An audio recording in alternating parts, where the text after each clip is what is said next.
Welcome. It's Friday, which means it's time for a stream. Welcome everybody, welcome. We're gonna be doing some more drum and bass as usual. I hope you guys are doing great. Like usual, that's what I always say. I'm doing pretty fine, actually. I've been doing some work on my Ableton theme. As you guys know, I always use my own Ableton theme, and I've been working on a new one actually. So I've been doing that in the last couple of days, and I think it's actually almost done to release this one. So, welcome. As I said, we're gonna be doing drum and bass, but today I'm gonna be doing it different than what I've been doing in the last couple of weeks. I'm just gonna start writing a drop today. I'm just gonna start writing a drop, and we'll see where we end up. So we're just gonna make some bass, drums, and if we actually end up making something good, then we might end up making an intro for it, or a breakdown after it, or something like that. But I just want to focus on making a drop today, I guess. So, welcome. Let's switch. So, yeah, as you can see, the new theme is matching the colors of my channel. So, kind of works, and I think I kind of like it. So I've been playing around getting all the effects and such to look right. See right here, there's still a little thing, those red dots right here. I want to make those a different color, so there's just a couple of things left that I need to do. There's, I think, a couple of effects as well. I think the multiband dynamics also has a color in it that I need to change still. Let's check. I think there's one more thing in the multiband dynamics. Wait, let's get a preset. Yeah, see these colors right here. So there's still a couple of things that I need to do, but it's actually turning out all right. I've been working on this right now, getting this to look right, because I had the background. I changed the background of this, but then you couldn't see the waveform, so I changed that before the stream.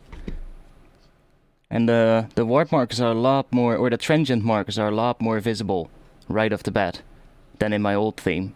Because in my old theme they were kind of dark compared to the background. So I found which part of the theme, sort of like which part of the code corresponds to these markers right here, like those little dots. And I made them basically lime green so that they're way more visible. Yeah. So welcome. It's a bit quiet in the chat. Way more quiet than usual. I also see that I'm not seeing the viewers on Twitch for some reason in my streaming software. Again, let me open up my Twitch dashboard.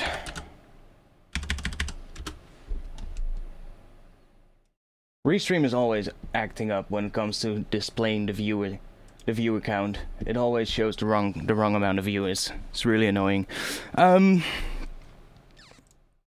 Cool. So, yo, welcome. We're just getting started.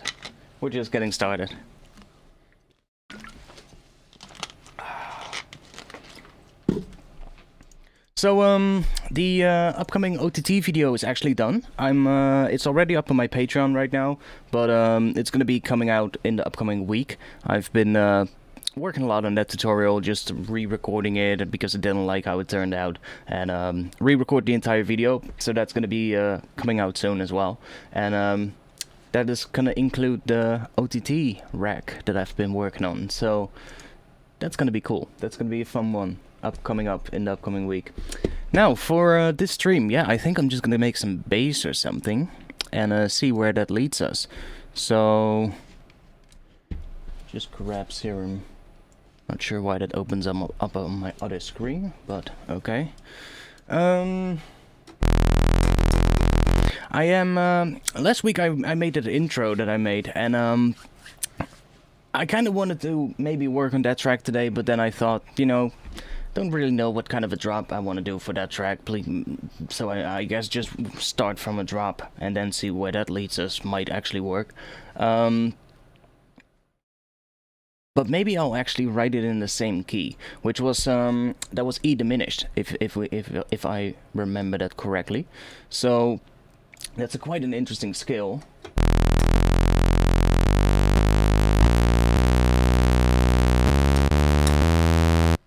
quite an interesting skill, so I think that would be a good one. Maybe we could actually make it work with the other intro that I made last week, but probably not. It'll probably end up sounding completely different again, and then I just have to write a new drop for, or a new intro for it, but we'll see.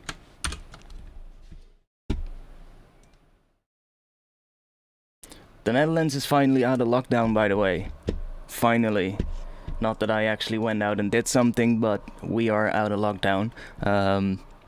Only question now is if it's actually the right choice, but things are getting better, it seems. Really good. Oh, and by the way, I turned on some auto brightness thing for my webcam.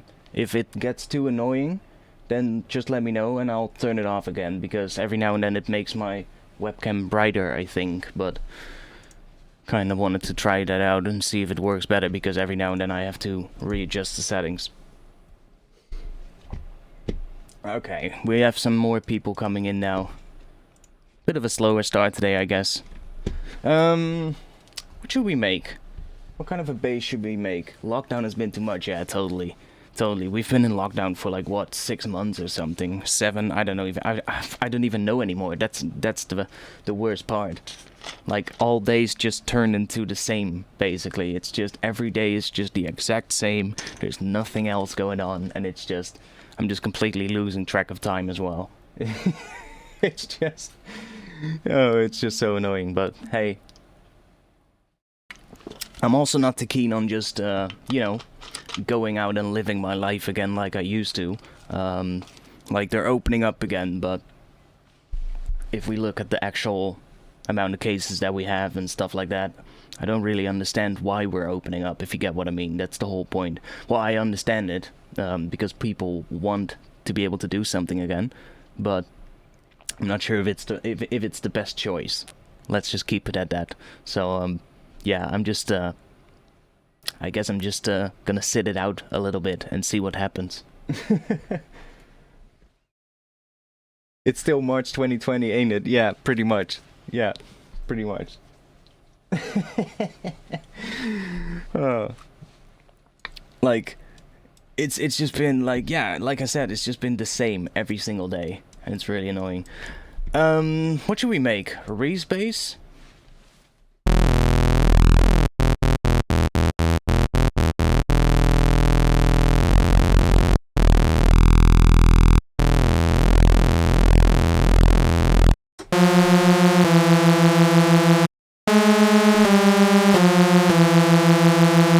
See, that's in the scale, so that would be actually pretty cool. I'm kind of looking at those notes, those G sharp to G to F to E, which is basically in E diminished, so I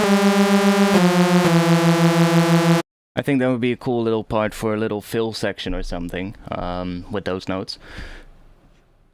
Let's run that through some filtering maybe, give it some key tracking. Let me put in a couple of notes. I'm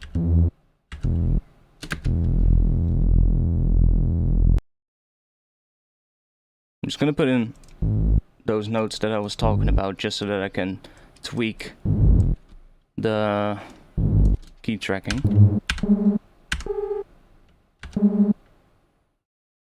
Not sure which notes I need. Let's just do this.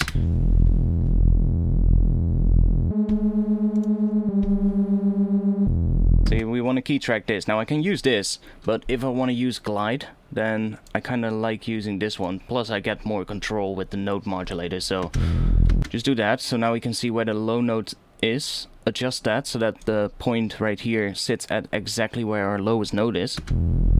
And then put this one to the filter frequency.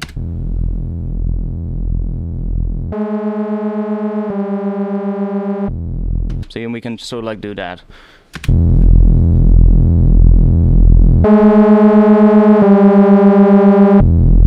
Okay, just run it through some distortion, see what happens.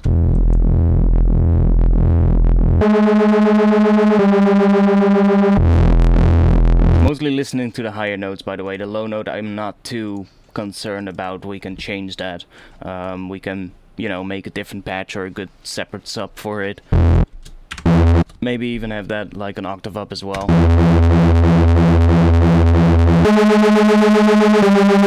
I just really wanna sort of like hear those notes. Let's just make that pattern that I was playing earlier. So that was something like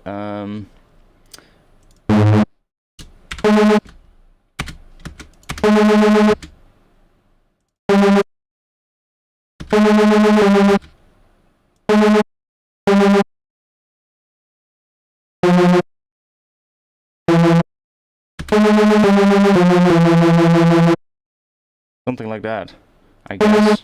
Let's just give it a bit of glide as well.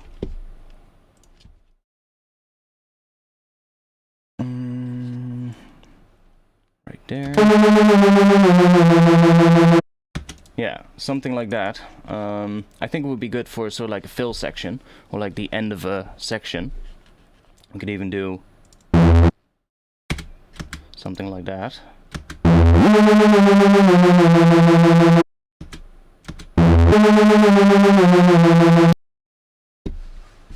Oh, and by the way, I also put this little thing here. It's basically just a vector scope. Same with the oscilloscope here. I was looking into it, and I was like, once I had this plugin that was in FL Studio called Wave Candy, and it was a really handy little thing to just overlay an oscilloscope somewhere in your DAW or anything like that. Like FL has it at the top, right? But it's a really small window. So I would just, when I worked in FL back in the day, I would just put like a little oscilloscope somewhere in the corner or something like that. And I always wished Ableton had that. So for some reason, Wave Candy would never work in Ableton Live for me, for some weird ass reason. So I just basically completely forgotten about it for like years. And I was going through the FL Studio website for some reason. It wasn't even for Wave Candy. I was just looking at the website for something. I think it was just a question somebody asked me, and I was just trying to help him going through the FL Studio manual to try and find the thing that I needed to basically help the guy out. And I came across Wave Candy, and I was browsing the website of FL Studio as well. And I saw that it was completely, they had discontinued a lot of their plugins, and you could now just download those straight away from the FL Studio website.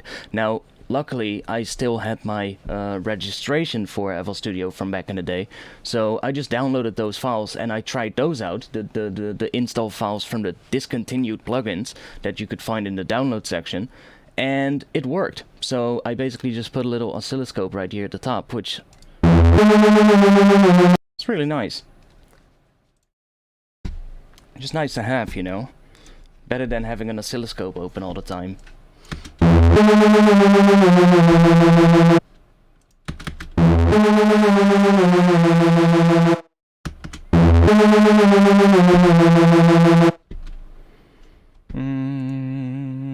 Should we use the phaser?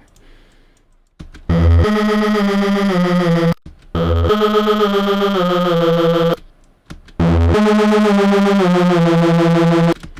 mix it in.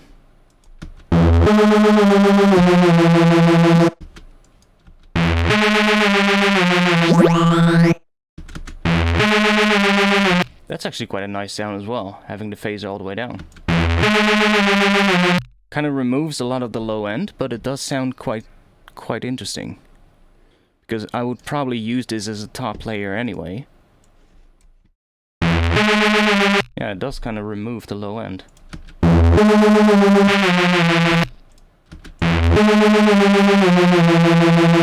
Let's mix that just in like that, why not?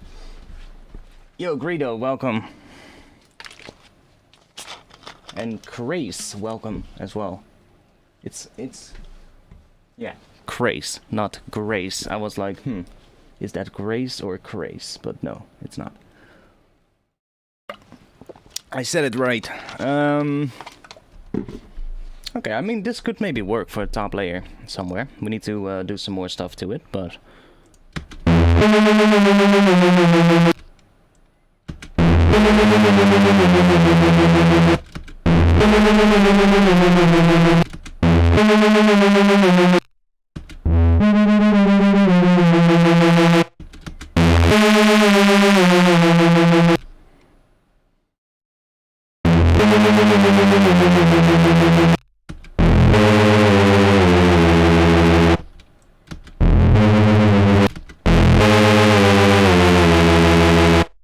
That's interesting.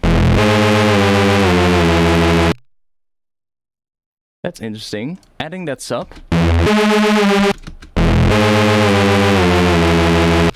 Maybe if we do that a little bit quieter.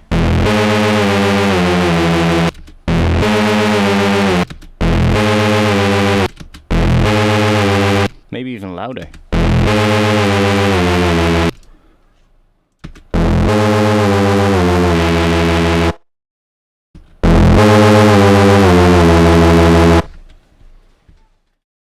Well, I literally just talked about that. It is basically the Wave Candy plugin from FL Studio. So I literally just explained that.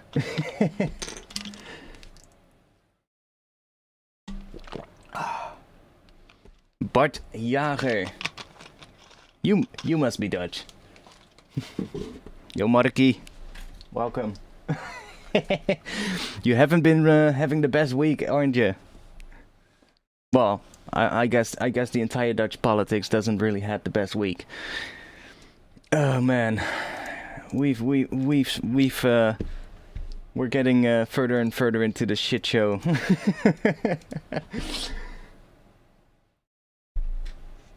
Yeah, no problem, man, no problem.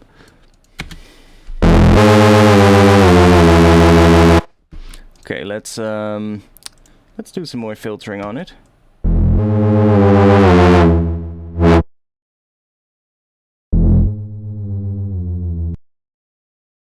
So we could whack this one on here as well.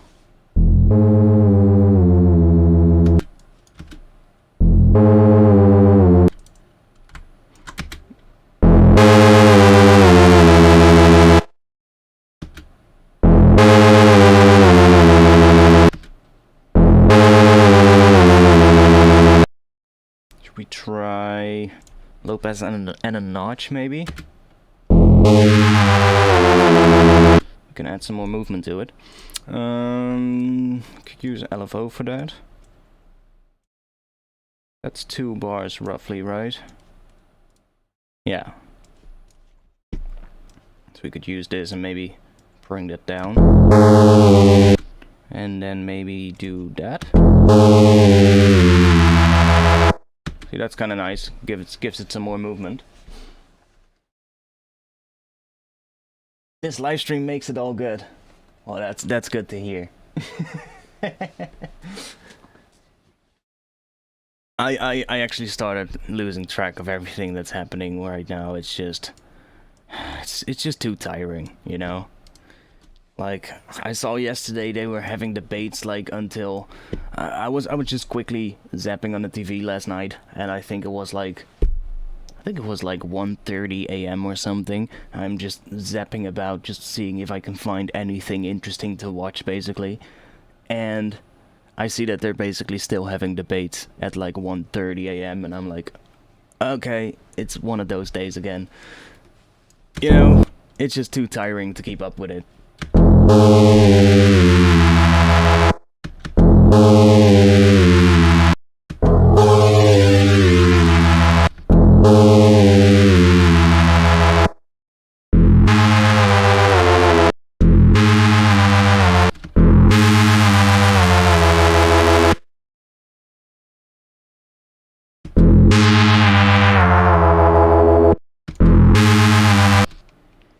We do this one on here, make it go down.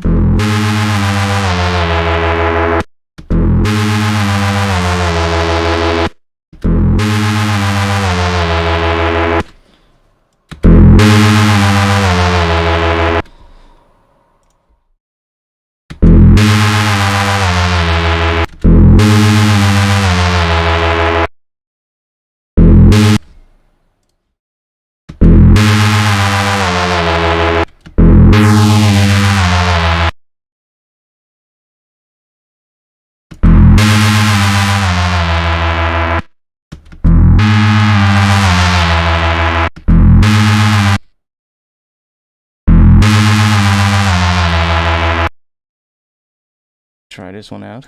Can always try it.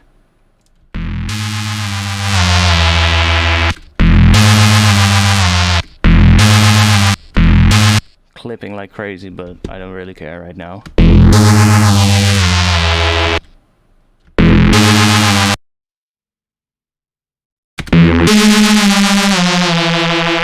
So weird.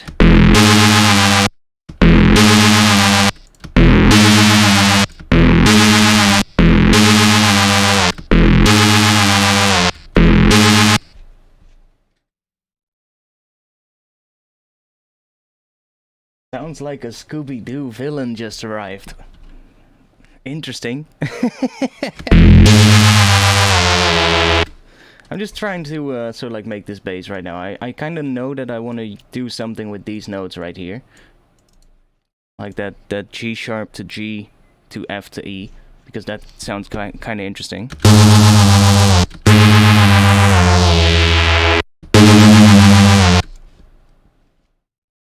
Let's back this down a bit. Clipping so bad. But we can fix that. Let's just put some... Oh, let's put a limiter on it. Oh, that works.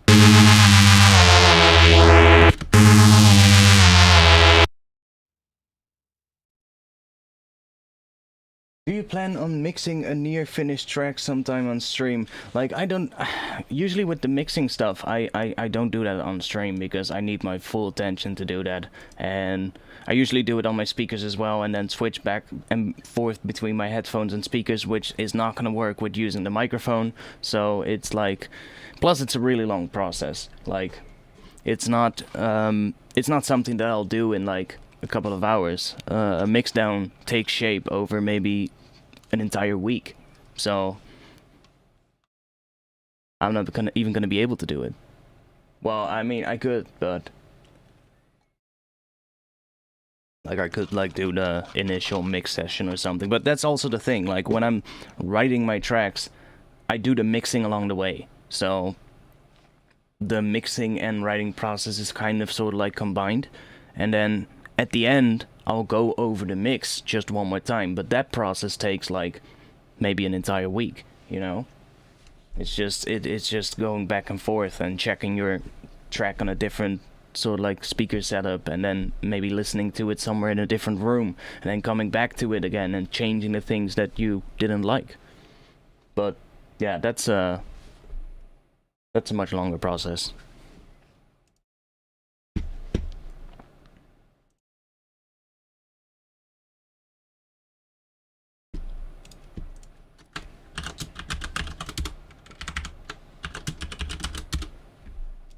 Guess we can put some drums in as well. Cool. I'm not even gonna worry. I'm just gonna take that one. We can always change it later. Probably make our own or something, but for now this will work. Oh, that one. Bit of that.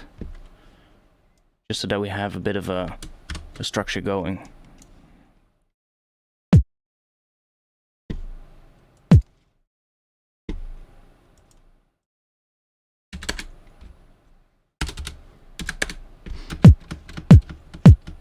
See, then I can also sort of like listen to how loud the bass needs to be if I have some drums.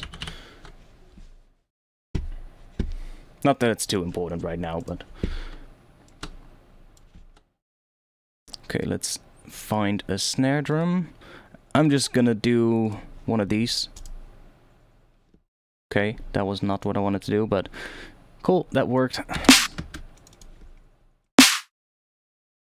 That one is actually pretty good. Let's do the same thing here.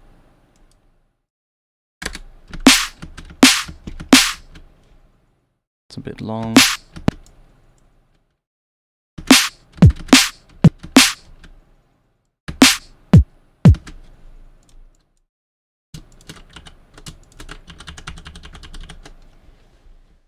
Okay, at least we have some a kick and a snare, and then we can take these, move them over here, and take these and move them over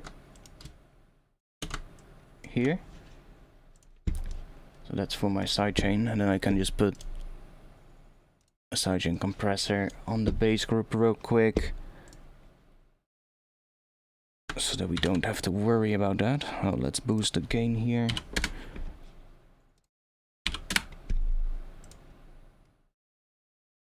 That one.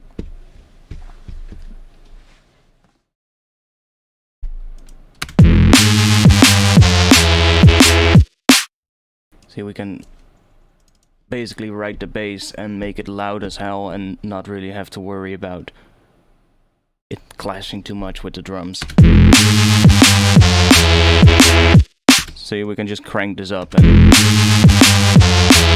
we will still be able to hear the main kick and snare, which is what I definitely advise you to do when you're writing your bass lines. Even if the sidechain might be too aggressive and you're cutting out too much.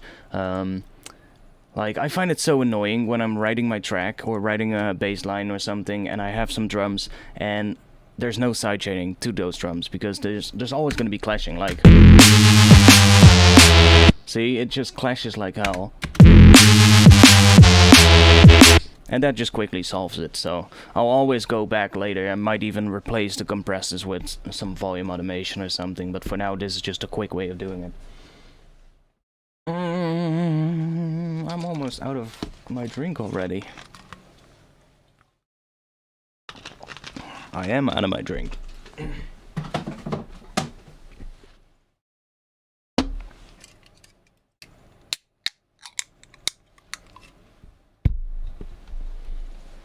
Maybe some delay. I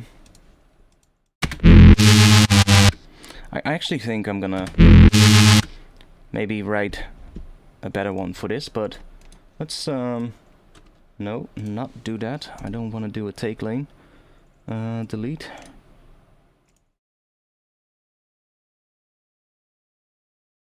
I'm probably gonna add like a sub layer first as well, so that we have a bit of sub going. And then sort of like start layering things on top of it. We probably want to add some more interest to the drums before we do that, because right now the drums are just going to be right. That's going to be quite basic. Let's see if we can make the kick drum a little bit bigger, a little bit fatter. I'm just going to take this and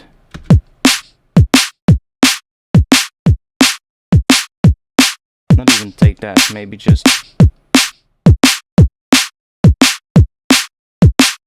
There's a limiter in here as well, so I'm just boosting that into the limiter.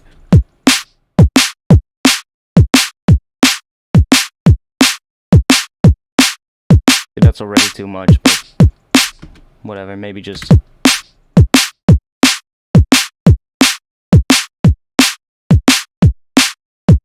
See, that makes the kick and snare feel a little bit more on the same level. Now, the same thing I did here, I can do as well for percussion. So I can just take an audio effect or an audio track and just put those two on there as well with the same sidechain. And then I can just start putting any break in here or anything that I like and just see if I can add some sort of like interest in the higher frequencies. I have here a big collection with breaks, which you can see. Which you cannot see. The scope on top of Ableton is just the FL Studio Wave Candy plugin. Damn, I'm gonna have to set up a message that I can trigger with a command or something in the chat, because I'm gonna get that question a lot of times. Let's see. I'm going to switch to that one. Yeah.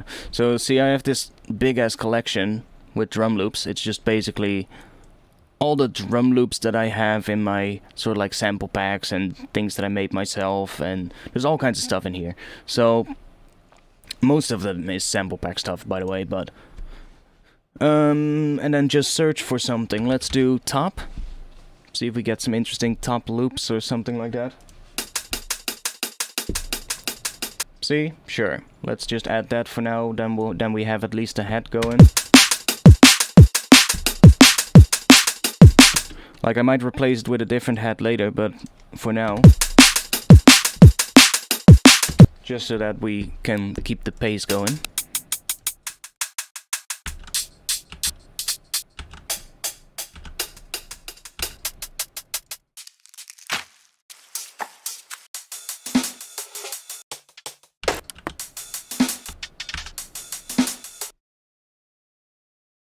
let's just duplicate this track. See if we can add one more that we can maybe chop up. Don't like that one. Please keep it English in the chat because I want to be able to see what you guys are talking about.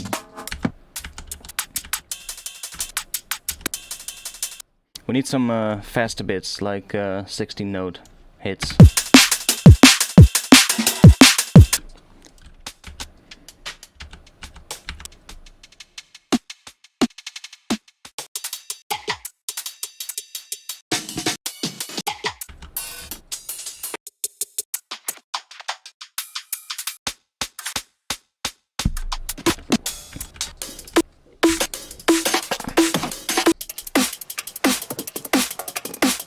See, that one has a bit of a shuffle in here, so let's just take that out.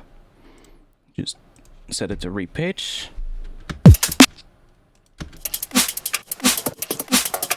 See, it already kind of works with the whole with the sidechain. We probably can use this like this and it will still work.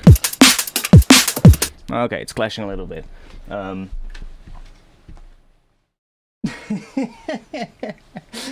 Oh man, everybody's gonna ask now. If anybody asks how I did the scope at top of Ableton, just tell them in the chat that I did it with the Wave Candy plugin from FL Studio. Just, if anybody is in the chat and he sees somebody ask that question and I don't see it right away, just say it for me if you want. I'll make sure next stream I'll have a command set up to basically just trigger really quickly when somebody asks that question, because I have a feeling that I'm gonna get that question a lot. It's really easy though. Like I said, I just have a couple of wave candies here. This one, see, if I turn the background on, I can basically just move it around here if I want to. But it's basically just going in here and changing these settings. So oscilloscope waveform, see, just making it white, just changing those settings, and the ruler is completely transparent so you don't see it. Well, I don't think you see it when it's this small, but and then just to make it fit right here, I brought the gain down.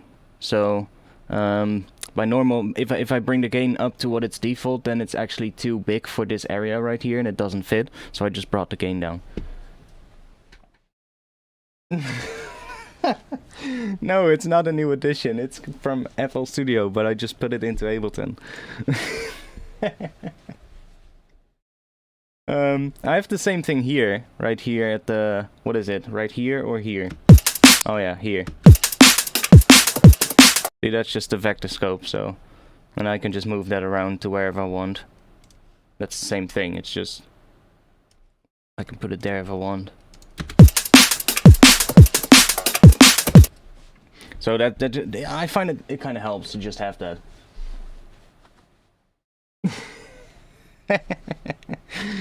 Yeah. Now I've answered it plenty of times. Let's see. I'm gonna at least remove these. That's one thing, that's for sure, because we don't need those. But I hear that there's some sort of like differences. There's a couple of parts where we have... Might be able to use some of those parts. Let's just remove all of those ugly snares, because we don't like garbage snares on this channel.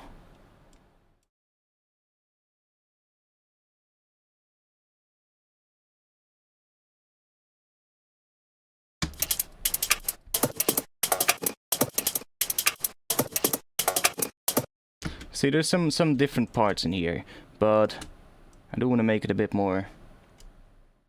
So let's take maybe this one, and I hear this one sounds kind of cool. Let's lay that on top of it.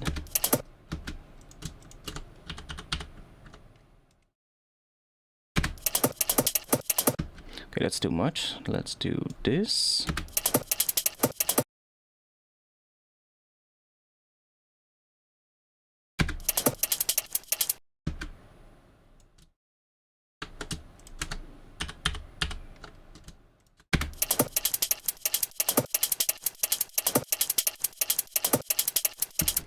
kind of like that.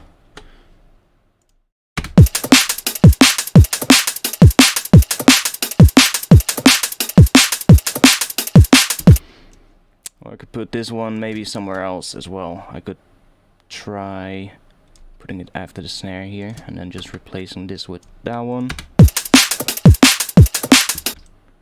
Or putting it at the end.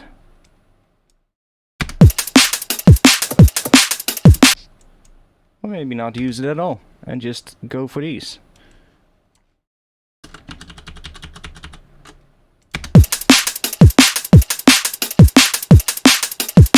Yeah, that might actually just be better. Just some extra 16th note bits. And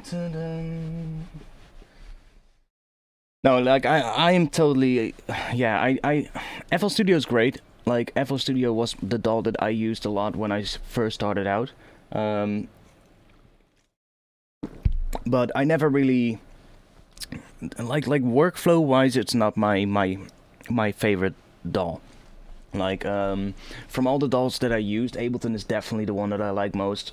In workflow wise, like in terms of the functions and all the things that DAWs can do, they're pretty much all capable of doing the same things. Of course there's going to be some specific things and plugins and tools and instruments and effects for like all the different DAWs, but most of the time there's multiple ways of doing something, right? So you can probably achieve the same thing with all of the DAWs out there.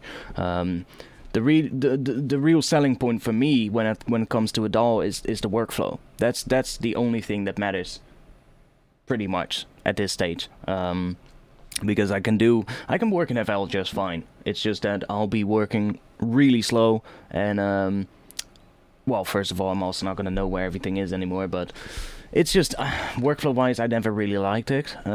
Like especially the playlist. I'm not a big fan of how that works in FL Studio.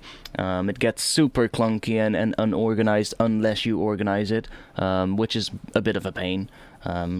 I guess Ableton is like that too, unless you make like groups for stuff and organize everything and color code it and stuff like that. But the thing I never liked with FL Studio is how it handles automation. So you have to make automation clips for whatever you want to automate, as opposed to just having the automation tied to a track, basically. Same for like how it does the mixer stuff, like that you have to assign a track to a mixer slot, as opposed to just having a mixer slot on each track, which I get it, because you can then do some clever routing stuff, but I've never been a big fan of that, because you can do that routing really easily by making groups, for instance. And yeah, that was the main thing I never really wrapped my head around or just liked about FL Studio. Other than that, it's a great DAW. Like, it's a great DAW, but I used, for instance, Cubase a lot as well, and that just clicked so much more, because it's much more, it works much more in the conventional way, right, where you just have a track, let's say an audio track or a MIDI track, and on that track you put your effects basically as an insert, and you can make groups if you want to group effects and then put effects on all of them, right, which is kind of like setting up routing, but just by making groups. So yeah, that's just always felt more natural to me when it comes to workflow wise. So when I then found out about Ableton, which was, I think, around the time Skrillex became big, and I saw that he was using Ableton, I was like, what's that? I'd never seen that software before. And I checked it out, and I was like, that actually looks quite interesting. Let me try a demo. So I tried the demo, and I was like, oh wait, this is actually really, really nice. Because at that point, Ableton was the only DAW that really had the Rex feature, if you get what I mean. Like, FL Studio now is Patcher, and there's like other DAWs that have stuff that are sort of like Rex, right? You've got Bitwig, which of course copied a lot of stuff from Ableton for good reason. So yeah, now there's a lot more options like that. But back then, Ableton was the only one that did the whole rec thing, and I was like, whoa, that looks really interesting, especially because back then, like, I did a lot of like really long filtering chains and processing chains to make crazy neuro bases, and well, you know the kind of things that I used to do back then. So when I found out about Ableton and Rex, I was like, oh, that's really good for this. So that made me switch, and from that moment on, I pretty much only used Ableton. Oh, that one was nasty. I ate some Indian food today, so Indian food is coming back up. Warping is still a nightmare in FL, yeah. I never thought FL was good at like the whole audio editing process. Like, they have Edison, right? Edison is good for audio editing, but like actually chopping up audio and like rearranging audio like you can in a lot of other DAWs, I never felt was really good in FL. Like how you do the fades, and I know that's gotten better, and I don't know how it works right now because I haven't used FL in a lot of years, but it just never felt right to me. Like the audio editing was just really, yeah, I don't know. It just sampled that burp. So yeah, I don't know. But like I said, it has a lot of good tools as well. So whatever works for you works, right? That's the main thing that should matter. No, I don't know. It's just like how you have to use that slice tool as well, like slicing clips and stuff. It's just same with like notes and stuff. If you want to make a note shorter, you slice that thing, or you can drag it, I guess. But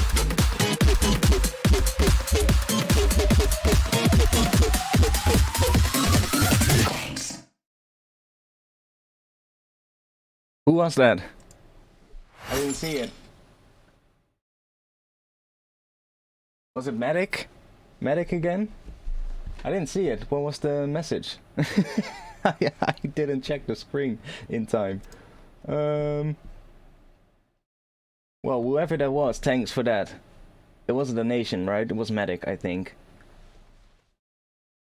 Let me check. What was that? Most recent donator, Medic. Thank you. Jared. Oh, was it? Was the Patreon sub then? I should look at my screen when I get a notification. Was it Patreon? Ah, it looks like it was Patreon. Jared, thanks a lot for that. Thanks a lot. I'm not sure if you're in the chat right now, if you're watching. Thanks for that one.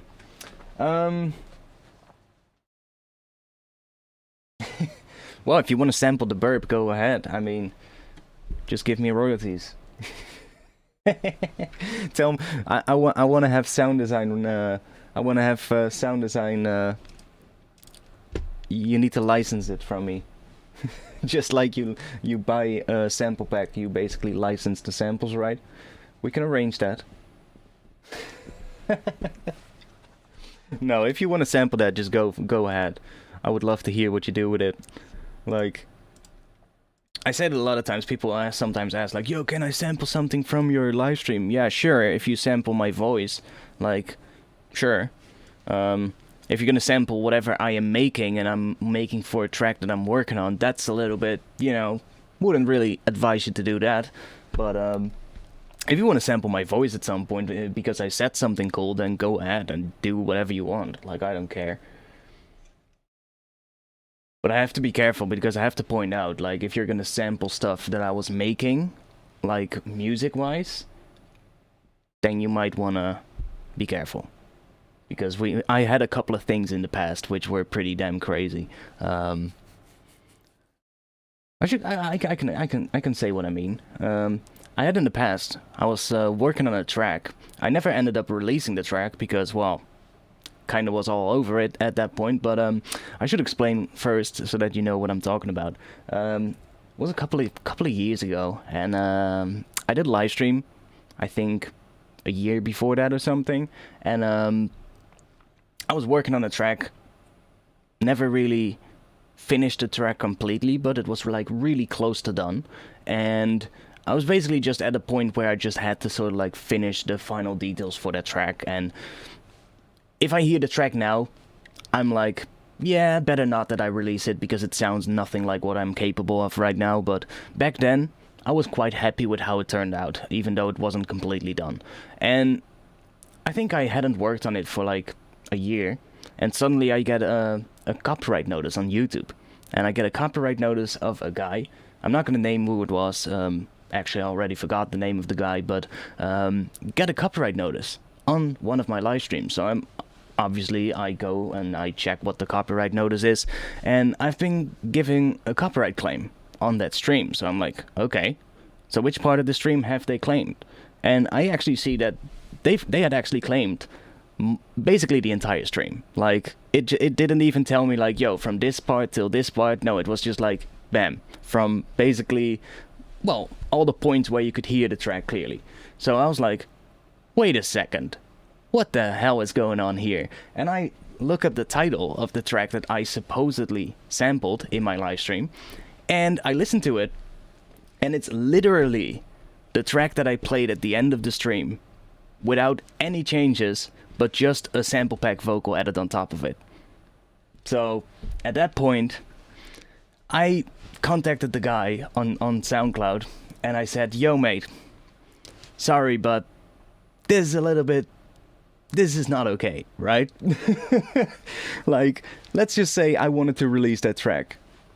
What are you doing, mate? So he didn't reply, and he actually started saying that he had remade it by watching the stream. And I was like, okay. So I downloaded his track from SoundCloud, and I basically took my own version of the track, exported it from my DAW, put them into my DAW, phase cancelled his track to my track, and what I had left was only the vocal. So I told him, listen, the only thing in that I showed was making the patch itself. Like, I had shown how I made sort of like the bass patch, I think, or something like that. I think it was a tutorial, actually. It was a tutorial where I showed the bass patch that I was working on for the track and how I made it. And he said that he had remade it, but I had never shared the actual drum samples or anything like that, the synths and stuff that were in it as well. So those were basically the exact same, because it just cancelled itself out with my version. So I just hit him up. I said, yo mate, listen, I have a video here, please watch it. I just made a quick upload on YouTube that was unlisted that I could send him so that only he could see it. I'm like, look, I'm cancelling it out. It's like literally the exact same thing. No way you've just remade that completely. You've just taken the audio, put a vocal on top of it, and released that. Just be honest, that way we can work it out. He then sent me a message back saying, accusing me of saying like, oh, you're telling me that I'm a criminal, and he was just he was pulling that card, basically. So at that point I'm like, okay, you know what, I'm just gonna contact the label then, because if that's the route that you're gonna take.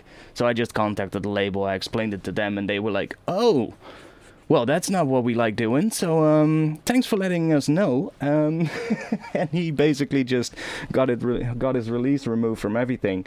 I think it was his first release as well, so I kind of felt bad, but at the same time it's like, you know, that's just not done, right? You just don't do something like that. You're also not gonna watch, I don't know, let's say Imanu or Culprit or whoever is streaming. You're not gonna listen to their stream, take a bit of their track and just put that in your track and call it yours, right? That's just crap. And then when you get called out, at least admit it, right? And just say like, okay, yes, I made a mistake, sorry, how can we fix this? But because if he did that, I probably would have just told him like, okay, it's your first thing, I'm probably not even gonna do anything with it anymore, it's a year ago that I made it, can make much better things now, so maybe I would have even given it to him, you know? But if you're gonna call that card and just pull that card and just basically say that you didn't do what is clearly what you did, that's messed up. So yeah, I had some, and I had a couple of those, actually. Like, if you make the entire same bass line from a tutorial, I get it, right? But at least make your own drums then. Or record your own vocal instead of picking a sample pack vocal. Yeah, it was really weird as well. Like, It was really weird, especially when he started just saying like that I was accusing him of something, and what? I was like, wait, what? Where are you coming from? What is this? So that was weird. That was really weird. Never heard anything of the guy again, but whatever. Yeah, like I said, if you take a piece of vocal, I actually had a couple of those where people send me a track where like, yo man, I used a part of your voice, and I'm like, you better pick the good part. And they picked some really crappy part or something where I'm literally talking about some bullshit thing. I'm like, okay, whatever. If you think that makes your track better, then go for it. But a lot of times, it doesn't even make it better. It's just there for the sake of having a vocal, right? But I mean, if that's what you want to do, like artistic freedom, right? Here, there you have another one. Sponsored by Red Bull. I'm not actually sponsored by Red Bull. They should. They should. They should give me one of those little refrigerators. I've made way too much advertisements for them. Not on purpose, but. So should we first make like a little sub patch? Just add a bit of a pitch movement to that. Do matrix. LFO 1 to the global master tuning, and then just bring this up a bit so that we get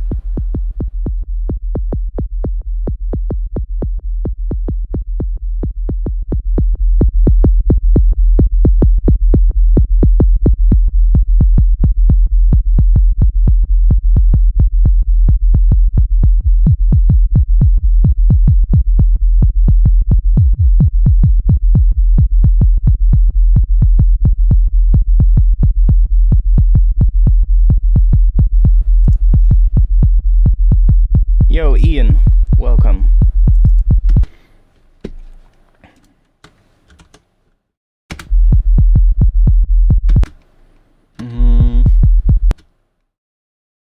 So without the sidechain, I can hear better what the pattern is doing. Let's just listen to that. So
probably not even gonna do much to this one, just have that so like as the sub, maybe just add a little bit of noise. And then just high pass that noise. Like this. No, like that.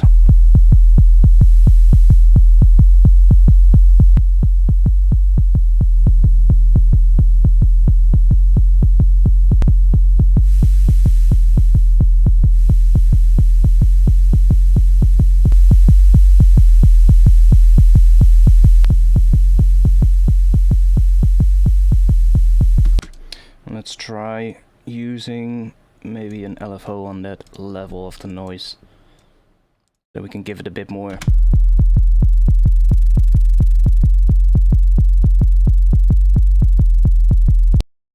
My mate gave me Omnisphere last night to try out. Didn't realize it was 8 DVDs. Yeah, I know, it's crazy. There's so much content in Omnisphere. Like, I've actually been going through my Omnisphere library in the last couple of days as well, because I also found out I actually still had a whole bunch of third-party libraries as well, and by default. Damn it, the Red Bull.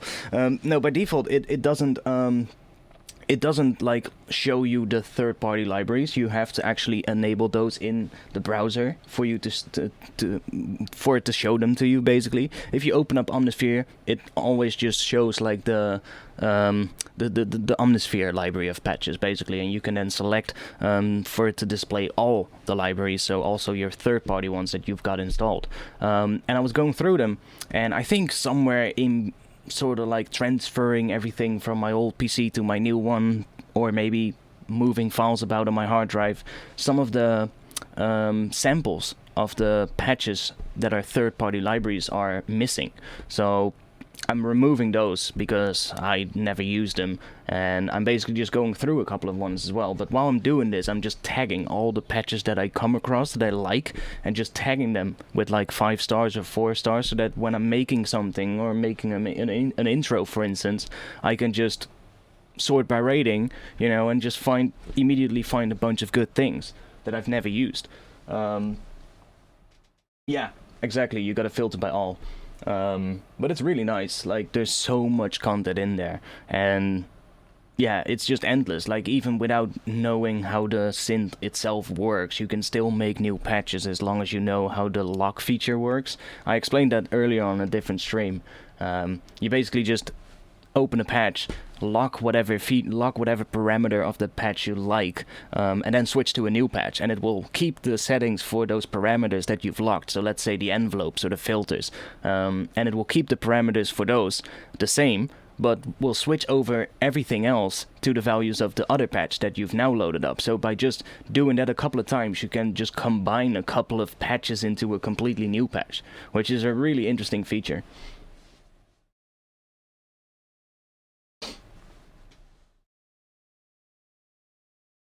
Has it got the same as Massive? What do you mean? What do you mean, same as Massive?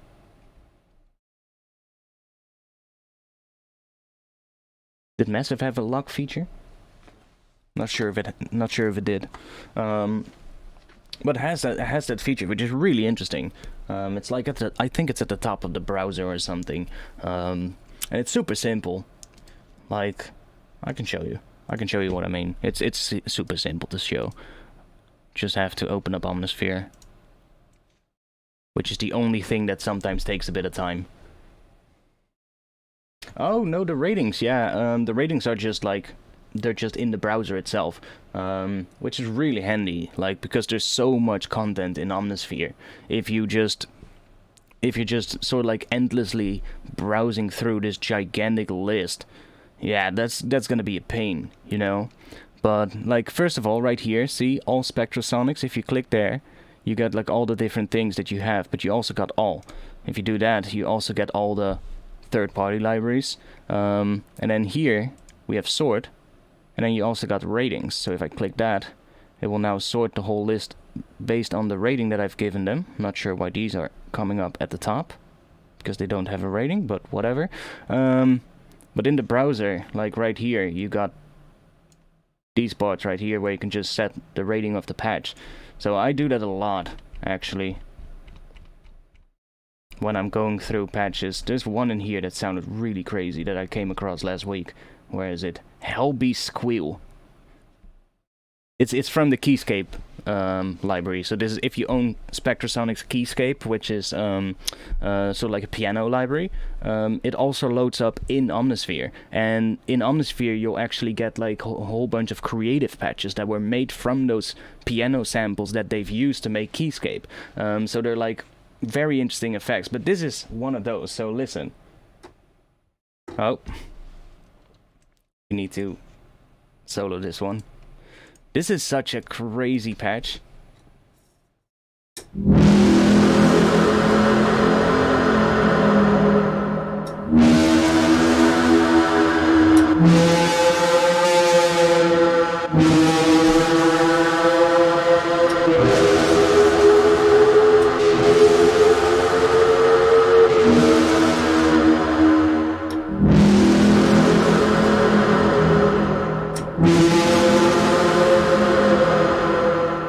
such a weird patch.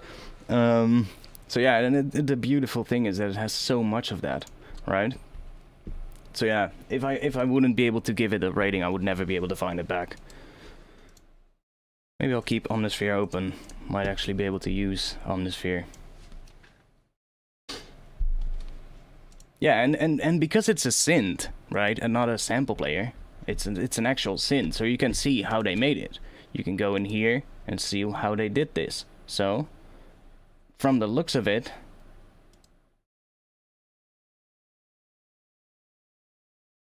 it's literally just this sample, a clavichord sample that they've sent through a wave shaper. And then there's some effects on it. Yeah. Reverb, some space, some compression, some extra distortion, but like it's a really simple thing from the looks of it. But yeah, it's pretty cool to see how they've done that. And can I turn all the effects off at once? Ah, nice. So that we can hear just this thing. Then let's turn this one off.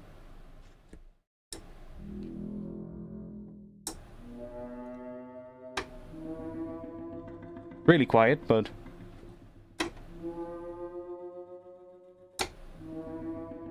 it already has a bit of a weird sound in it. I'm not sure if there's any modulation happening. Doesn't look like it is, so interesting.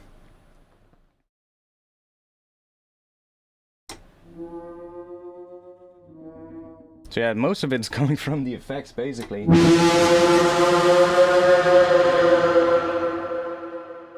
And then the thing is, like, you have this browser, right, with your patches, but you've got an additional browser for your sound sources. So if we go in here, see this little folder icon? If I click that, it's gonna open up the sound source browser, which is basically an entire gigantic list of all the individual samples and oscillators and, no, I think samples only, but that are in this plugin, which is, there's so much. Now, see, the list is so long, I can't even properly get to the one I want to see. See, right here, so we could also just change it to a different one. Now we should have a similar patch, but slightly different.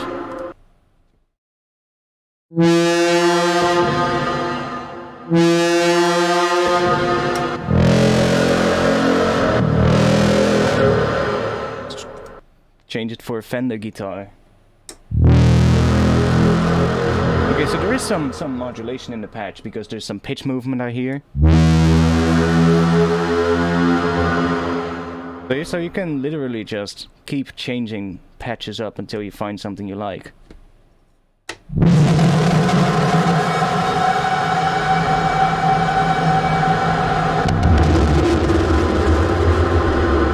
Like I said, Mystic Metals.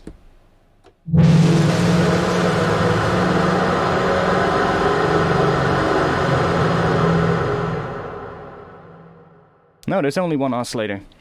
There's only one oscillator being used right now, see? The other ones are all turned off. They're not doing anything. Well, maybe these are doing something in terms of FM or something. Oh no, FM is turned off, so that's not doing anything. No, then these should not be doing anything. It's literally only this oscillator that we're hearing. But there must be some kind of a modulation in here. Ah, there we go. See? There's some movement happening on the effects, and the mod wheel does something, and the filter envelope is also controlling the fine pitch. See? So that's where that movement is coming from. So you can really just go in the patches and see how they were made. So because it's basically a full synth. It just has a gigantic library of patches, but it is a fully fledged synth as well. So you can even make your own patches from scratch. So yeah, Omnisphere is great. I mostly use it for like atmosphere stuff though. It's really good for that.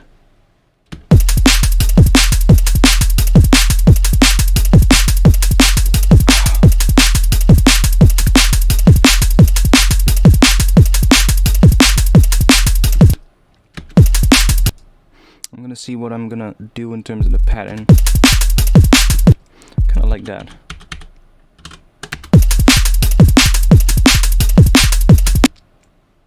Kind of like that instead.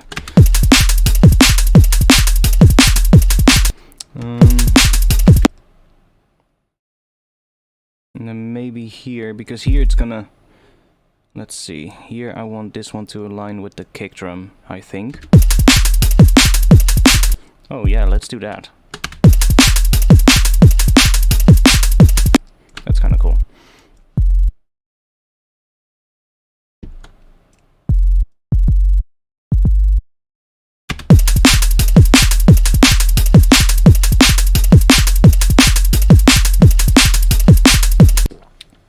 Let's use that for now. It's mostly going to be just a sub, so...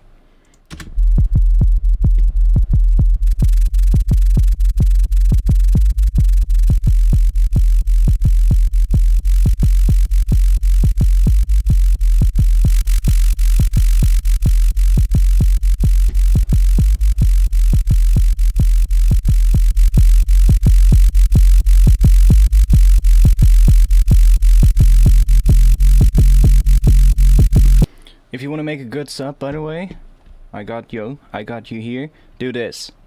Make this sort of like shape in here, and then adjust these. So basically, just start with a sine wave, and do this. So add a bit of this one, and then a little bit of this one, and then you want to adjust the phase of these two. So you want to adjust this one until you get sort of like that shape.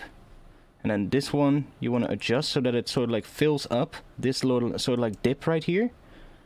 Fills that up. And then you get sort of like this shape. And then by adjusting these, you can get a really nice sounding sub. Let's see, what was it again? Somewhere around here.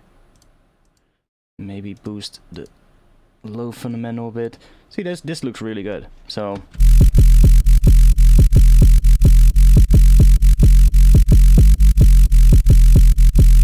and then just crossfade.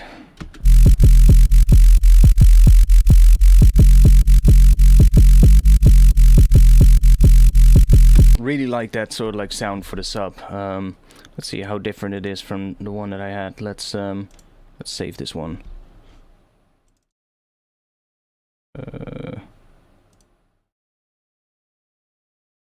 Just gonna call that sub oscillator 2. I think it's slightly different from the other one. Yeah, see? It's very similar.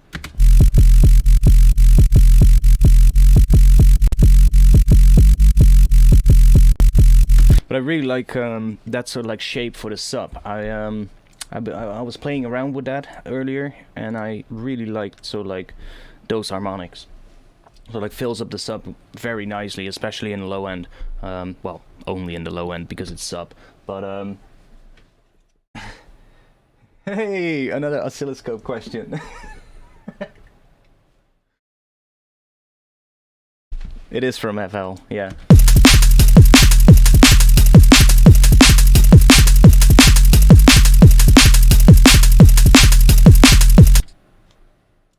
Okay, let's see if we can make that higher one work.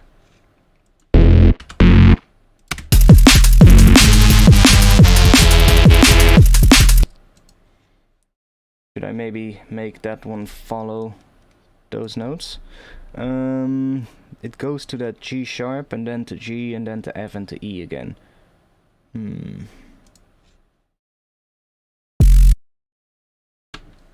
Let's see.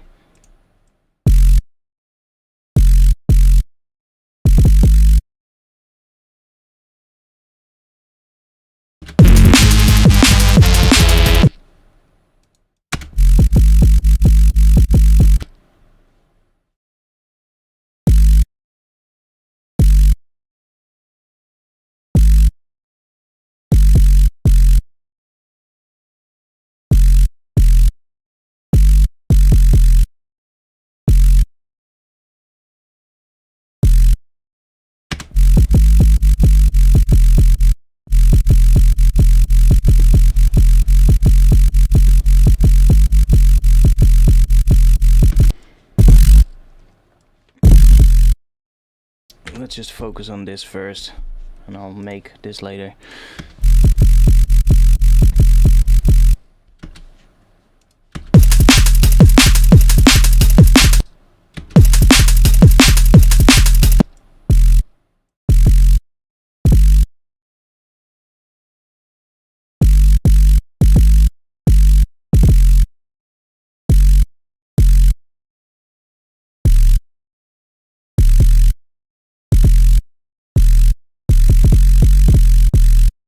We also have D. I can bring the scope as well here if I want to. By just doing this here. E. E diminished, where are you?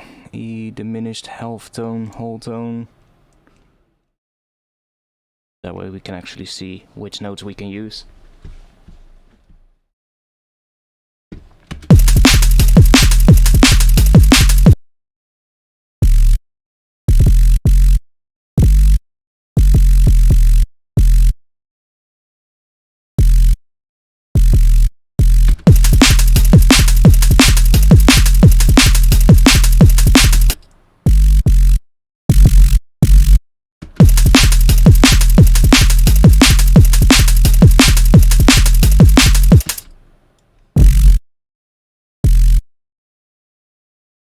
It almost sounds like I'm going to a different pitch, but it's not.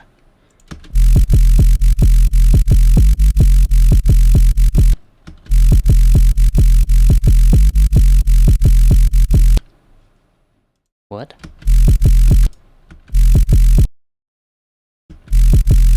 It is going to a different pitch. Or am I crazy?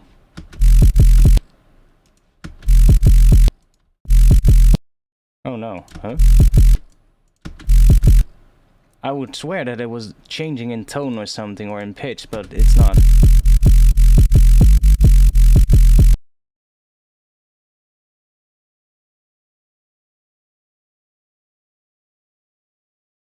No, it's not. Well, whatever.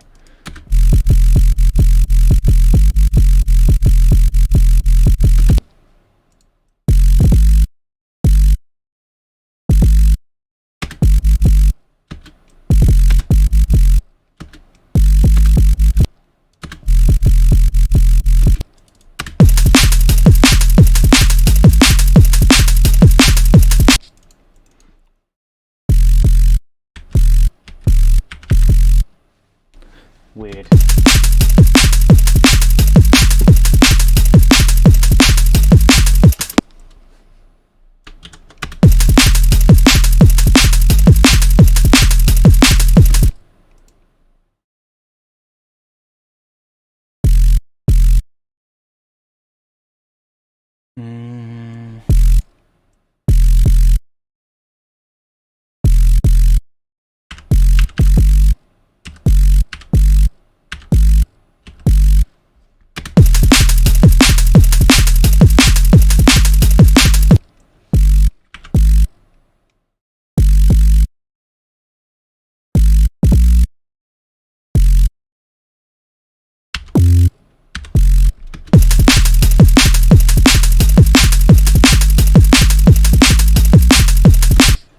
Yeah, I mean, I'm not crazy, right? Like, right here. Yeah, that's the same page. But when I listen to this thing, it almost sounds like this is different from this.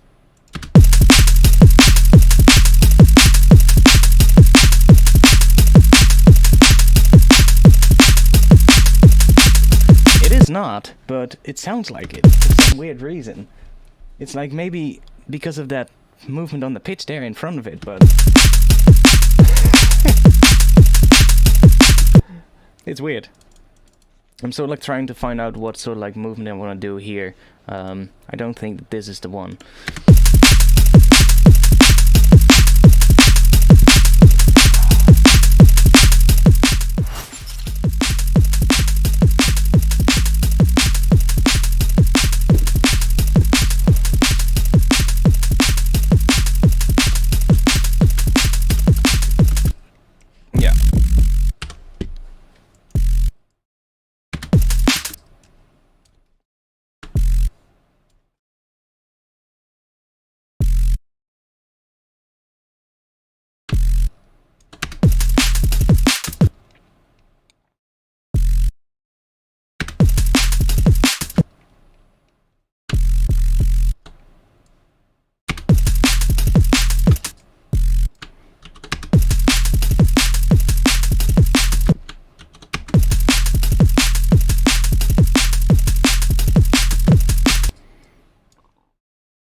whatever.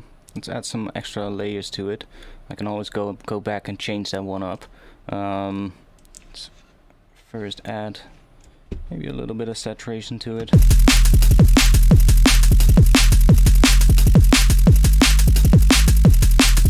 Okay, whatever. Let's try adding a layer to it. Just take this, I guess, and then maybe just sustaining those notes.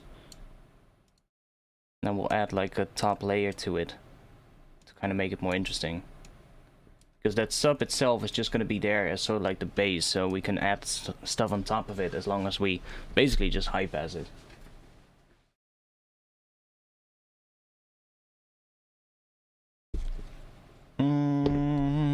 Let's go for another serum.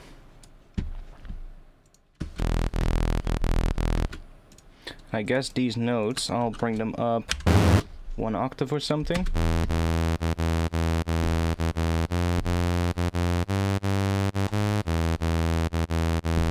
And then maybe do that same thing that I was doing just now, but then do it on this one. Let's try using a macro knob for the fine tuning, so that I can do this, and then just take that and call it detune.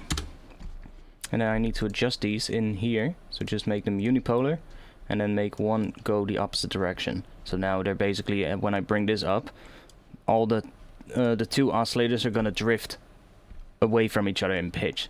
So that way we can just add detuning and still keep it completely mono as well. We can adjust that. And now we should get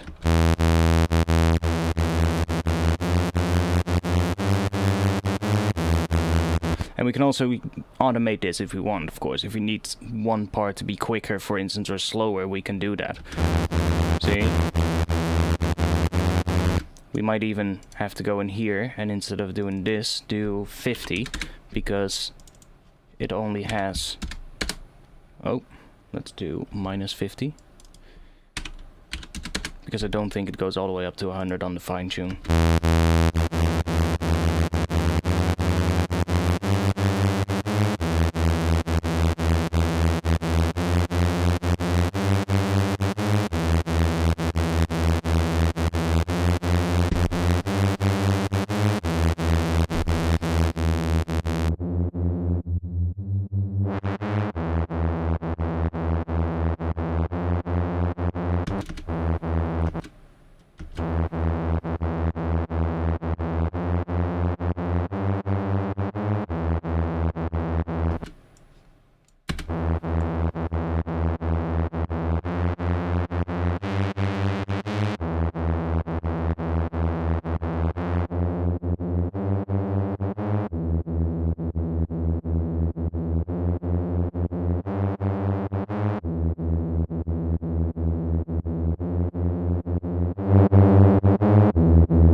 Let's just assign this one to there.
I'm crazy. Okay, I guess. I'm fine with that though.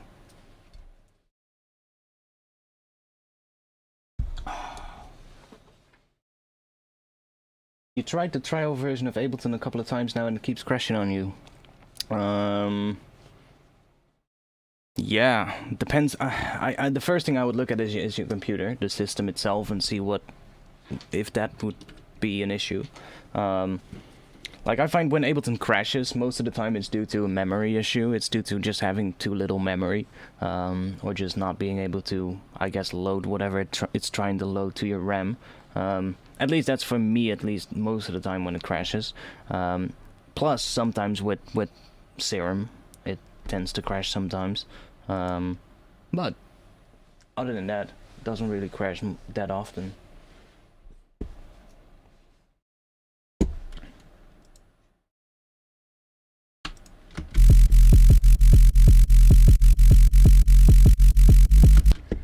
Let's see if we can make this one work as a layer.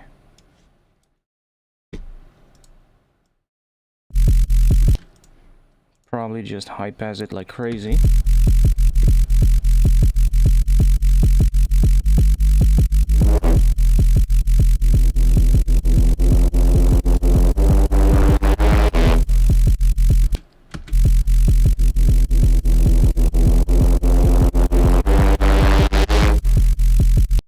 Something like that, maybe. We can, like that is 2 bars. I'm probably just gonna automate it. That's gonna be easier. Let's try that.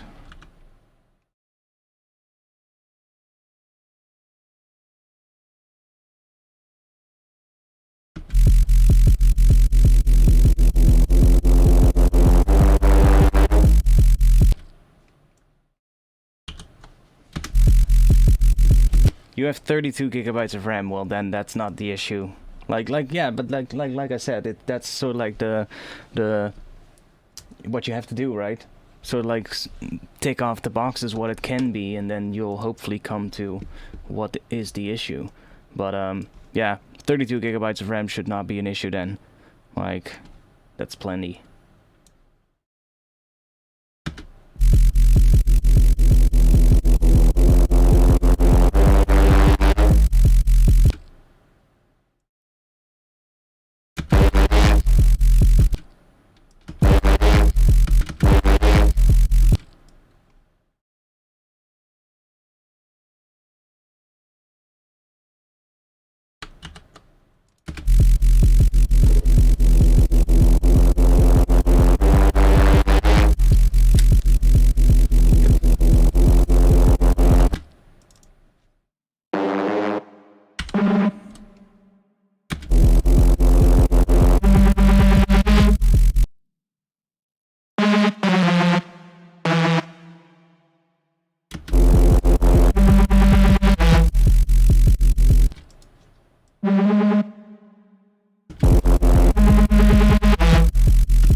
I'm also gonna add this note modulator here with a little bit so that maybe on those higher notes,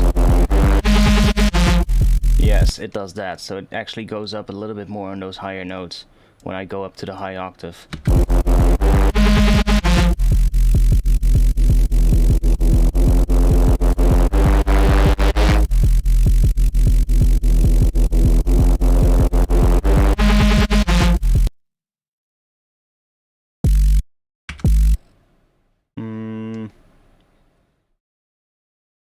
And this is an... Is that E or F? F, okay.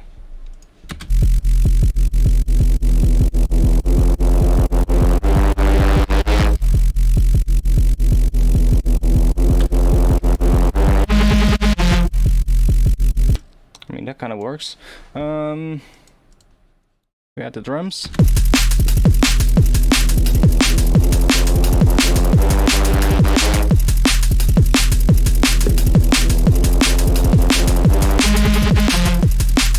The noise on the sub is too much. I can hear that already. So I can just go in here and just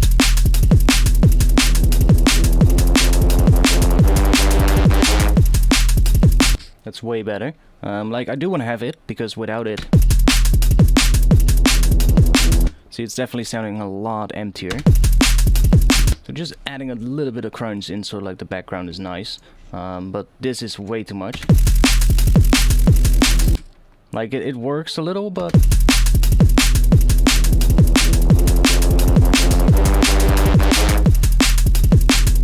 now the only thing I'm wondering about is if I want to do maybe this.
Let's get rid of this one, because we have a new one.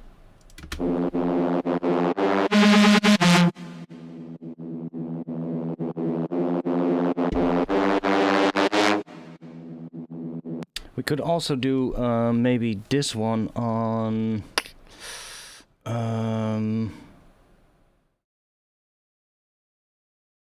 let's see. Try maybe on here. Adding this one so that when we go up to that higher note, we got a bit more width. Oh, that actually sounds quite cool. See, that's pretty much mono. We can see it as well here. See, and then when it goes up to the higher note, it sort of like becomes wider because of the chorus. Yeah, that's why I added the vector scope here, because that way I can really easily see what the width is doing of everything.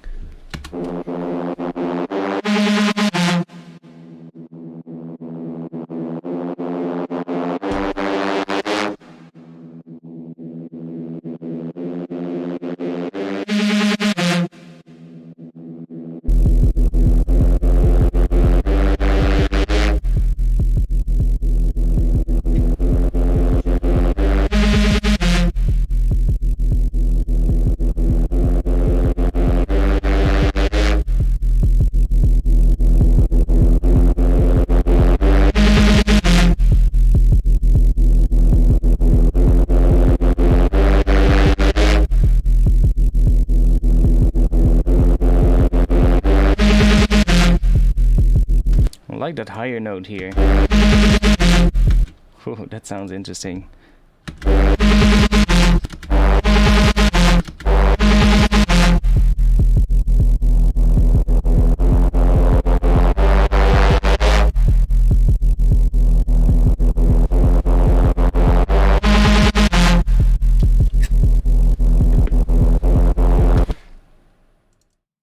We're getting somewhere with this.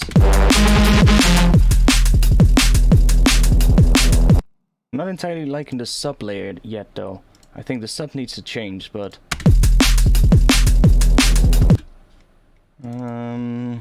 different pattern.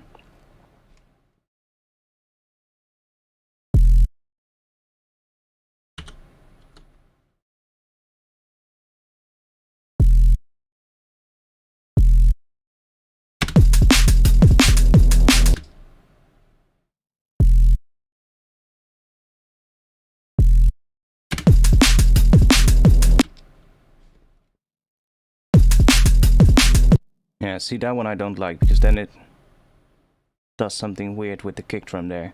So let's try that.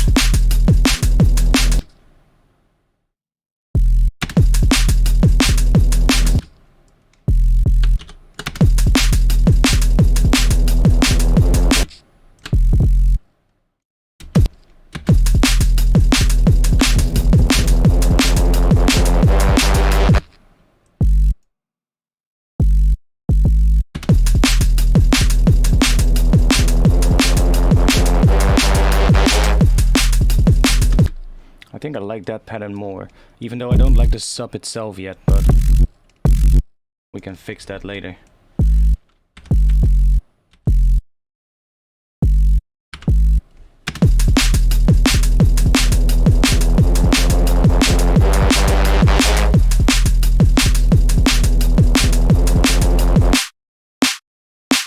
Damn, that snare drum is wide. Holy hell. Look at it. It's like super wide. Let's check that in mono.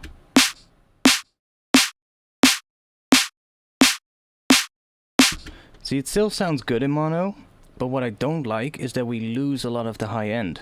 Because that has a lot of high end, and then in mono, we lose that high end quite a bit. So what I would do to fix that, because I do like the snare, let's check it first of all what the pitch is. So that's C.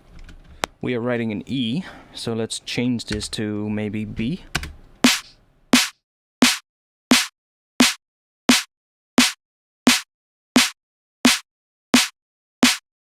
Might be better.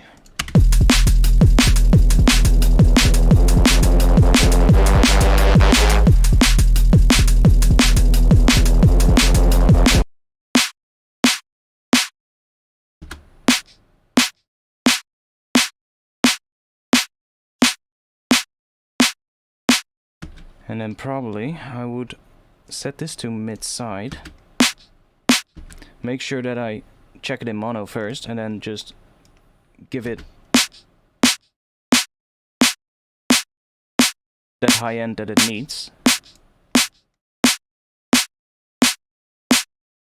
Now it's a little bit much, maybe. So then go back into the sides and then we're gonna just do the opposite here.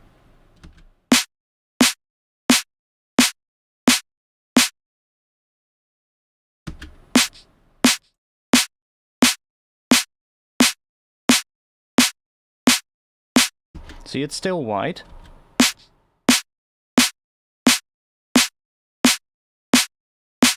But we're not really losing a lot of the high end when we go back to mono.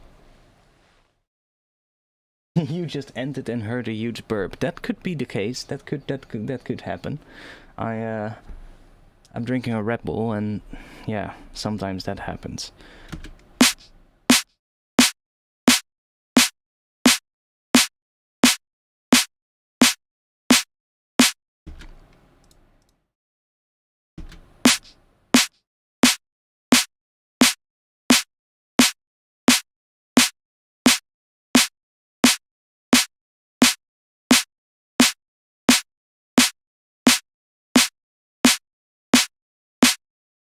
See, so now we've basically cleaned that snare drum up a lot. It still has width, plenty actually, but when we switch back between mono and not mono, we don't really notice much of a change in terms of the frequencies, which is very important. Like, there is a very subtle change, but it's I don't really mind that, you know? The only thing is now that we're clipping like crazy, so what I'm gonna do is let's just back this gain up here. It'll be really quiet, but then I'll just add... I don't even have to do this. I can just add a transient shaper and see how that sounds. Let's just do this one, because I know it has a limiter built in as well, so...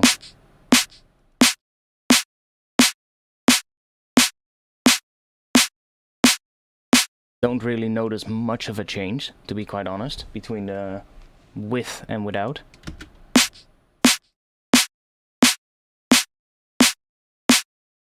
So that's good, because now it's basically not clipping anymore. And we can play around with this if we want.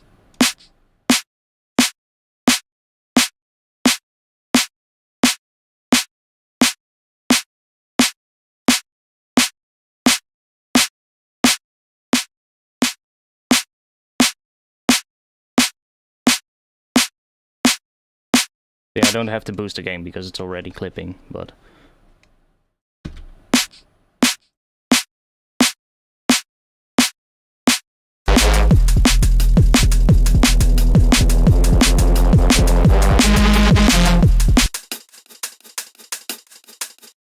Not sure if I like this hat for this one, but...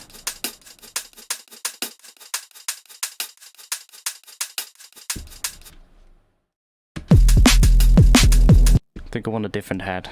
Let's search for... Let's just go in here. And let's go to... Oh, there we go. I'm just gonna create a new MIDI track. Let's put a drum rack on there. Go back in here.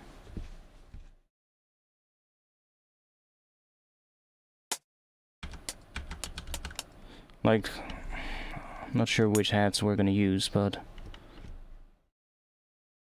this is way more than 128. I'm 100% sure of that, but we're just gonna take everything and just gonna drag that in here. Just fill that entire rack up with hats. That's gonna take a bit of time, but okay. Make sure that every time we change something, we copy that value to all the siblings. I just want to have a whole bunch of hats, so I don't really know which hat I'm gonna use, but let's make them a bit louder maybe. Copy that to all siblings. Give it a bit of a fade out so we don't get any clicks. I am gonna keep this. I think I like that. Maybe yeah, okay, that's gonna be fine. So now we're gonna have a shitload of hats here. And we can just make a MIDI clip. Do that. I'm gonna turn the scale thing off.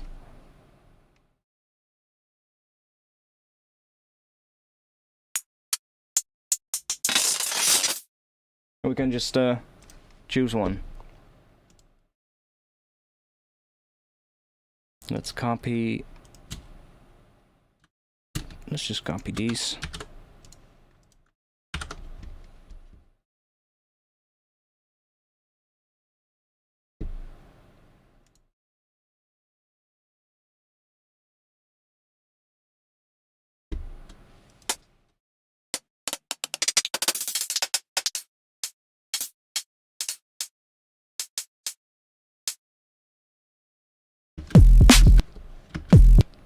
Super quiet for some reason. Oh yeah, that's of course because of this. Let's just not do that for now. Because maybe I actually want to have hats on top of the kick as well.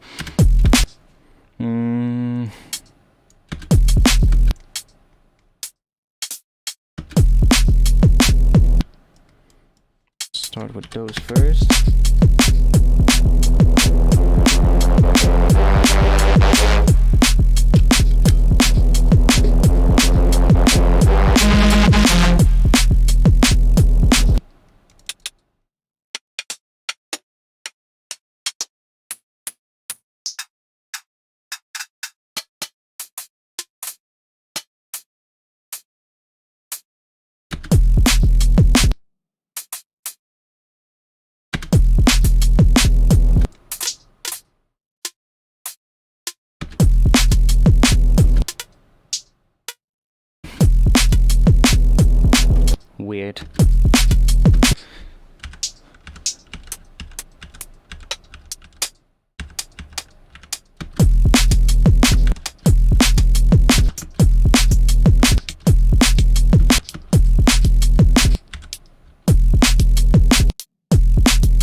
Okay, so Hi-Fi Vinyl 1 is pretty cool.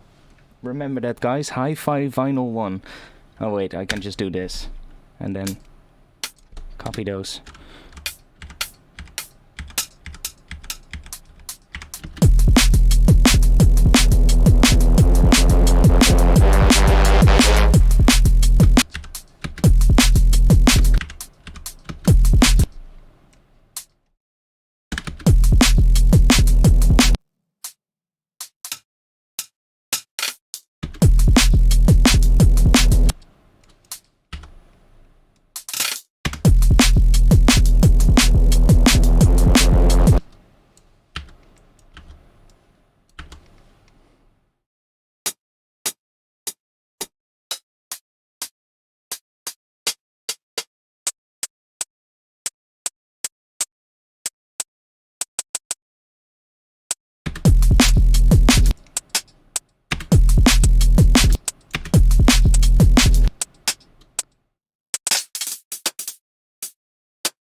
No real open has.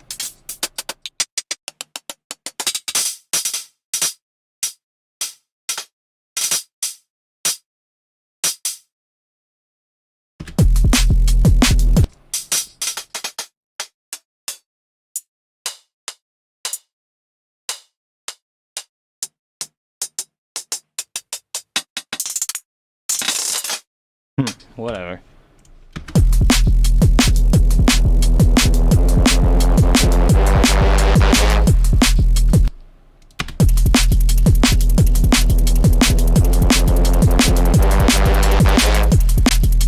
Better than what that one was, so let's just use this for now.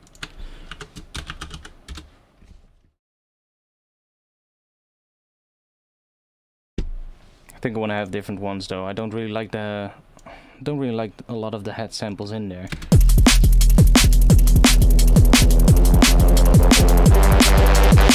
But at least we've got something with that, so that's good. Let's see.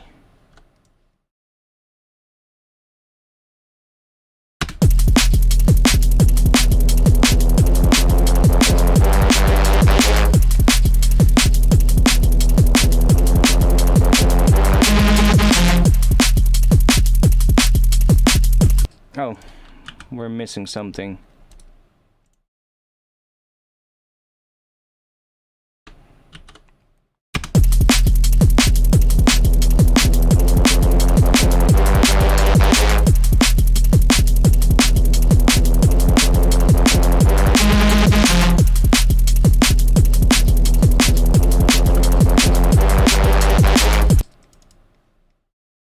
Okay, and then here, we're probably gonna have to do something different on the end here.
It's gonna do something slightly different, but we're getting somewhere. Let's see, this one goes up to G, so that one probably, yeah, that's gonna go to G.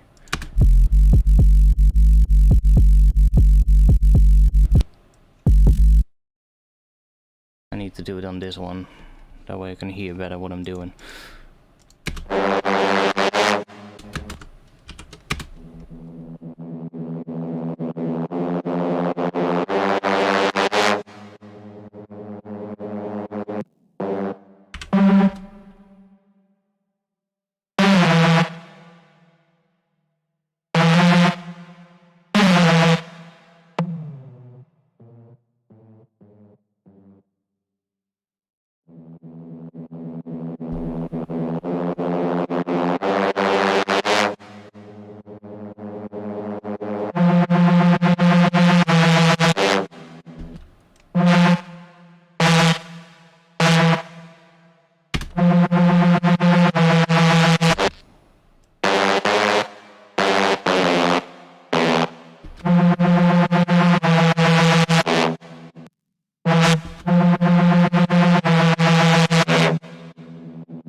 We don't have a glide on that one.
That could also work.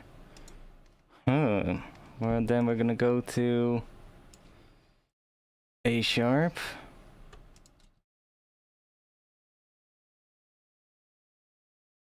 To B.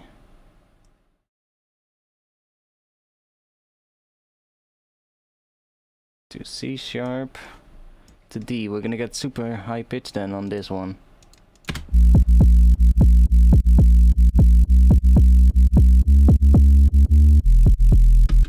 Not sure if I'm gonna like that.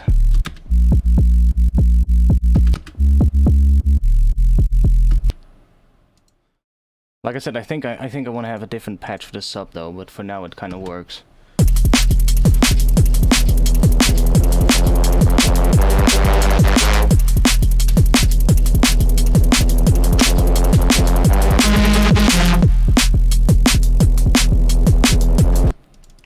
Okay, let's get rid of these.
That might be better.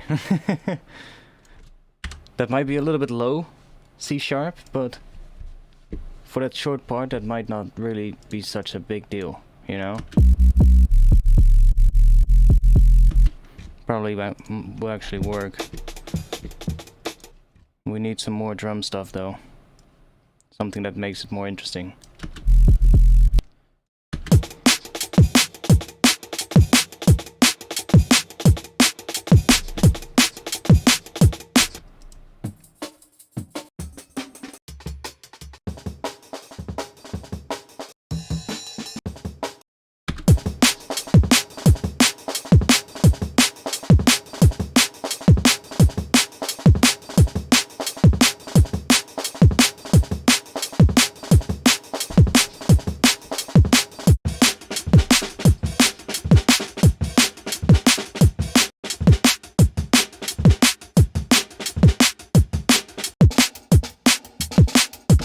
Kind of like this one.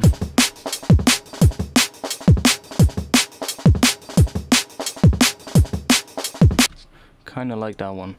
Let's slice that one to a new MIDI track. It's a Rex file, so I'm not really worried about the markers being in the correct position because it's a rex file, so they are in the right position. See? Now let's adjust these. So let's first quantize that.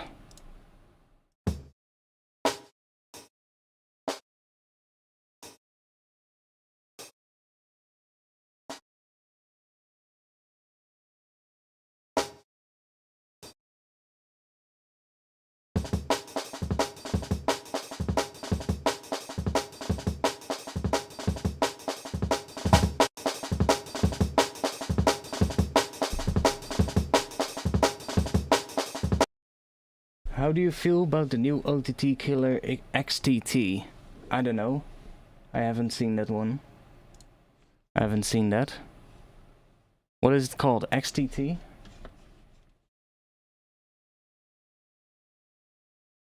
XTT. Is it the VST plugin?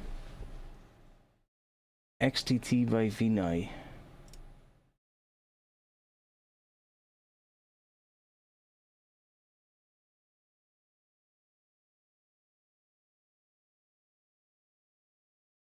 Let's check. What do they say?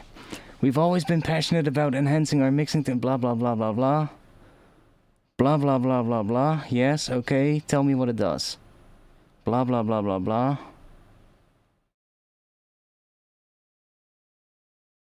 Blah blah blah blah. Nothing that is important.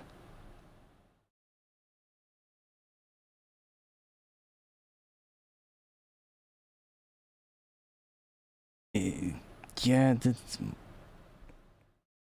Yeah, okay, whatever.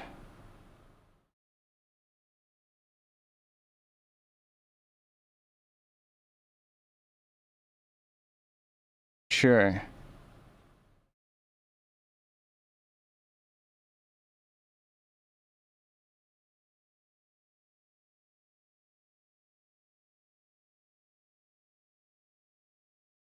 Yeah, okay. Tell me more about what I want to know. Yes, okay, whatever.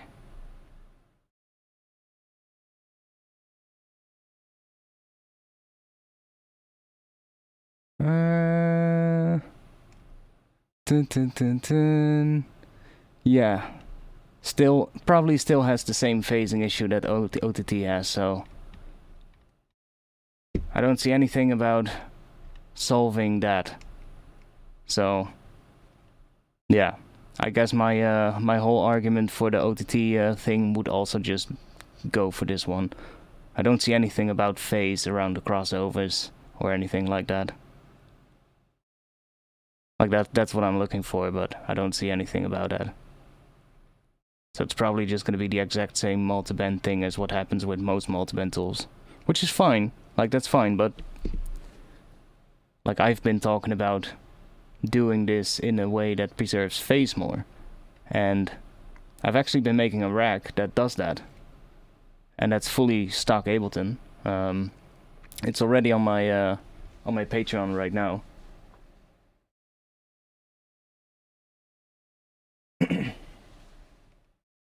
It is linear phase, okay. Well, linear phase still has its own issues, though.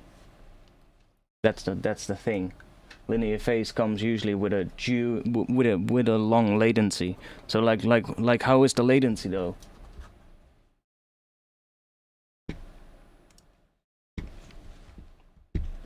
Like that's the other question.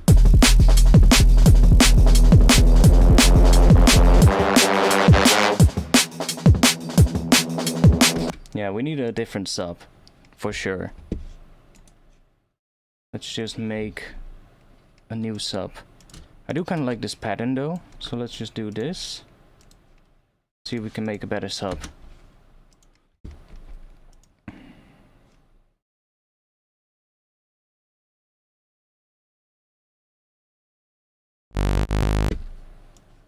It is really good.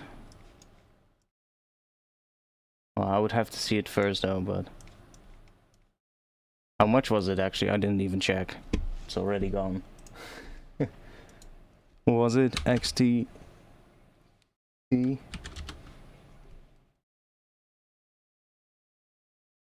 Oh, it's not even that expensive. Okay, well, for that price, I guess it's pretty nice though.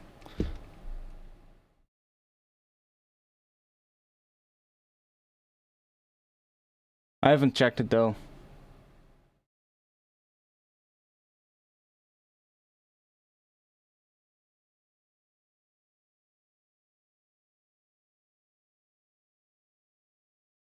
I don't see anything about it being linear phase though, or linear whatever.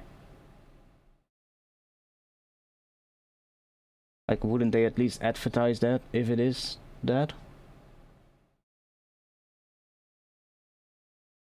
There's literally nothing about that on this page, I think. Let's find linear. Nope. There's literally nothing on that page about linear phase or anything like that. Interesting. Interesting. Now I guess for the sub I would just do the same thing as what I did earlier. But let's try making a sub that has some detuning so that we get a bit of movement in the sub. Go into the matrix, set that one to -50 and this one to +50. Make them unipolar.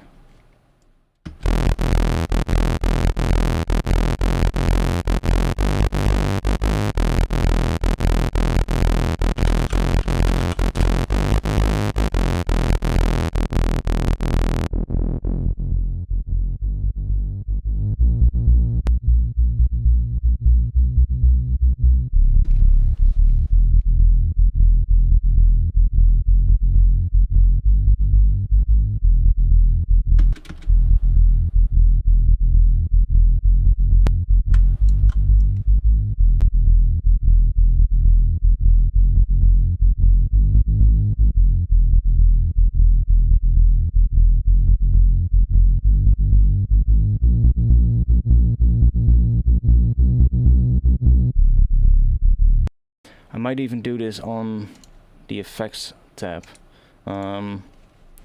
because then I can distort this first.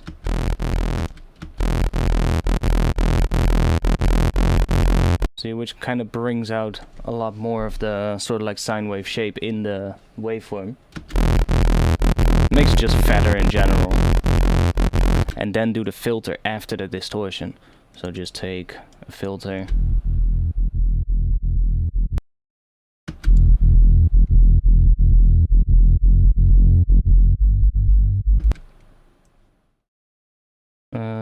Let's take this one.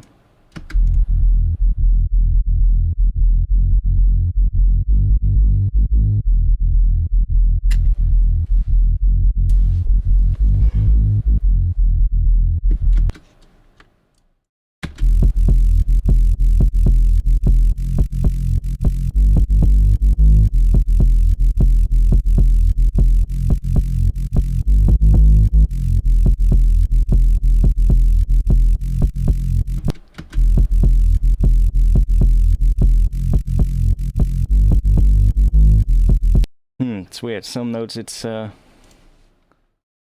some notes the bass kind of disappears.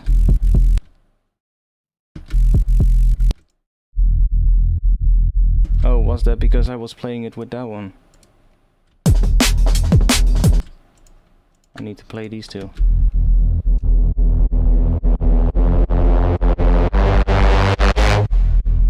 Yeah, that's pretty alright.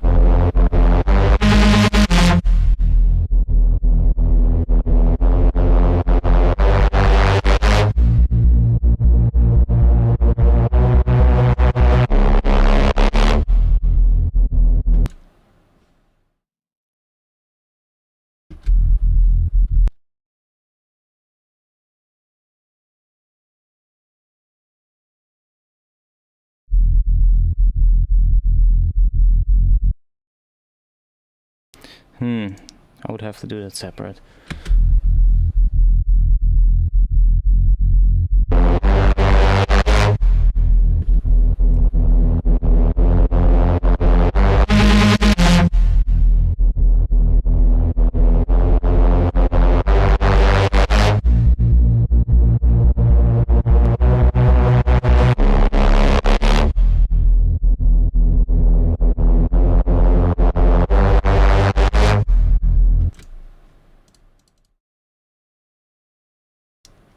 So do I like that more?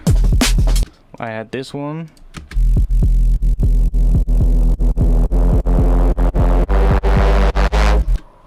And then I have this one, which obviously has way less high end. But that's something we can add. Like I could maybe even just take the high end of this one.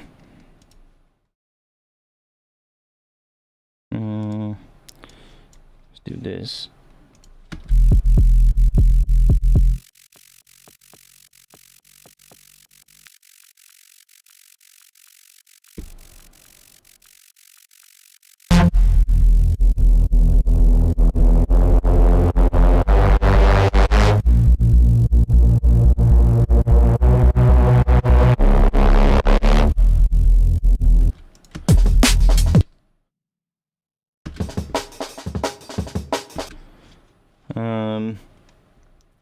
I don't think I like that break, to be honest.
Let's just search for top.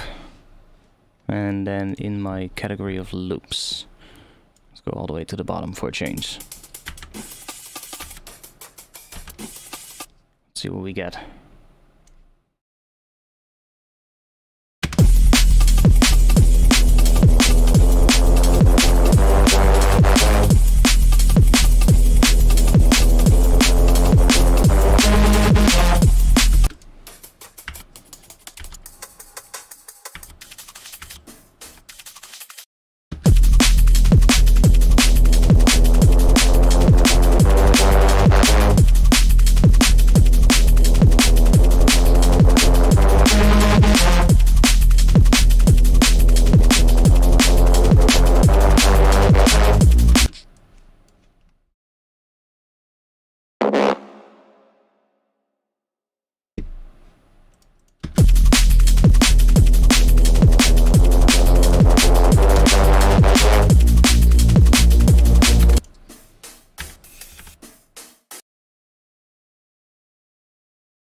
Wait, let's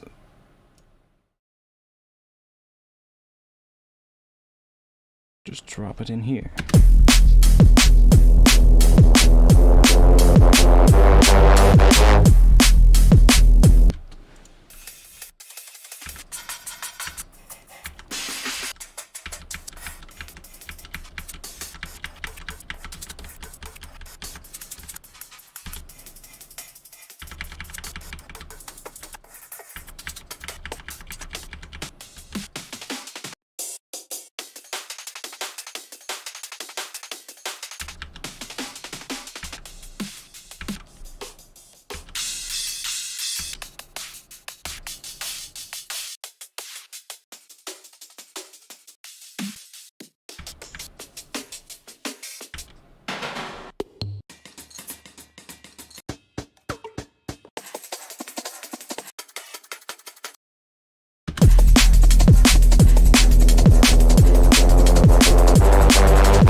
cool.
Okay, so that is the noise, this is the sub, and this is the mid-range Reese. Let's just call it Reese.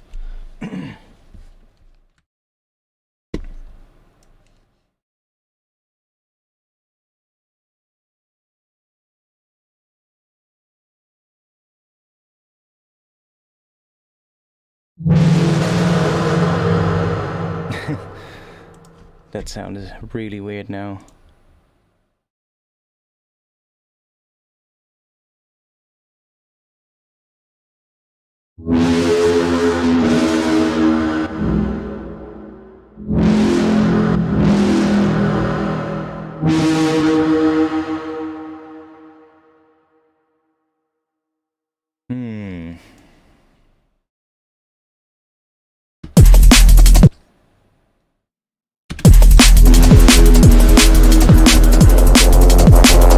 Gonna be too much, that one. Let's get rid of that.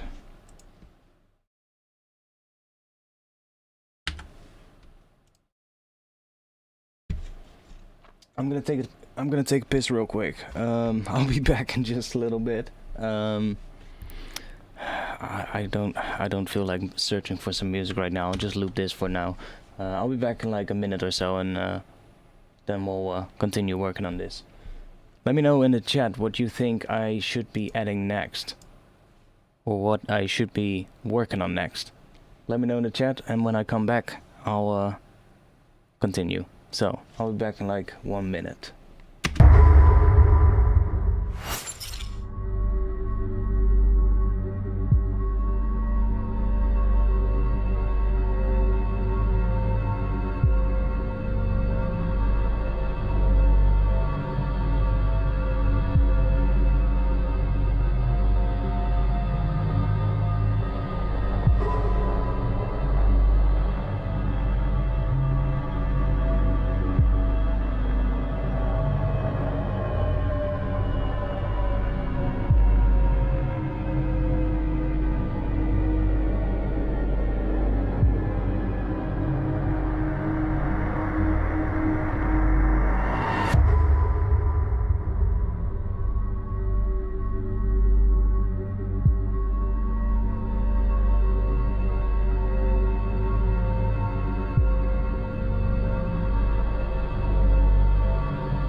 back.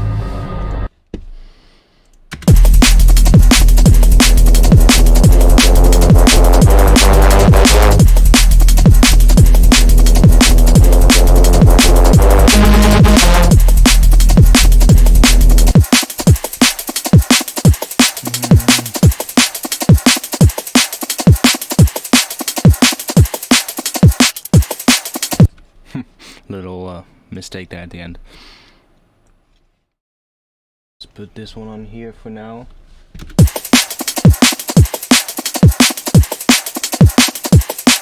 To make sure the drums are not clipping.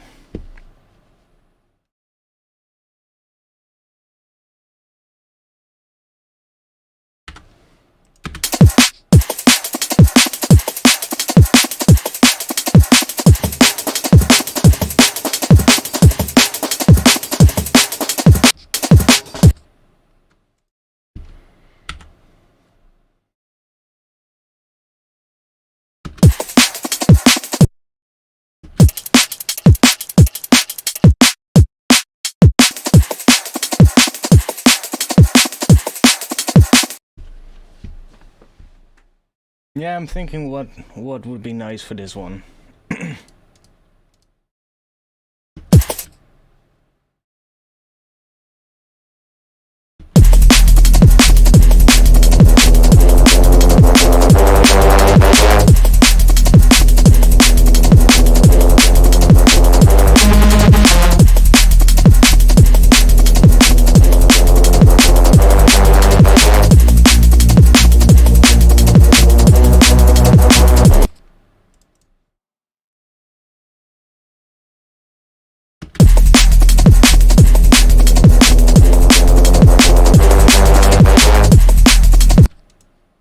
I like that one, but we're gonna have a little go through here because I have so much more. Let's see what else we can find.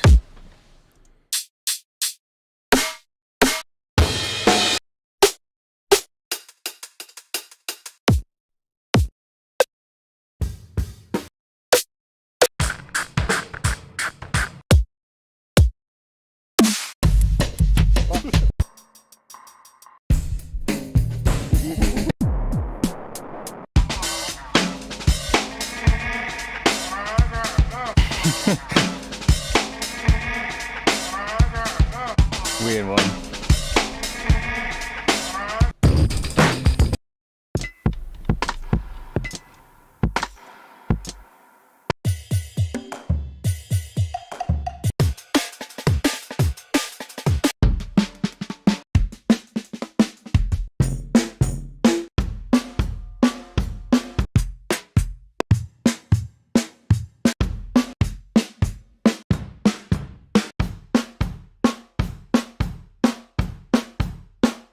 I don't know what was in that break, but it sounded a little bit weird.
Not sure if I want to do that. Actually go in and give them fades.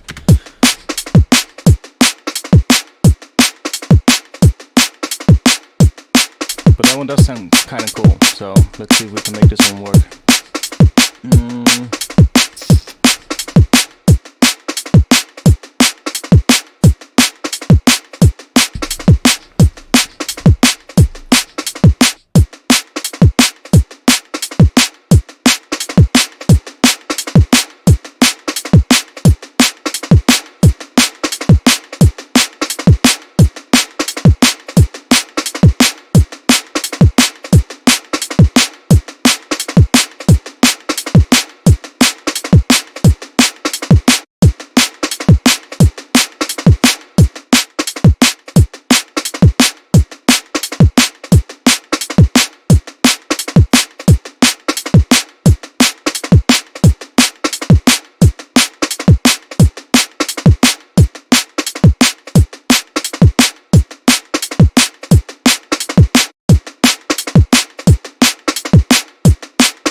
Just EQ it again afterwards.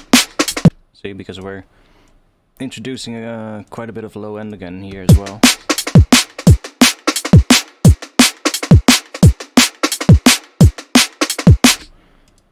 That sounds kind of cool.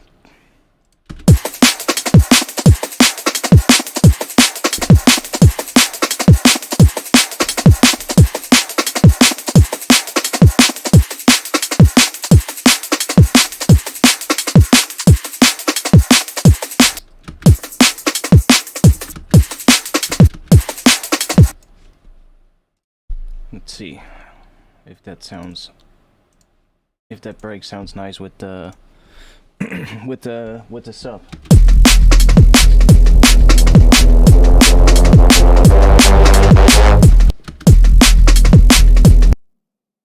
So this part is actually what we're just gonna loop.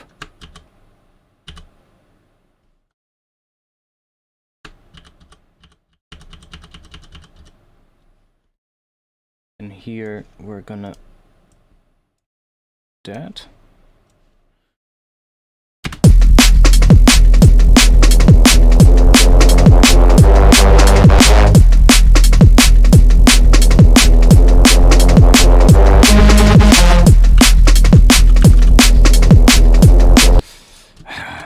Why? It's so annoying. Now it has that name of a sample pack while it's not that sample from the sample pack. Let's just do this. I'm just gonna do that.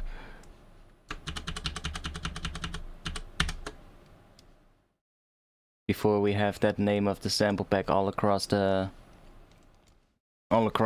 project file, because hey, it's not even from that sample pack. I do like the sound of this break.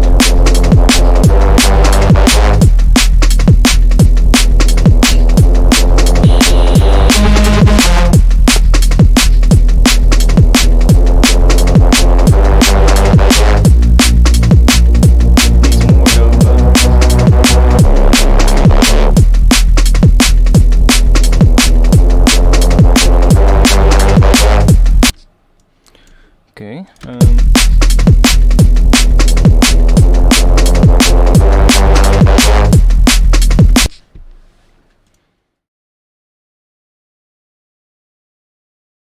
Now this one doesn't sound nice with it though.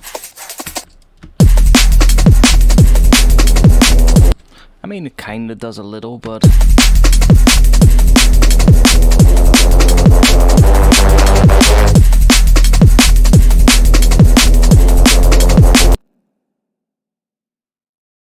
I think we can do better than that.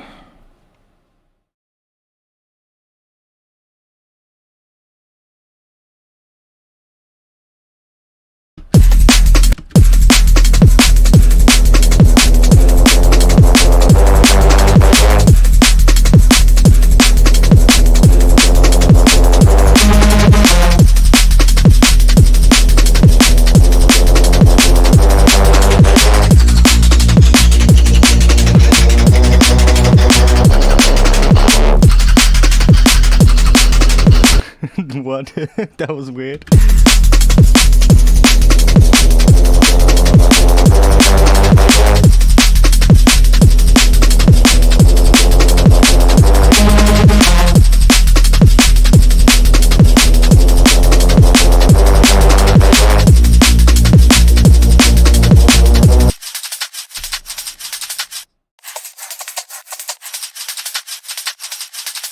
Turning it into that.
Okay, I mean, I could use that automation somewhere.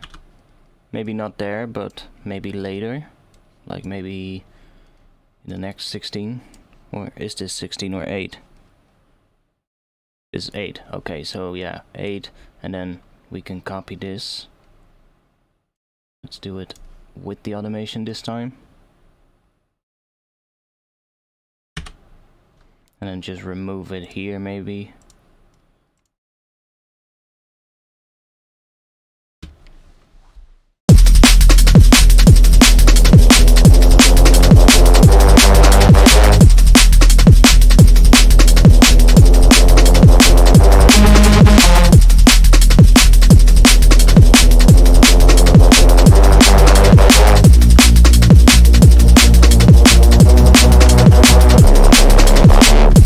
Sounds kind of like shakers. Let's just call that shakers.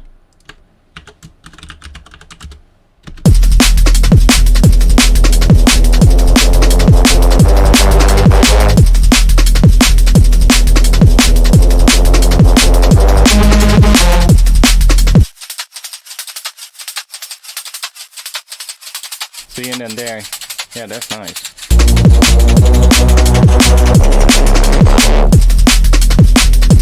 Yeah, that's good.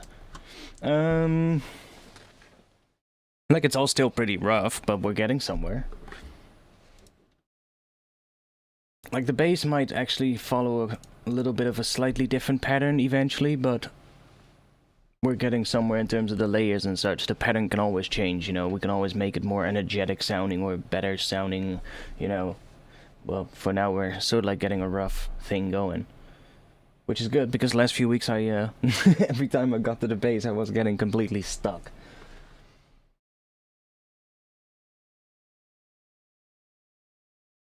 Which one? In this one? In this shaker one?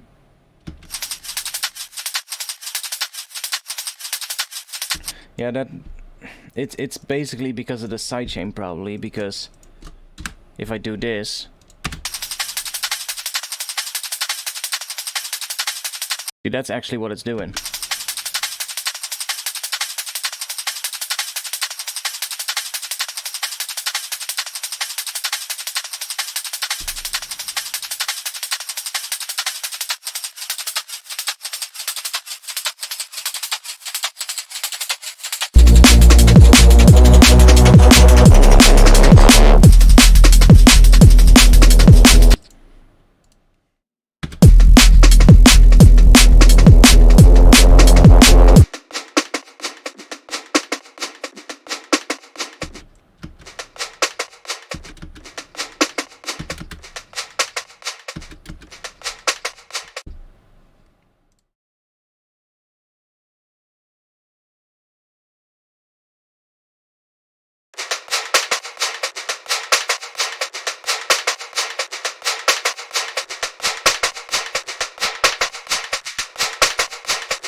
feel like they need a little bit to be a little bit higher. And go into here. Let's just do that, and then get up a bit.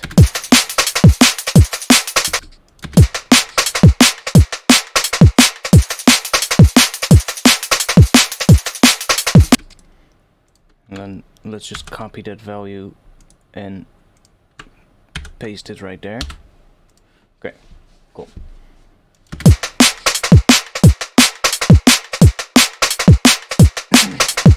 Yeah, I've got phase blend.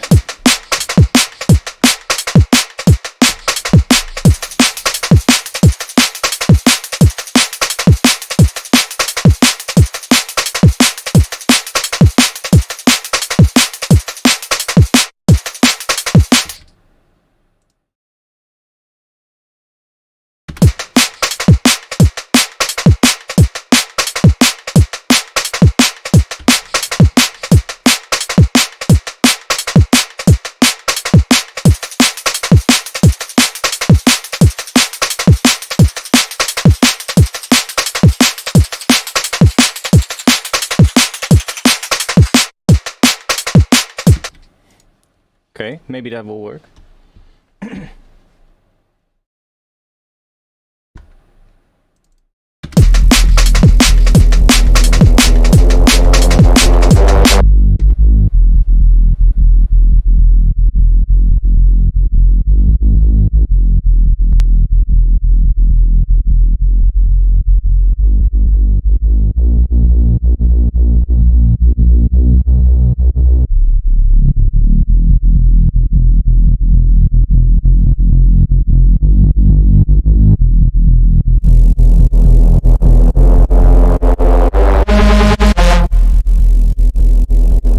I also have this one. I should just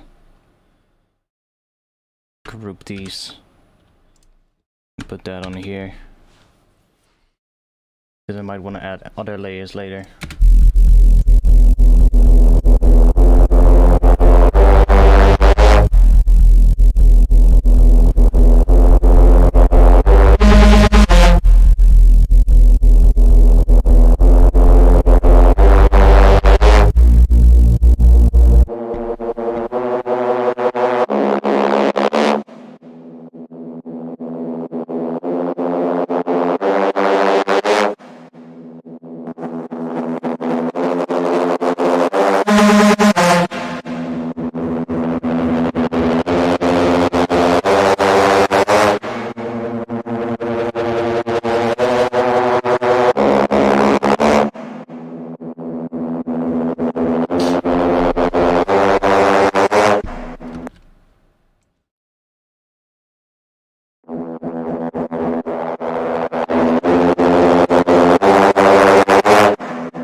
I'm not using phase blend right now for this one, so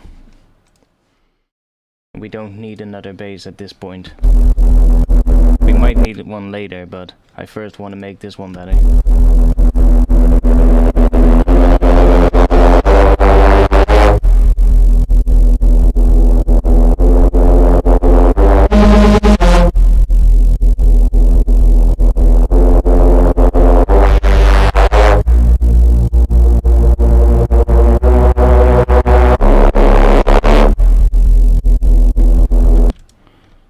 See if we can do some filtering on it, give it some more movement.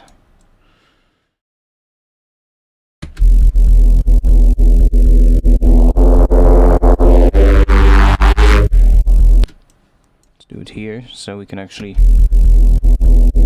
see it.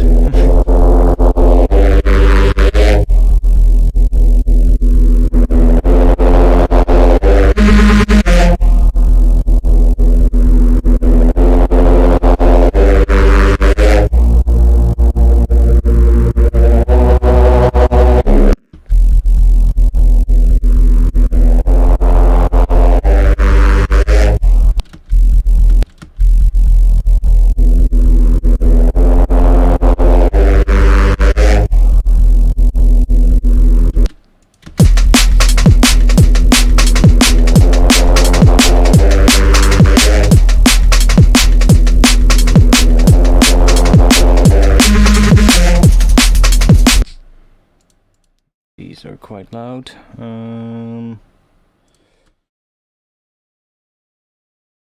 Bring them down a bit.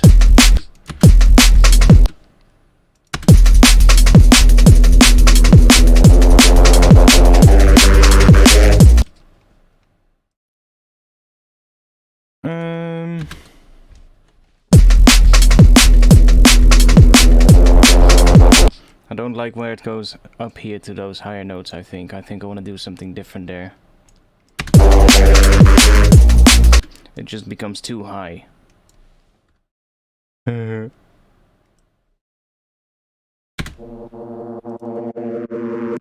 Like that one is fine, like this could be high, but the bass notes are just not subby enough.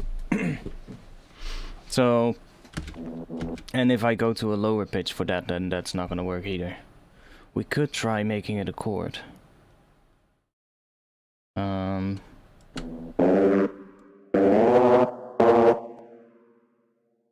That would be the top note of an E diminished chord. So, what if the sub goes to E?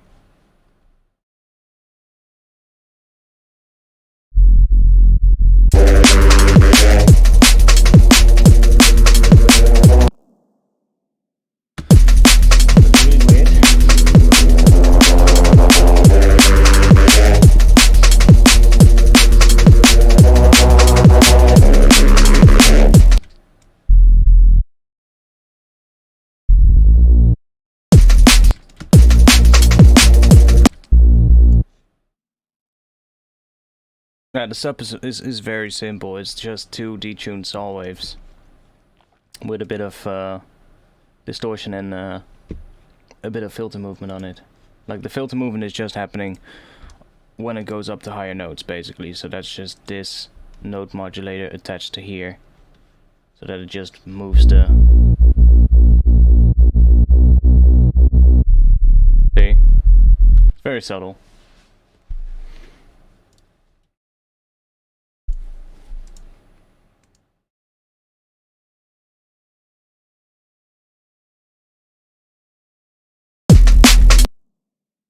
But I don't like it yet, how it sounds. Let's see.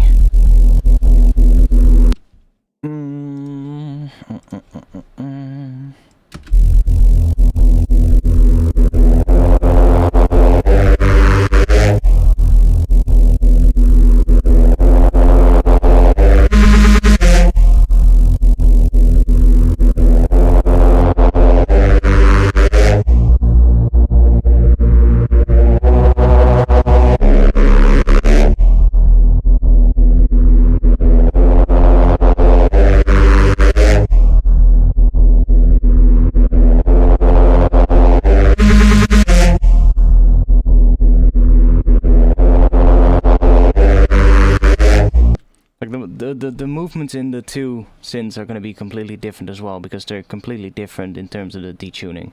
So this one is 39. I could try setting them both to 39. Let's see what we get.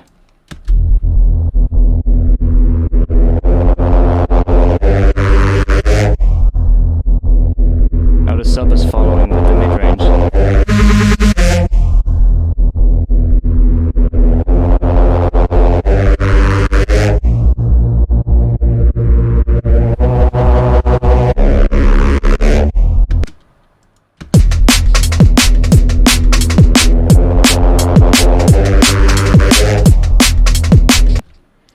I like the pattern that this one is doing, but I'm not sure if I like the sound of it. So I might need to make or find a different break and then recreate this pattern with that break. Like the pattern that it's adding to the main, so like drum pattern, is what I definitely think is nice. But the sound of it I'm not liking that much. It's a bit too thin, a bit too, like I've high passed it of course, but see, I don't really like the sound of that in the lower mids either.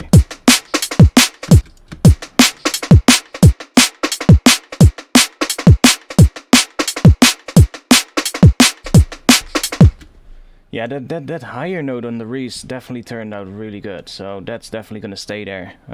This part here, that where it goes up to the higher section.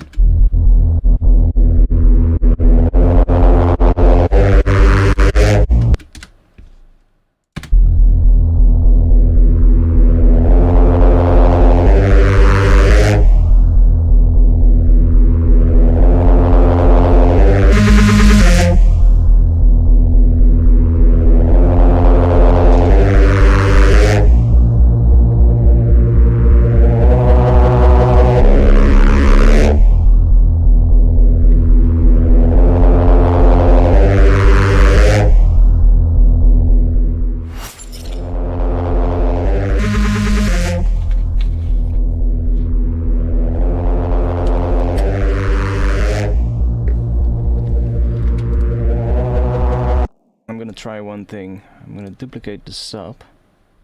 I'm going to take these from the Reese. Just put those on here. Let's see what it sounds like when I just sustain the notes of the sub, just like the main Reese is doing. So then I'm just gonna bring these down an octave. Let's just consolidate this.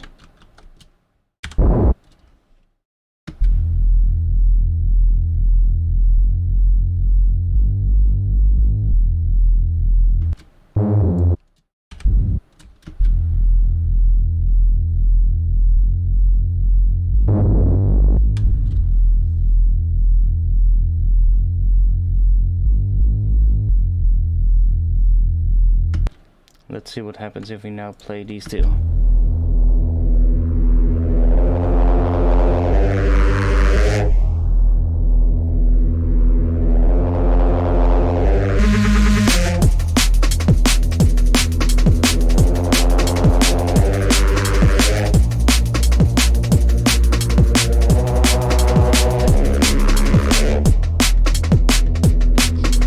It sounds so empty when it's without the shakers. Let's just keep the shakers throughout here.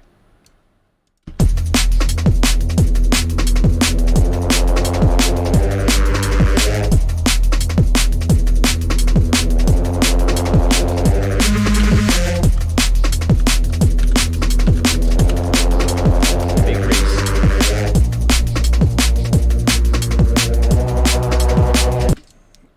Or this one.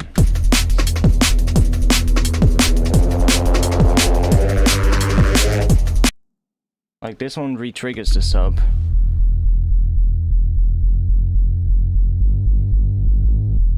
Which is actually kind of cool as well. 39.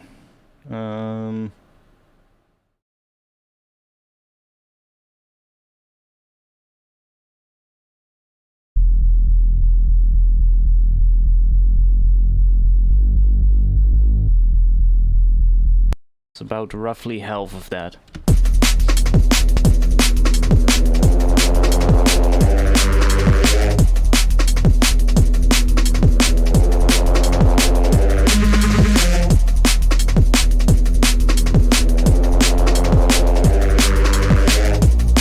I think that's better than just stating them. Yeah, then it's sort of like, I don't like that. This is more consistent. Let's try adding maybe a little bit of pitch movement to this one.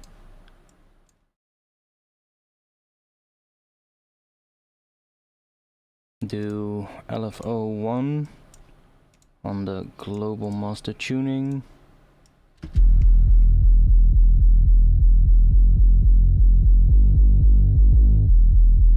So we get that. And let's bring the sidechain back.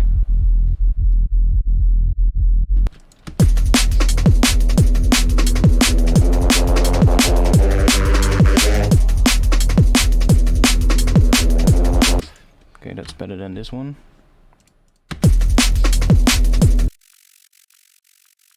I don't think we need the noise. Maybe really quiet.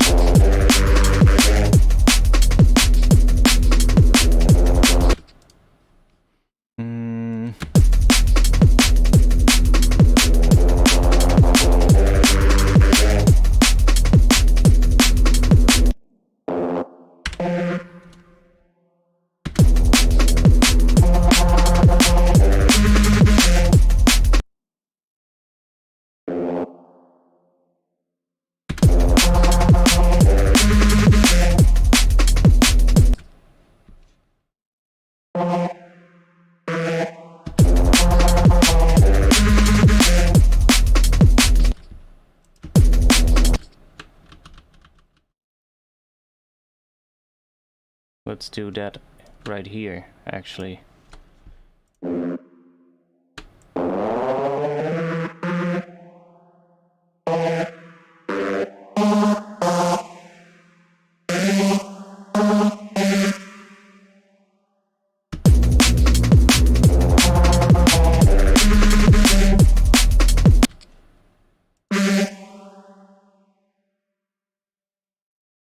And the bass needs to follow that. Yeah, let's just ditch the noise. It's not really adding much anyway. So the bass is now doing something slightly different here.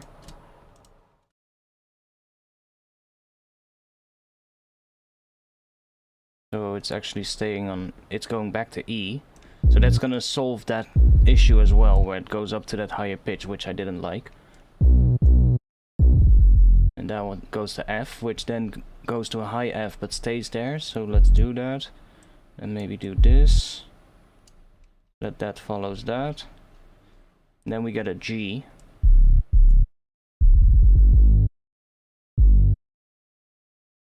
G sharp and then back to G. So this one is going to be G. And then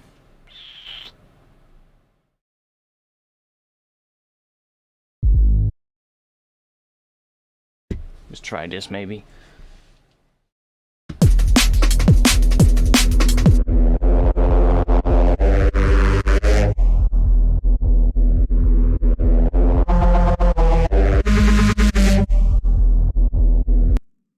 Kinda cool. Are you ever going to do an advanced drum patterns tutorial? I might do. Yeah, I might do one. It's gonna be a little bit more of a longer and technical video, and I have just finished making a really technical video about OTT. So that one is actually gonna come out in the upcoming week. And I think the next tutorial is gonna be a little bit more of a simpler one for me to edit, with a little bit less information. Maybe, well, maybe not necessarily less information, but just maybe doing a sound design tutorial or something. And then maybe an advanced drum patterns tutorial could be one that I could do. But that's gonna be a bit more work, so that's gonna take a bit more time.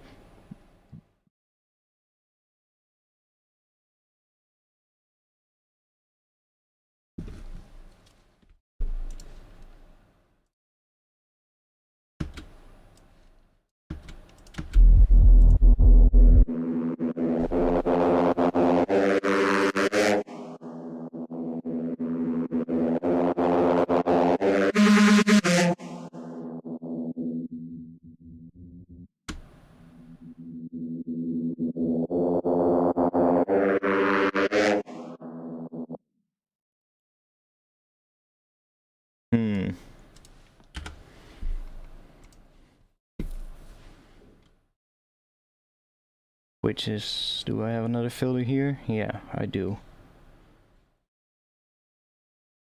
Which did I automate?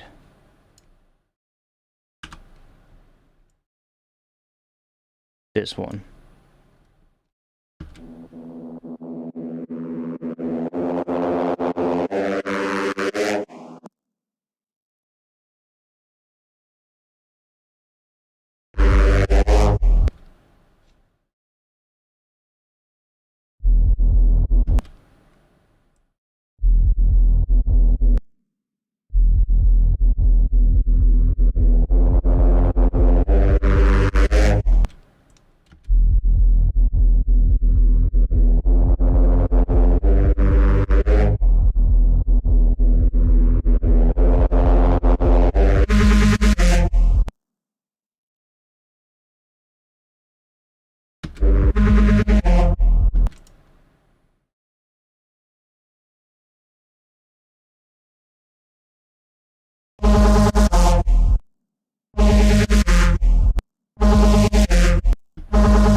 Yeah, well, I made an OTT that doesn't alter the phase as much as the original OTT. So it's already on my Patreon right now, so if you are a member of my Patreon, then you can actually go there and watch the video already, which is gonna come out next week, and you will be able to download it as well. I have it right here, so it's basically just another OTT.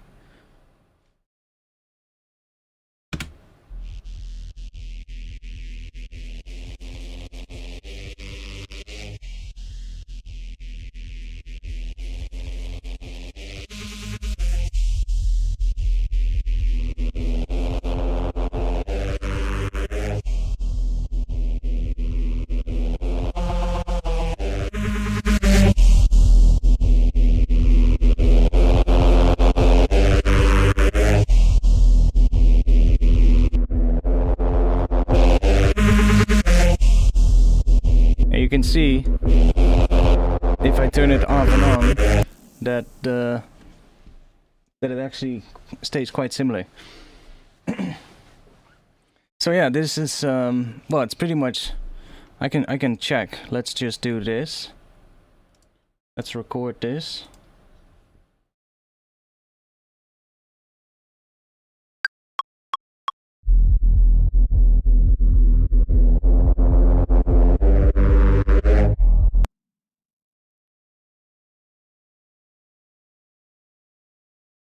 Put that right here, turn it off, and let's record it again, but now with this one.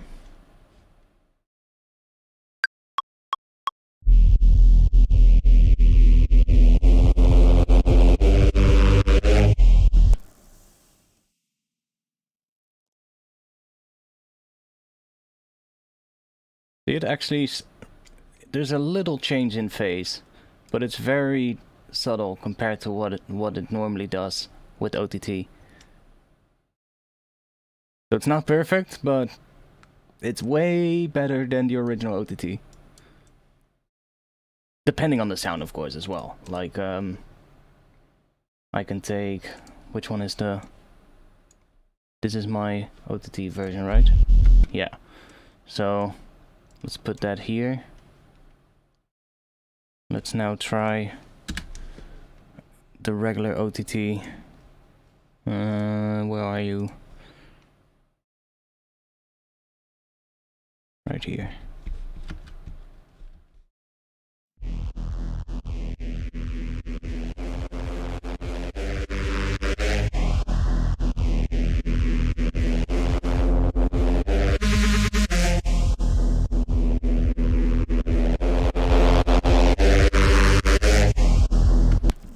Let's record that, see what we get. See how much of a difference there is.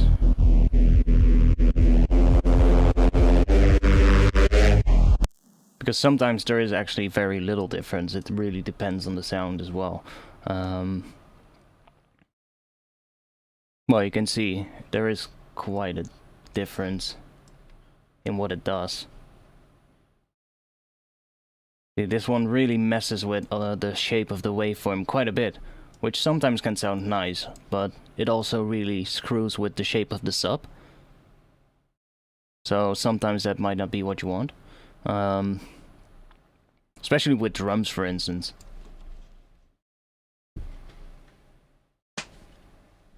Currently I don't really have a sample pack planned. I might work on more at some point, but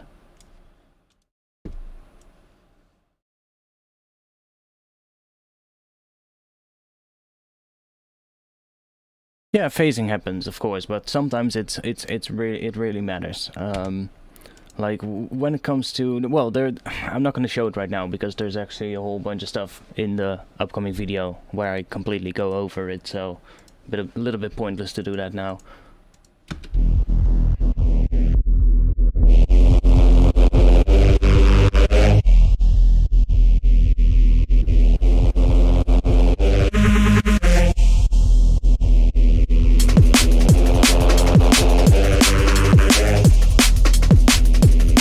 I could theoretically put it on this break. Let's see what happens.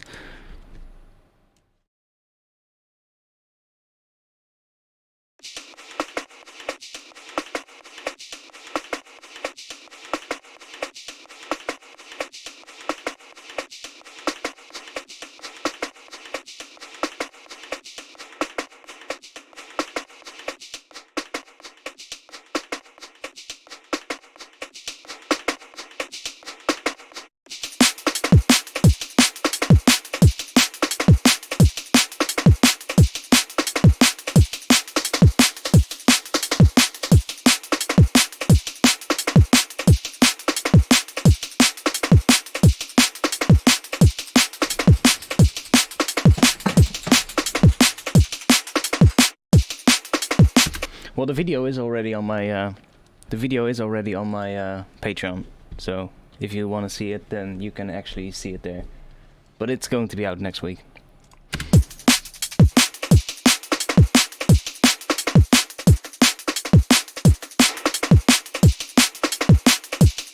I mean, it still works though.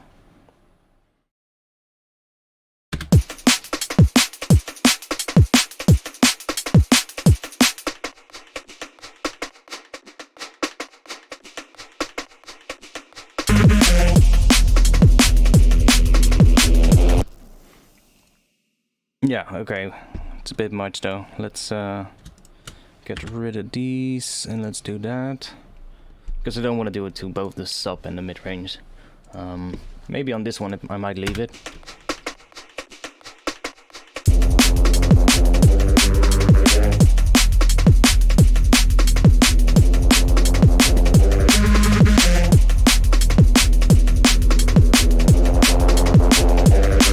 Like these are mostly... oh, maybe I can actually tighten these up in a different way. Let's see. Sidechain. Let's just take this.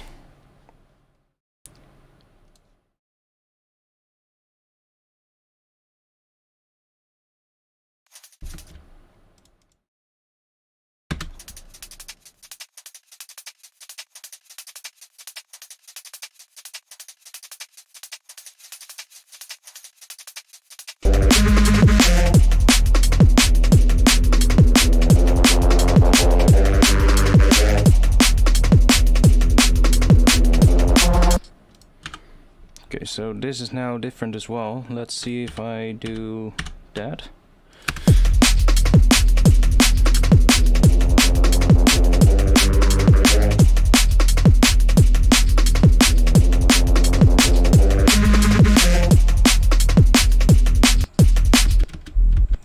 Now we can process these together though. Let's try using this one.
And here we're probably gonna do something different though.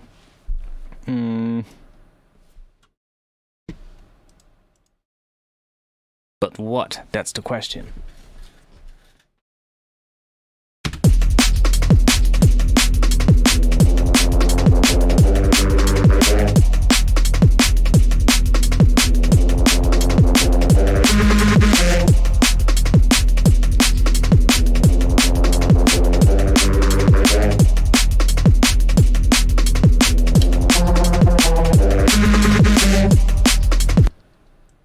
I do feel I maybe want to do something slightly different here though as well.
Let's see.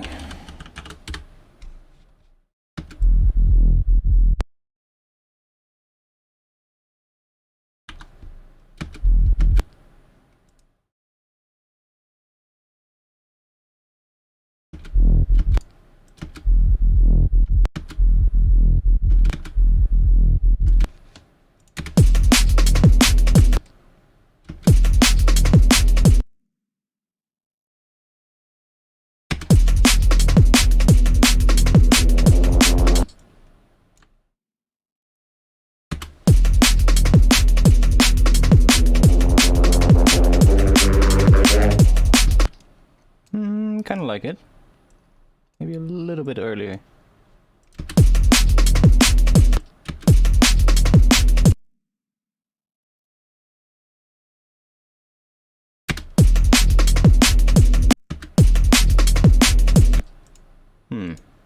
Maybe not. Maybe there, but a little shorter.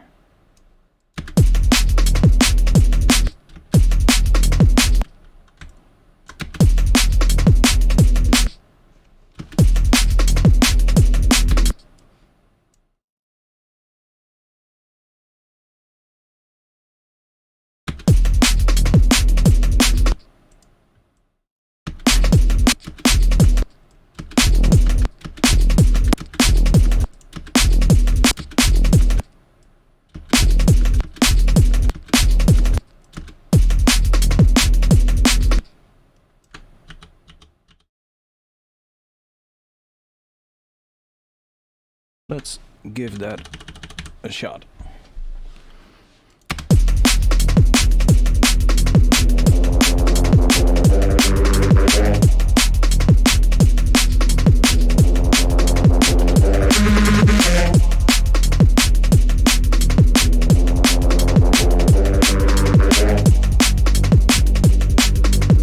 Don't like this section yet. I really don't know what I should do here with that part. Should I go just back to E again? But it sounds weird if it just repeats another time. I think at least.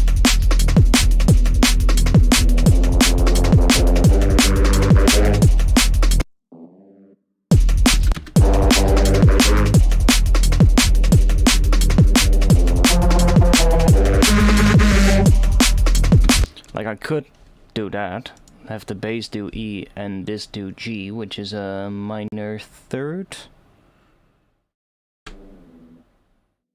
Yeah.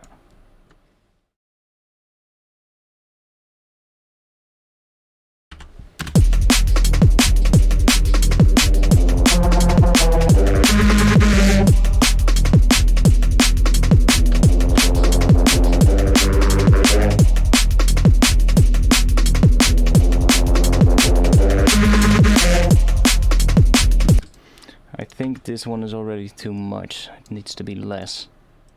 Just...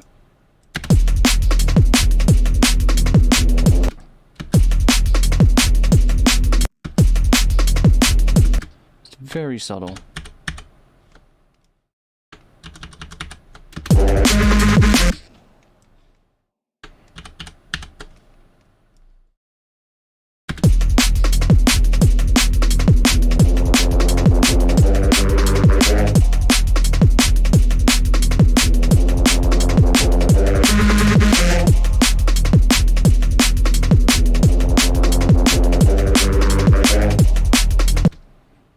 To F sharp, yeah, that's gonna be out of the scale, right?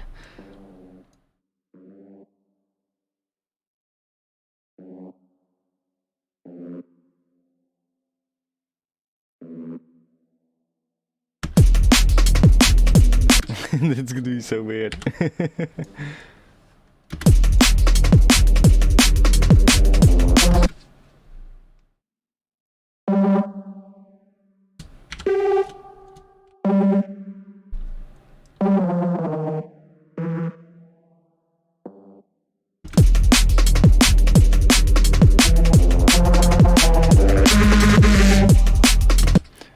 E diminished, I mean, and then the half tone whole tone variation, so that we get the E to F at the start, and then basically it's a very simple scale. Like, all that it is it's just from E you get a half step, a whole step, a half step, a whole step, a half step, a whole step, a half step, and another whole step. So that's basically the scale.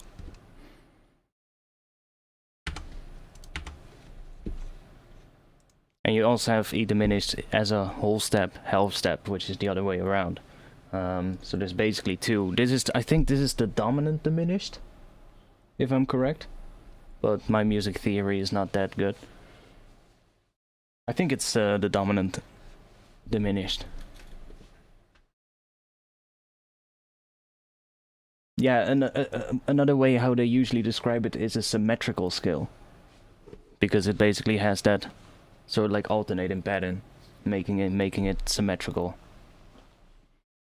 You can basically also make chords by just stacking minor thirds. If you just make chords, you can just stack minor thirds endlessly and you'll get just a chord. Which is quite interesting.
What can we do to that one to make it more interesting? When in doubt, add more trash. I need a drink.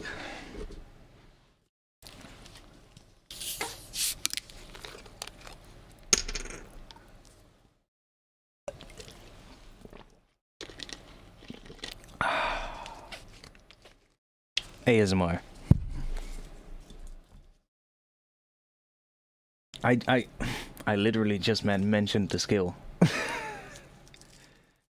You've been here, right? E diminished. E dominant diminished. Whatever it's called. E diminished, half step, whole step. Scale.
I feel the drums need to be bigger as well.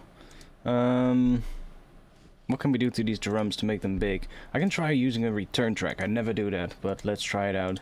See if we can make them distorted.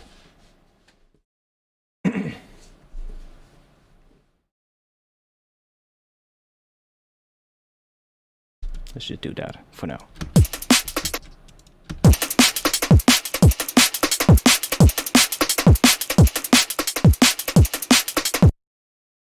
Does trash add latency? No. Okay, good.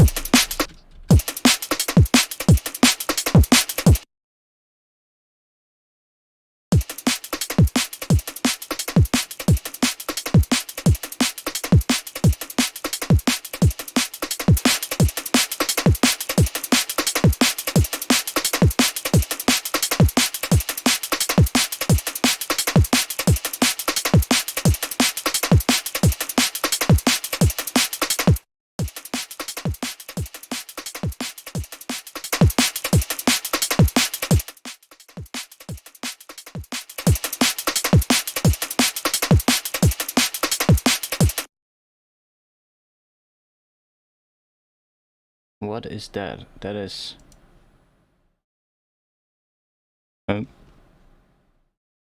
send. Oh, but it's not doing anything because... yeah, okay. I was like, huh? Why can I send this one into itself? But it's grayed out completely, I guess. Yeah, okay, so I still need to adjust some of the colors in the skin so that you see that a little bit more clearly.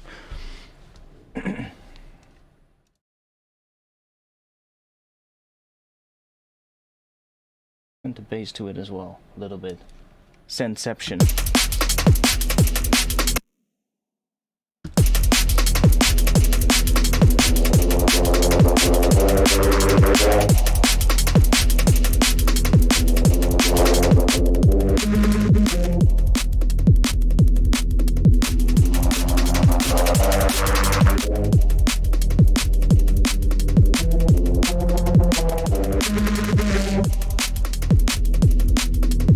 Interesting. What is happening there? Let's see.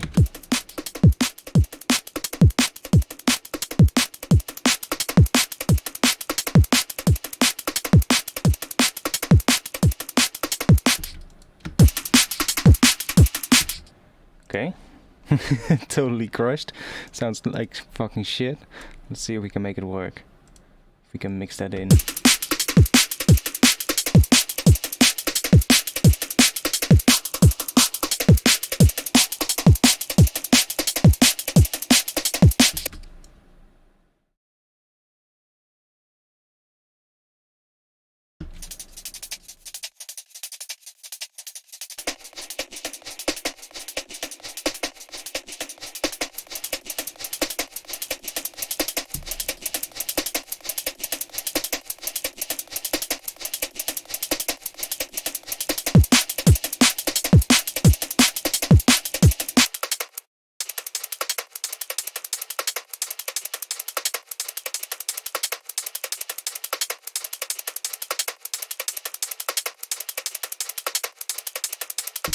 Quite like what that does actually to this.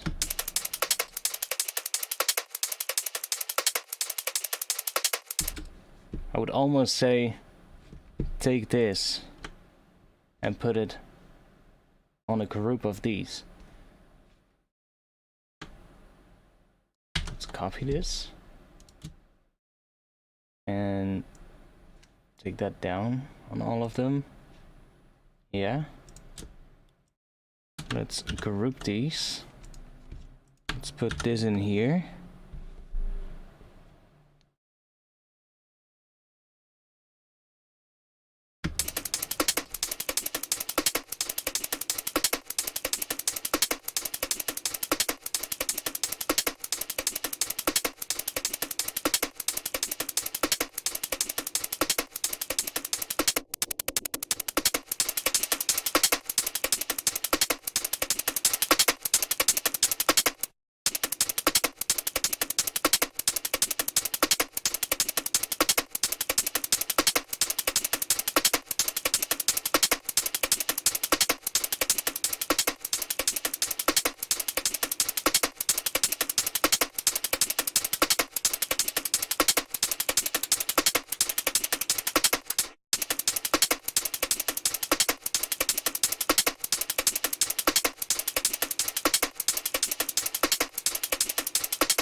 So we can kind of mix it in with the dry version, but maybe even at fully wet it might actually be cool.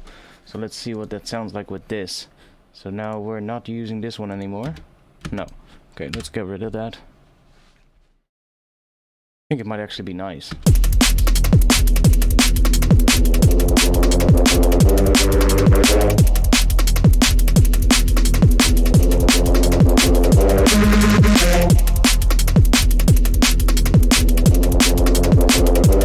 Definitely makes it a lot more tight. Maybe just mix this in a little bit.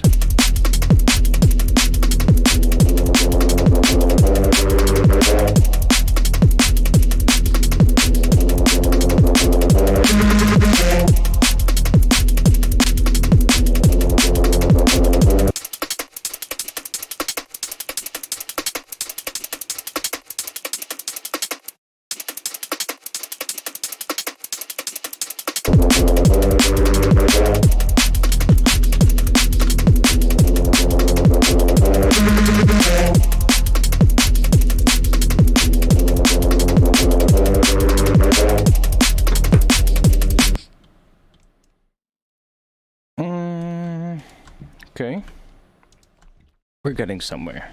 Let's see.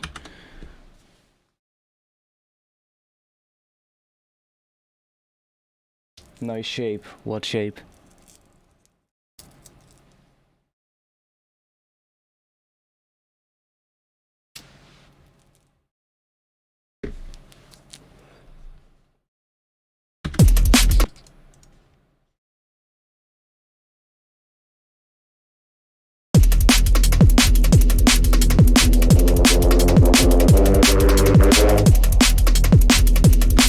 Let's make a little high pass filter thing. I'm just gonna take this and group this, and then I'm gonna map this to macro 1, and let's just go into the mapping here and change. Oh no, wait, first let's map the on off switch to macro 1 as well, and then I'm just gonna change this minimum value to 1, so that when it's all the way at 0, this is off. And then when I bring it up, see, it enables the high pass.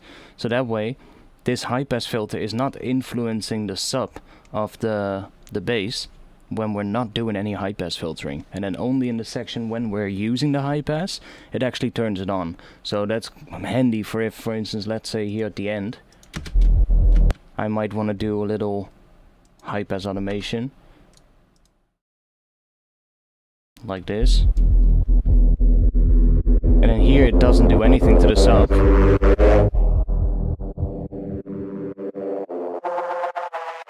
That's maybe a bit much, but...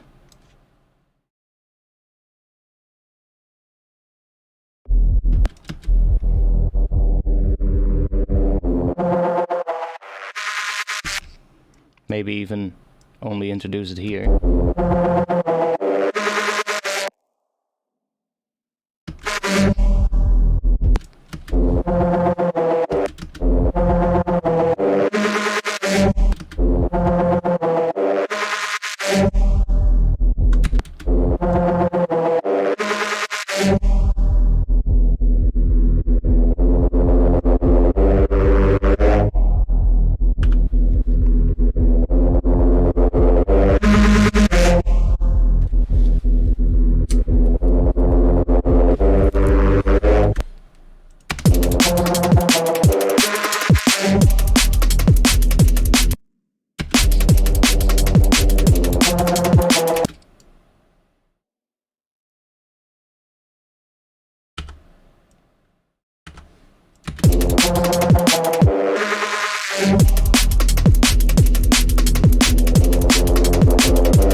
What sound can we use to make... let's see.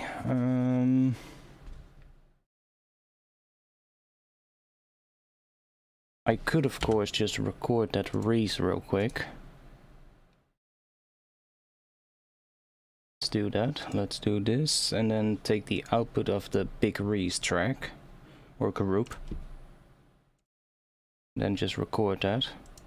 I think I'm only gonna need this section, but I'll record the entire bit here. Record this entire section.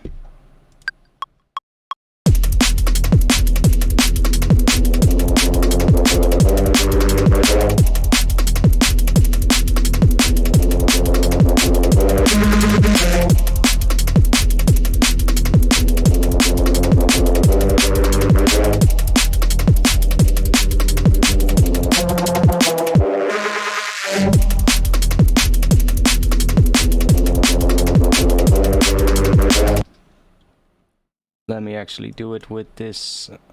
Let's just record this entire section.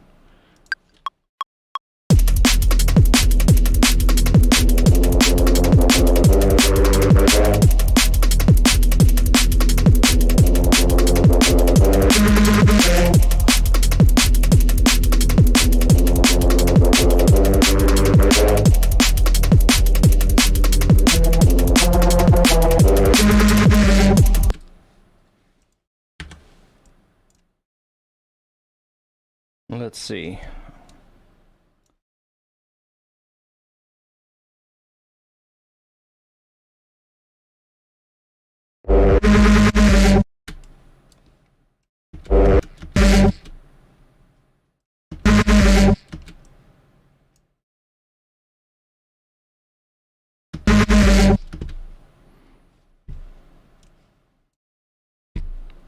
Let's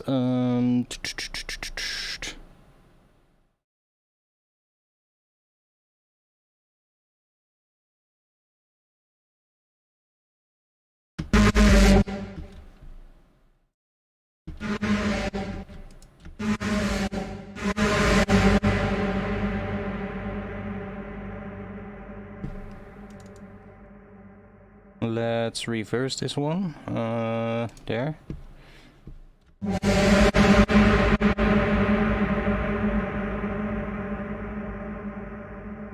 I'm gonna leave the sub in for now, but okay, let's take another audio track. Take the output of track 21.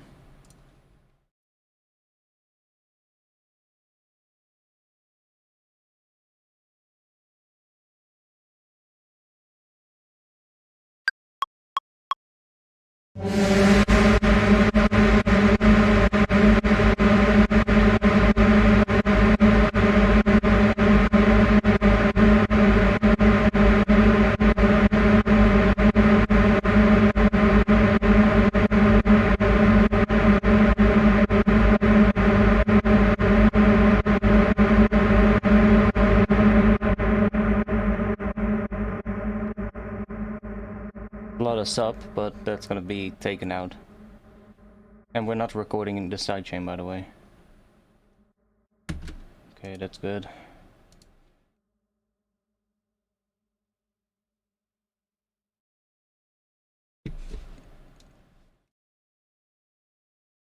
So let's take this. Let's reverse that. Because it does kind of decrease a little bit in frequencies over time. And we're probably going to use this section. Let's put an EQ on that. Because there's a lot of sort of like weird sub in that. See?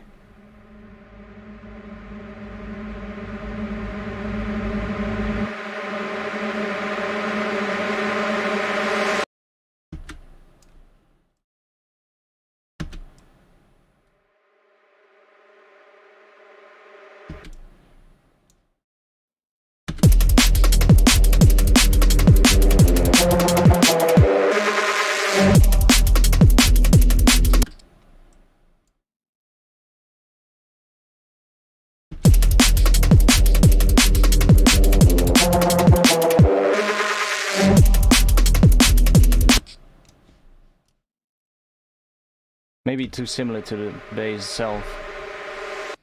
but it does kind of work. Just put it in that group.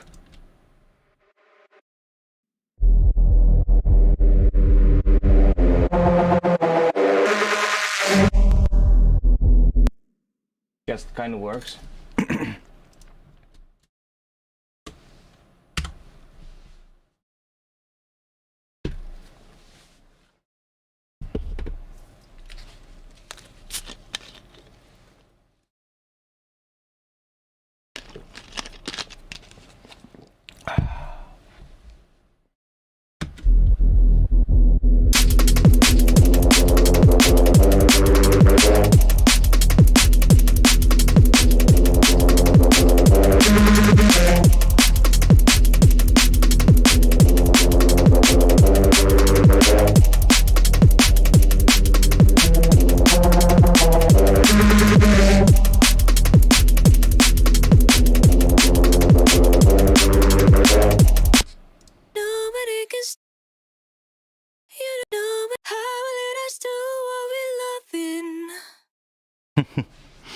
How will lead us to what we loving? Nobody can stop me, I'm running. Thinking, should I put a vocal in and completely mangle it up? I mean, it's always worth a shot.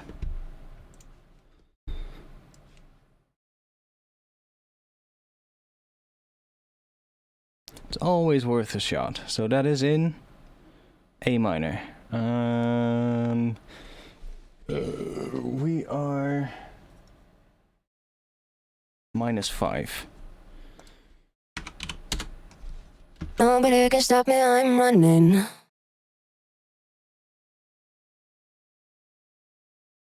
Nobody can stop me.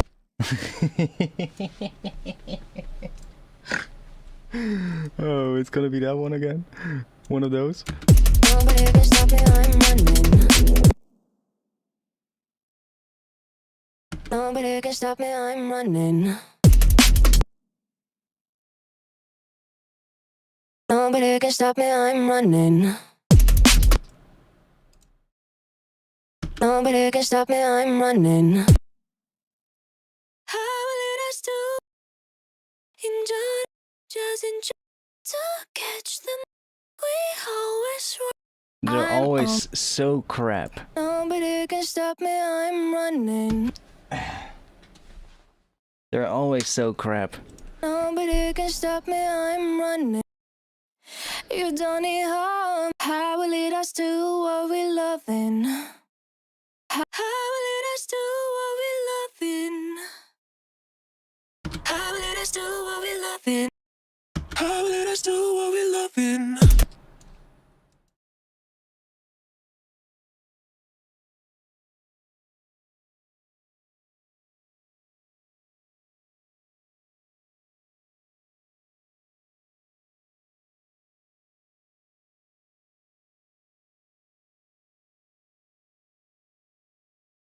Like, I always think, like, vocals could be cool, mangling them up, but it's always gonna be like, which one are you gonna do? Because they are always so crap. So which one are you gonna pick? How will it us do what we loving?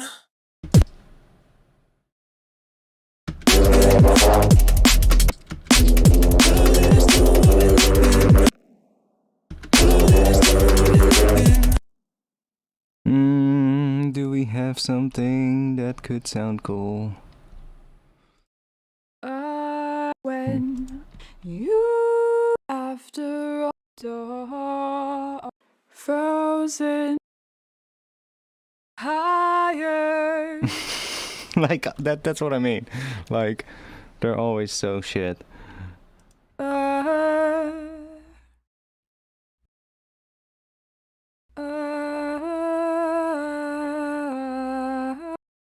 See?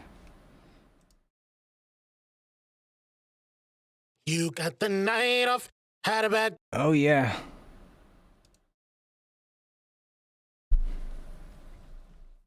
Or even better, sample packs that, oh no, there is actually, they are labeled. I was gonna say, like, sample packs that don't label them by key, that's even better.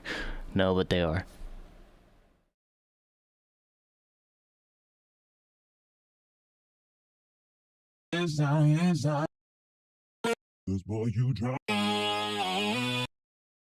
Yeah, forget that.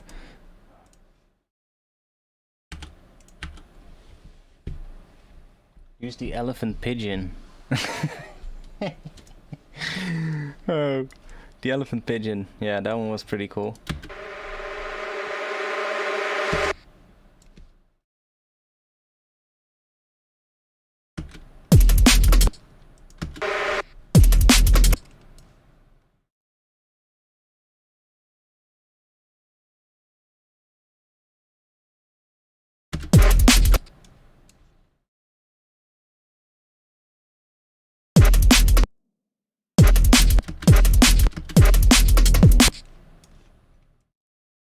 Okay. Why not? I will do it on a separate track though, but... Oh, a bit loud.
But wait, there's of course parts. Oh no, not in this one.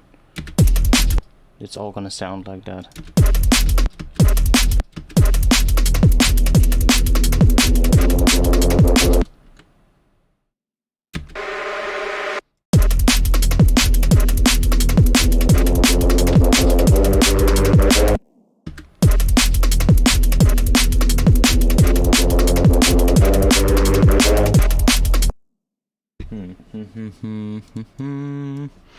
No, that's not gonna be it. Maybe the Bulgarian choir. You mean the contact one?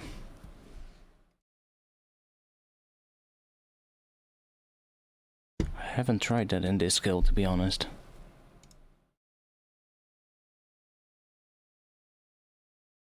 What do you mean the Omnisphere one? I guess you mean the contact one.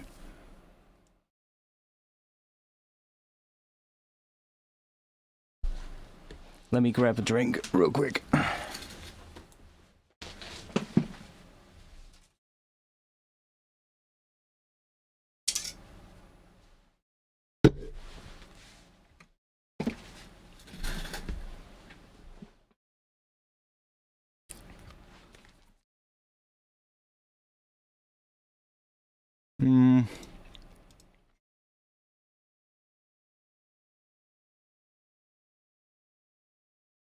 Which one was it? This one.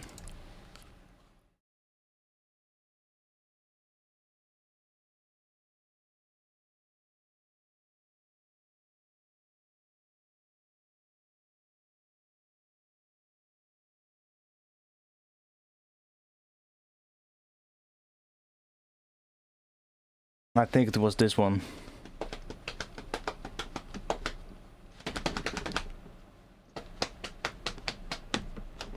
Could actually work, maybe, yeah. Come on, you can do it.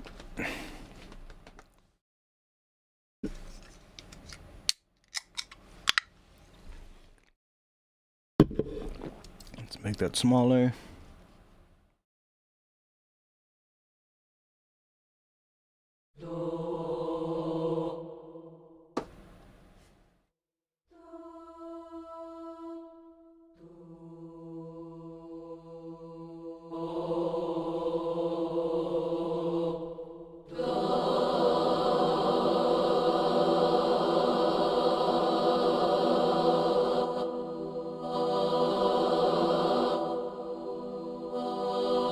Do you see when I move my mod wheel?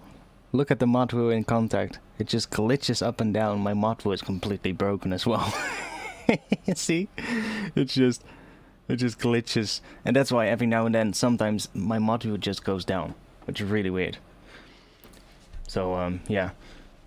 Just a little more and then I'll have enough Patreon money to get the new MIDI controller. So if anybody's watching and you want to help support, patreon.com/artfx. Yeah, this is a really nice choir, I agree. Has a really good sound, especially with a bit of reverb on it.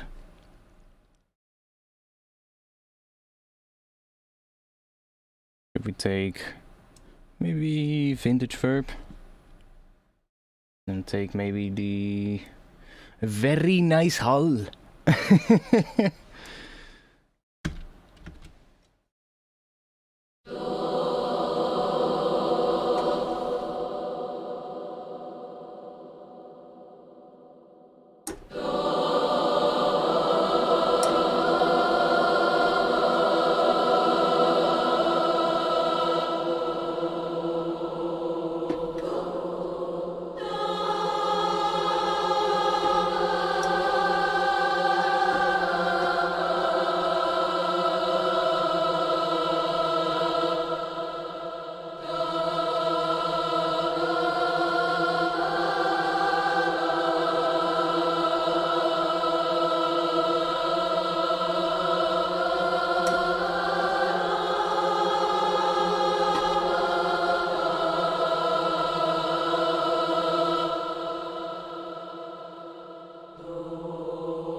It doesn't go that low though, this one. It's a bit long. Let's make it a bit shorter.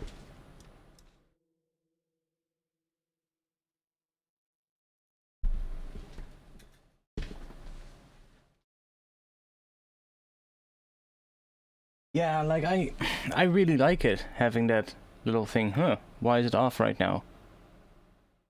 Weird. Why is it suddenly off? Did a new button appear suddenly magically? Look, it's suddenly overlaying with this one. That's weird.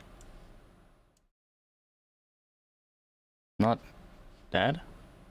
Weird. I think a button appeared or something. Let me adjust it.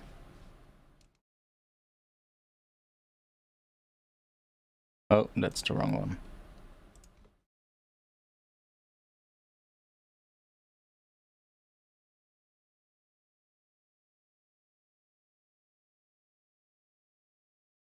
Yeah, that's better. I really like it as well. Just makes it easier, you know, if I'm looking at sort of like, especially with bass, you can really see like when my sub, I can see when my sub is sort of like at the right level. I can see when my bass is compressed enough, and the same for like the vector scope, you know, that I've. Let's put right here. It's really good to kind of see where my stereo is at. It just makes it so much easier.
Good call. I'm saving right now. So G0 is the key switch. Why is that so much lower than the range? I don't have that big of a keyboard. G0 resets it. Reset it then. Is it now resetted?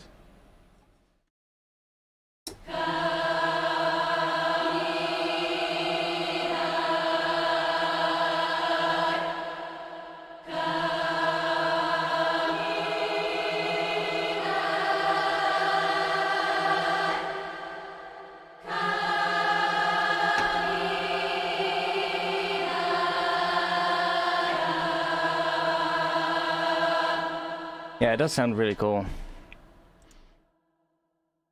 Also has staccato.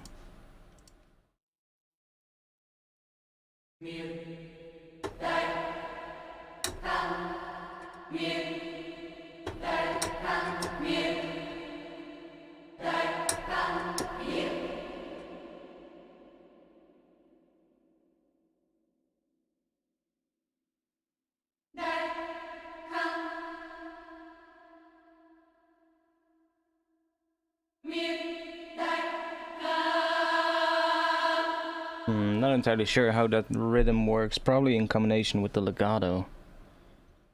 Not entirely sure. Probably would use the sustain anyway.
Maybe.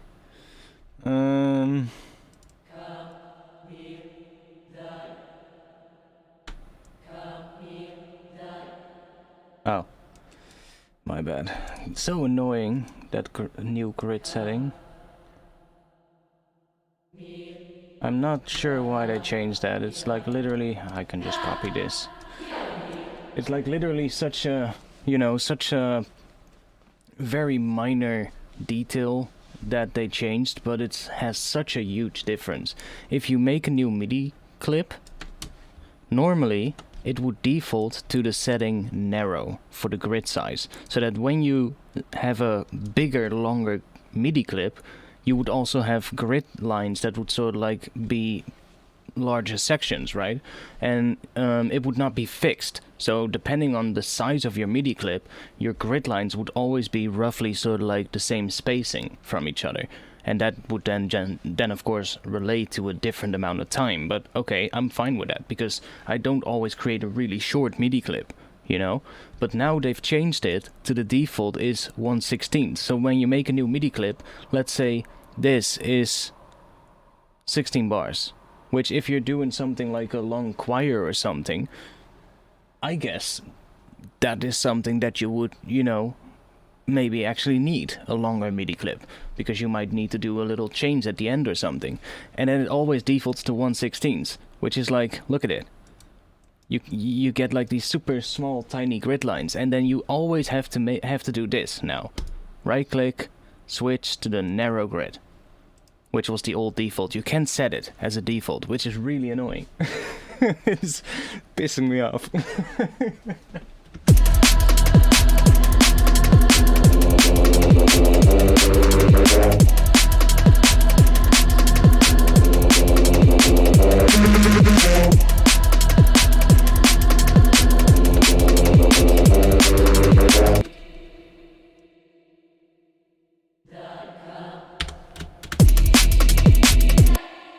Okay, I'm gonna put a key switch right here. G0 was the key switch.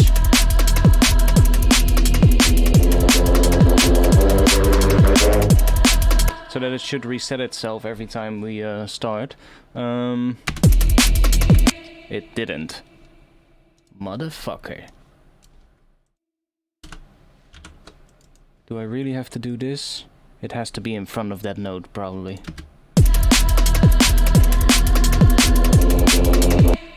Yo, G0, right? Was the key switch. Yo, it says clearly here, G0 for the key switch. But it's clearly G-1. Yep.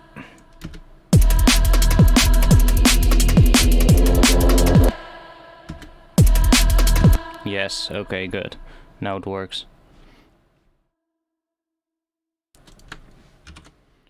Because then I can just start doing different things here. And I can also start changing these things in here. Let's say, let's just do 2 times the same one.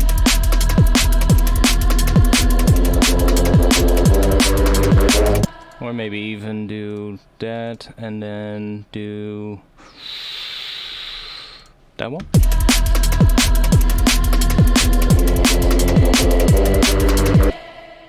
Or swap those around.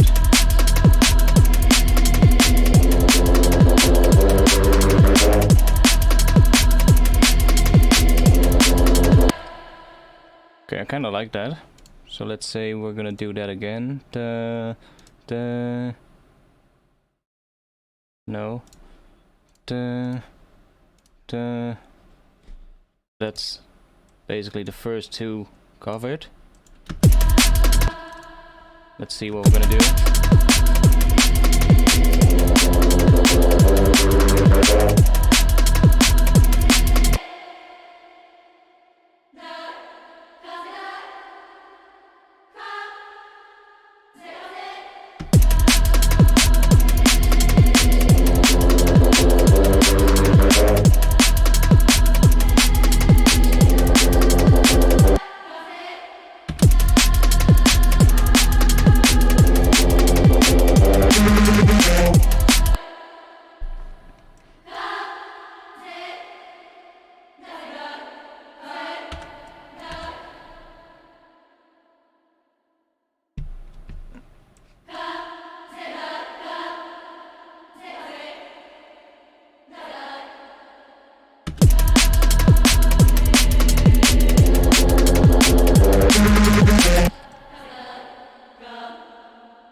Not sure yet what I'll do there. I think I'll just repeat these for now. So let's see, we have...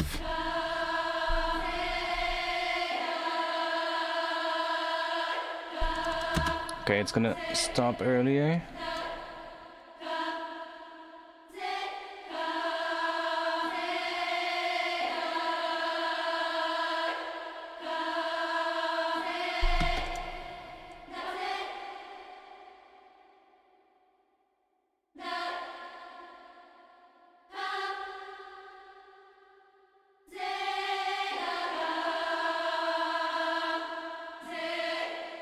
Okay, then we're gonna have one with 4 right here, so we're gonna get...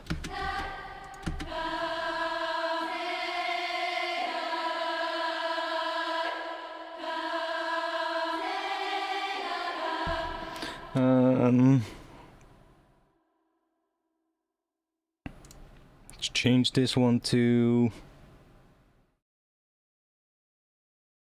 that one, why not? And then do that one.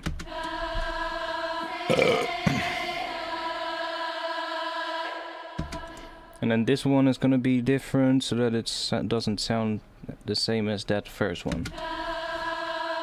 Just trying something out right now.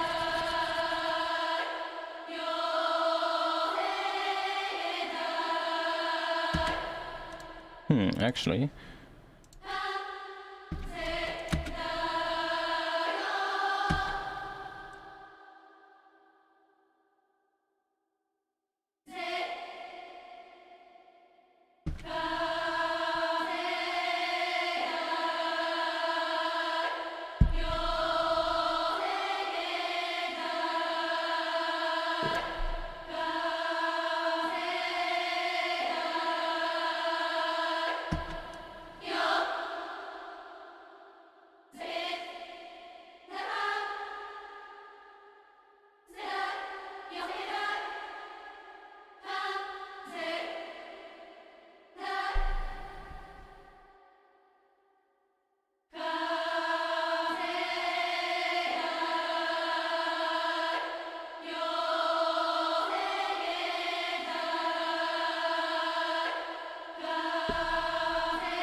Yeah, that I don't like that.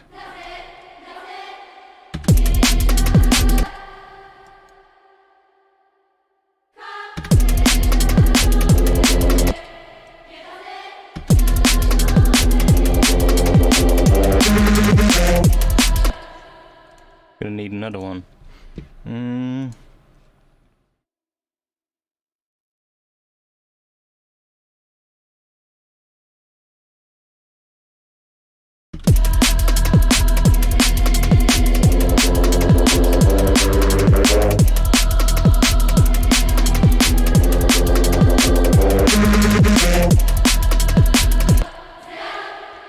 Let's just repeat this for now.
Finding what I like.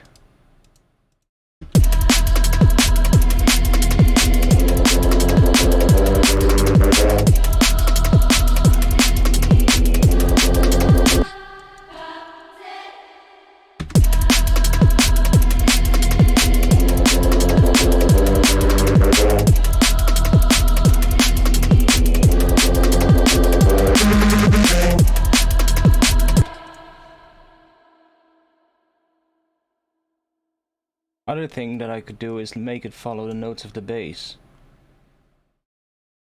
That's also an option.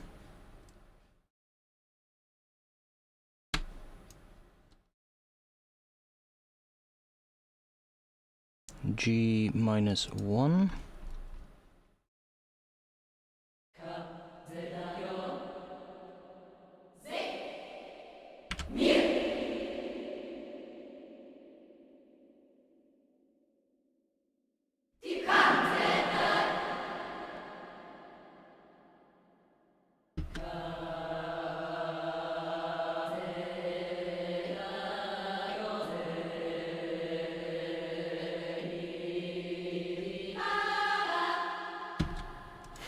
Interesting. Let's see what happens.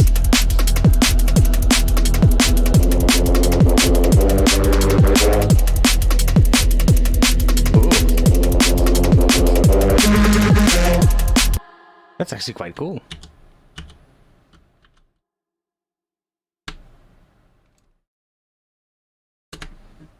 We'll have to count and see how many of those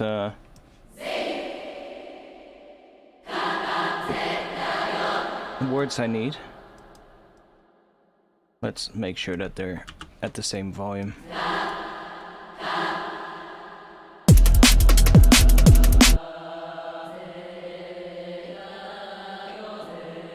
I don't like that.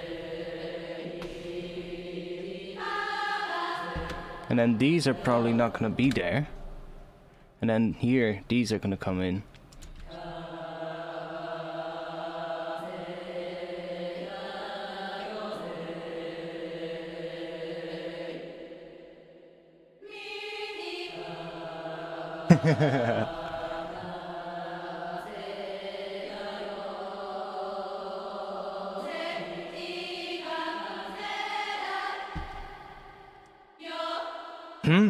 Interesting. I kind of like this.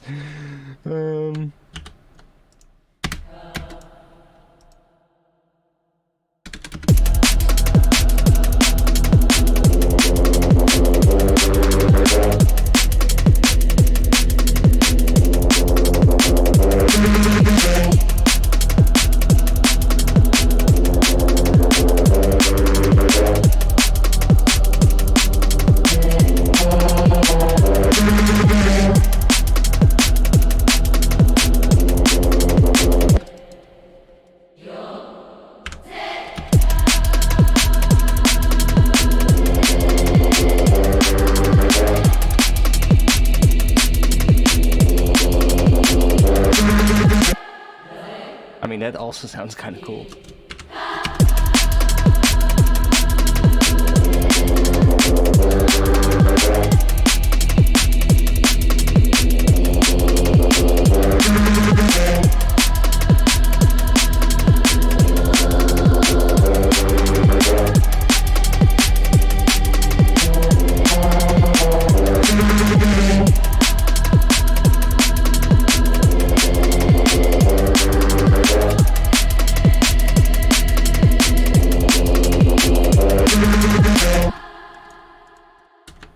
It's a really interesting, weird pattern though.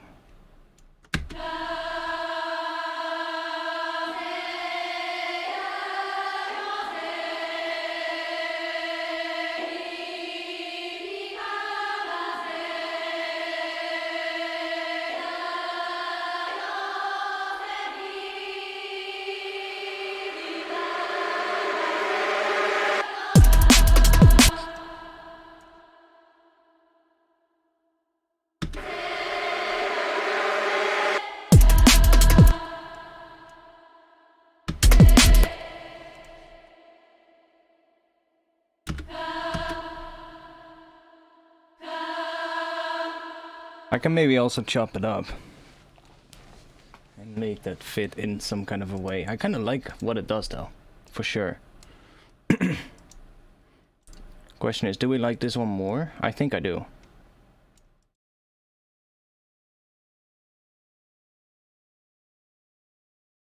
I think I like that one more than this one.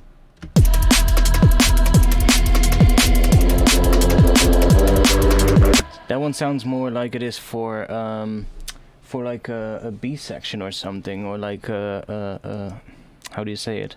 A response section. Whereas this sounds more like it could be used for like the actual drop.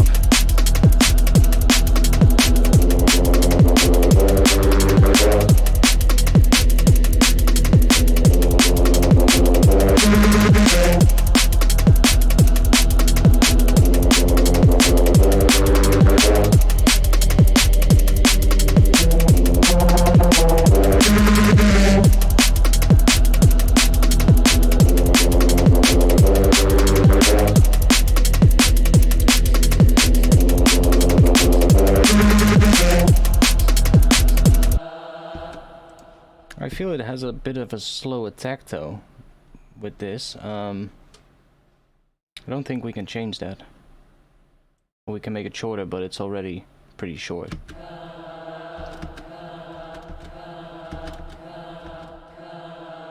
Can you adjust the sample start time?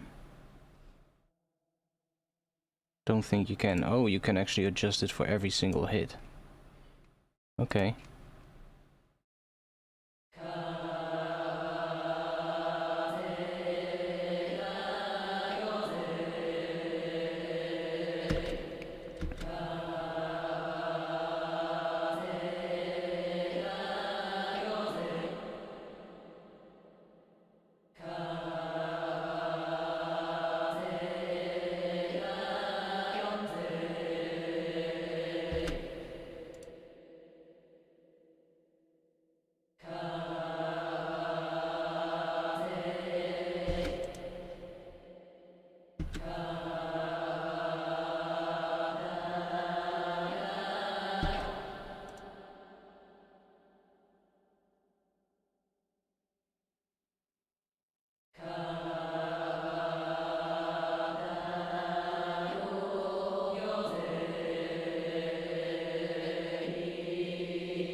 Okay, so we need one more for that.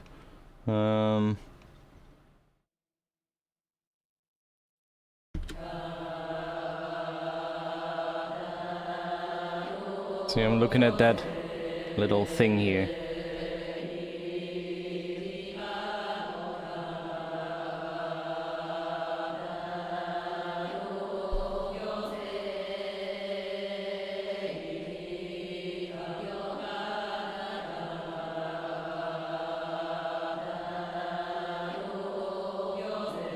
Then we need two more for the other section, so we can just add two more.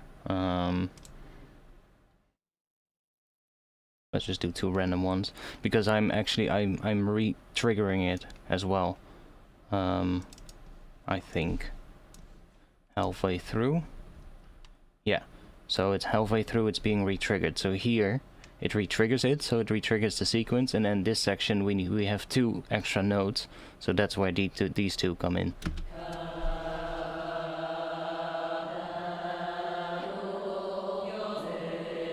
So now we should basically have the entire pattern covered. See?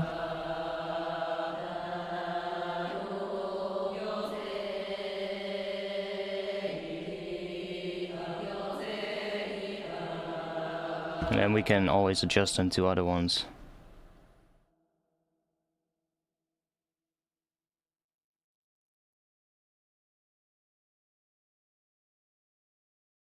Does it stay on the same phrase when notes overlap? Yeah. If you play chords, it'll basically play the same note for that chord. But if you then, during the chord, re-trigger a different note, then it will sort of like, I guess it will pick that note. But I think you can also do legato, so you can also probably set up a legato in a way. I think you can even connect these, like you can do this kind of stuff. Like you can even do, so you can just repeat or whatever this all is.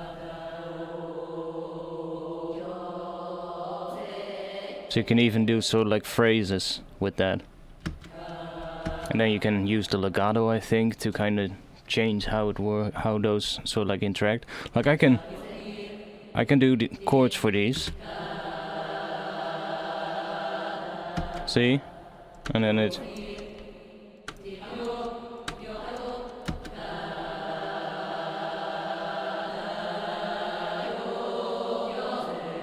Ooh, that actually sounds really fucking insane.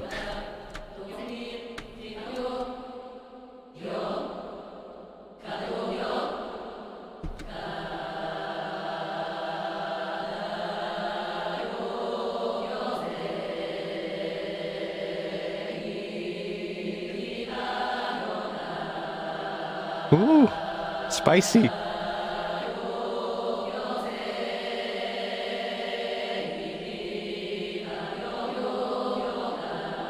It's so cool because all these notes are basically minors. and they're all they're all minors. You get what I mean? That sounds really fucking nice, actually.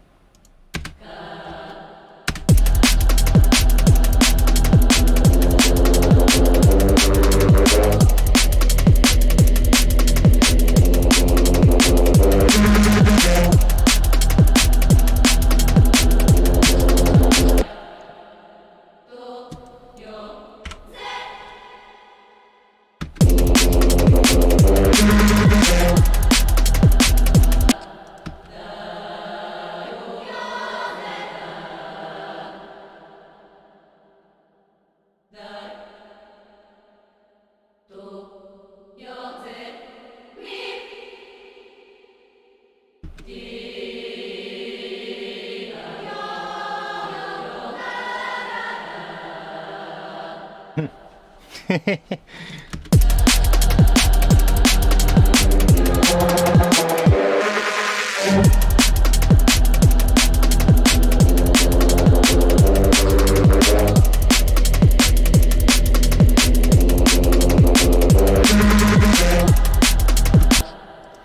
feel like those are a bit too high though.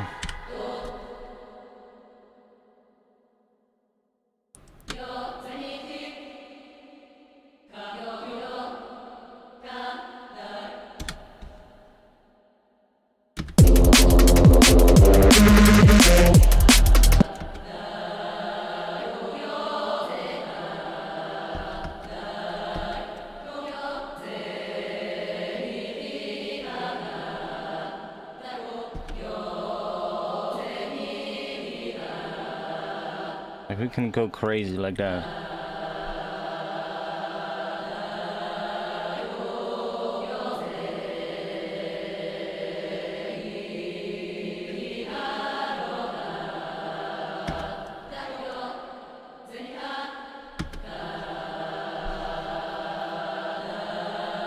It's such an interesting skill. You can basically combine a lot of the notes and it'll just sound nice.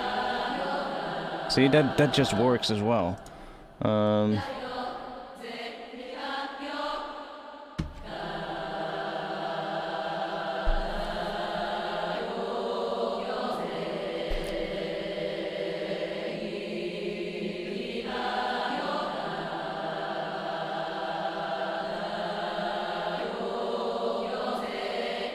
you can also sometimes see here, you can do both a major and a minor third. So you can, for instance, also do that. And if we do this, then now it should extend this note for one word, and this note is going to be a different word.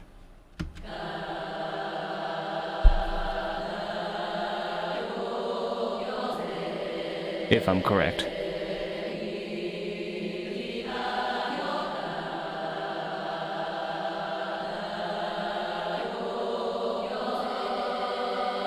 See? See, those are a bit high. But you can do some interesting stuff like that.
It's a little bit less higher pitched.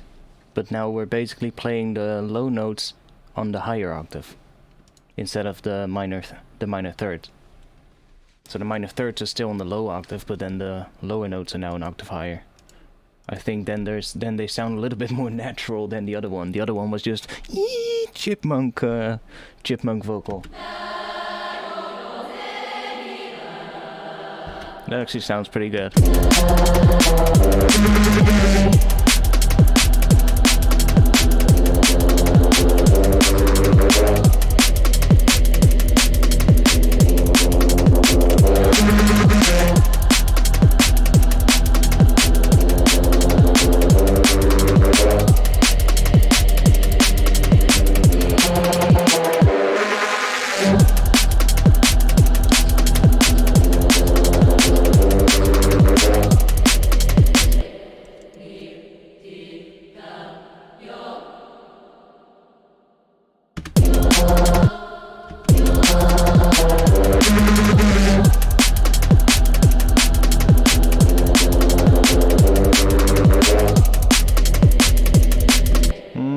No.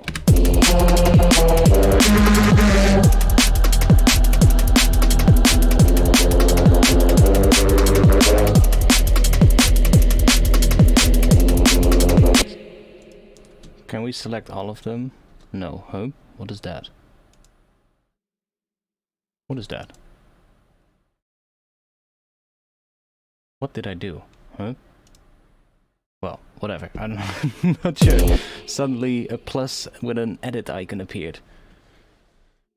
Not sure why.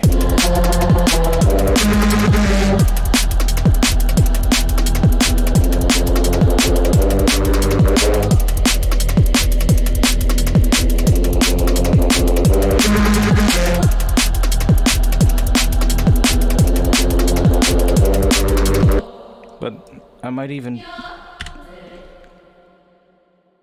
think this is too much for here. Maybe only here.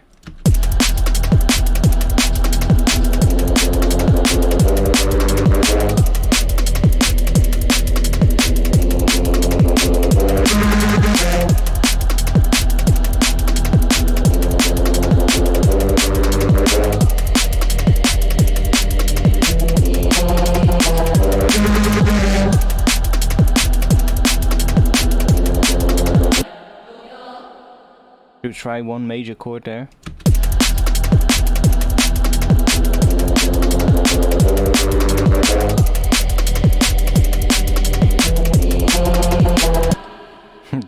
that is interesting.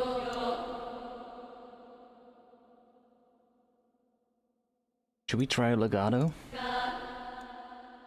See if it works.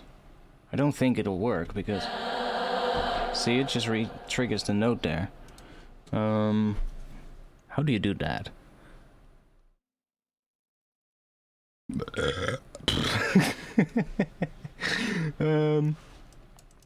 Let's see if I can figure that out.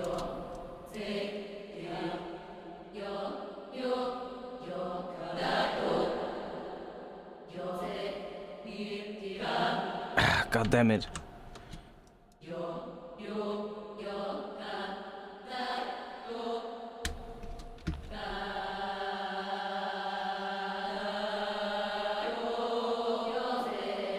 Let's see which word it is.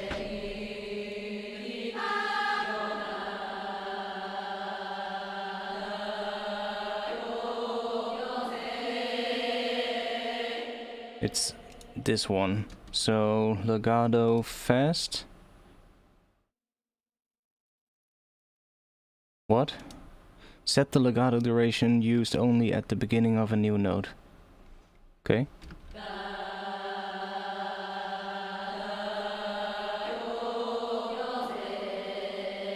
Let's see if it works.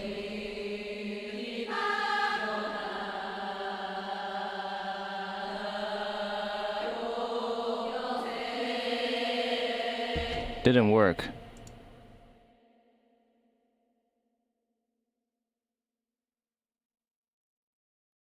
Yeah, I said it. So now how? Oh, okay, now it's set.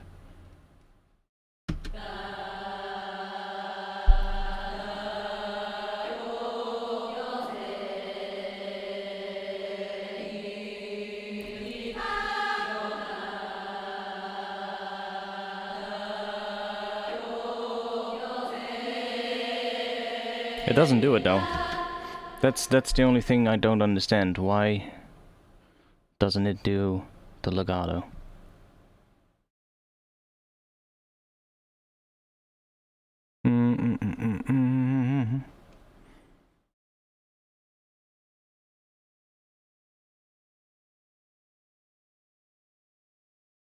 Let's see what it says here.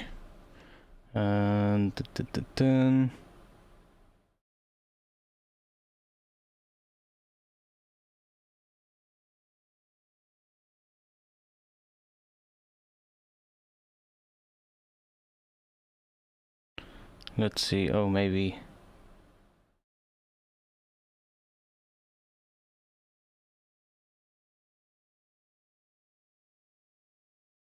Legato. Okay, wait. Let's see. Normal, yeah. Overlapping notes.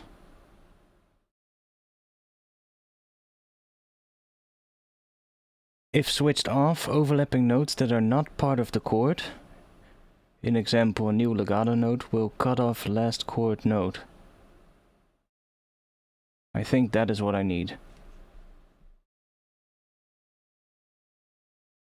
Key switches are only to switch between the words. So here you can set the numbers of these words, basically, and you can use these key switches to switch between the different words. So that's what those are for. I think this is what I need. I think now we're going to be able to do legato notes within the chords. Let's see if it works.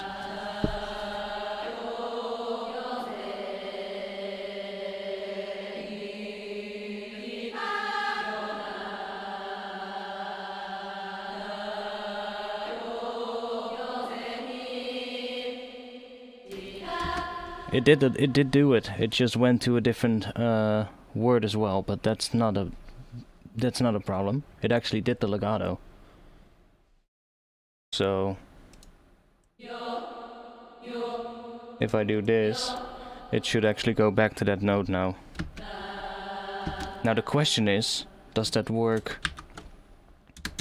with the entire chord?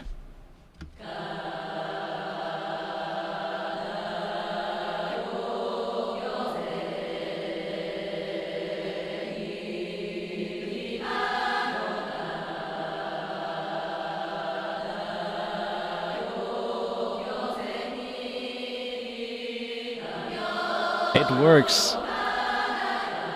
That's nice. Oh damn, that's sick. Yeah, you don't have them for the articulations, but you do have for the individual words. So you could theoretically set up a whole bunch of different words with different articulations that you need and then switch between them. But you only have a select amount of key switches, so that's also a bit of a bummer. I find it easiest just to make a pattern, basically, with whatever you need and just look at what this is doing while you're making the notes and see like, okay, there I can reset the pattern, and then here I do an extra bit with some more notes, so then I just add the words that I need for that, basically. That's the easiest way. But it actually works with the legato and the chord. This low note stays in the low note.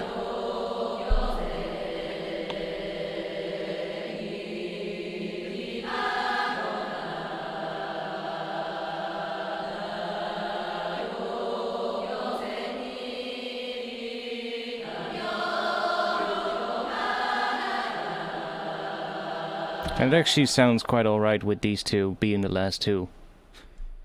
But I could then, of course, just do that, and then that.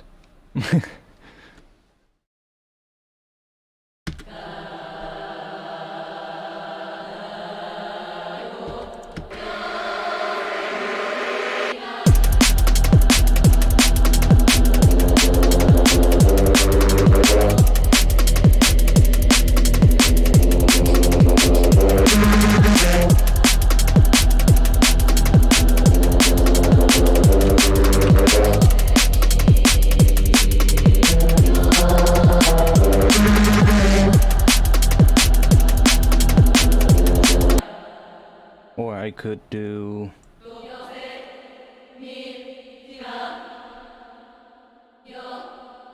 the other way around.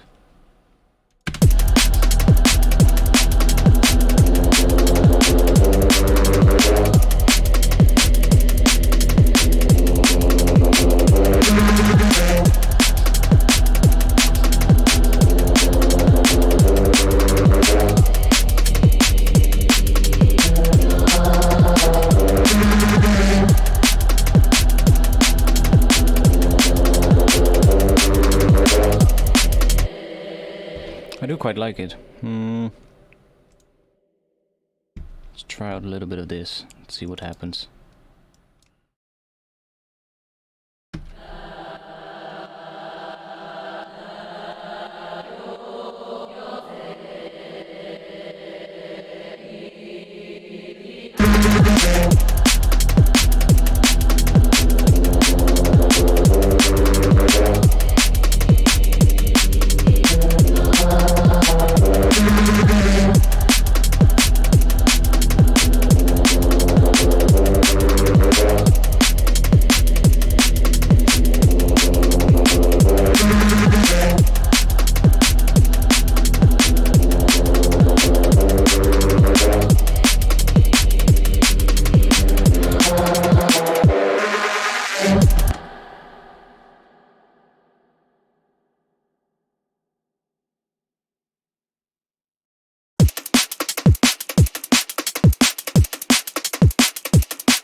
Good try.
Let's copy this once and then do that. And then copy it again.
Oh, not that.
Okay, I guess more percussion.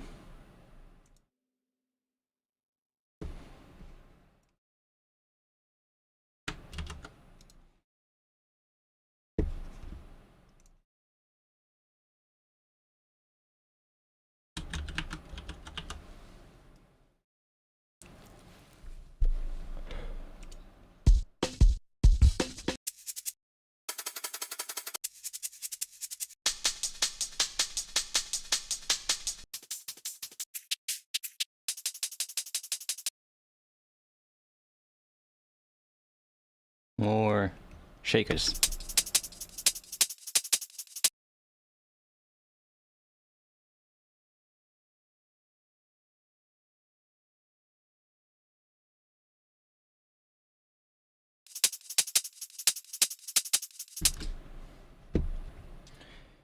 Yo, Gray.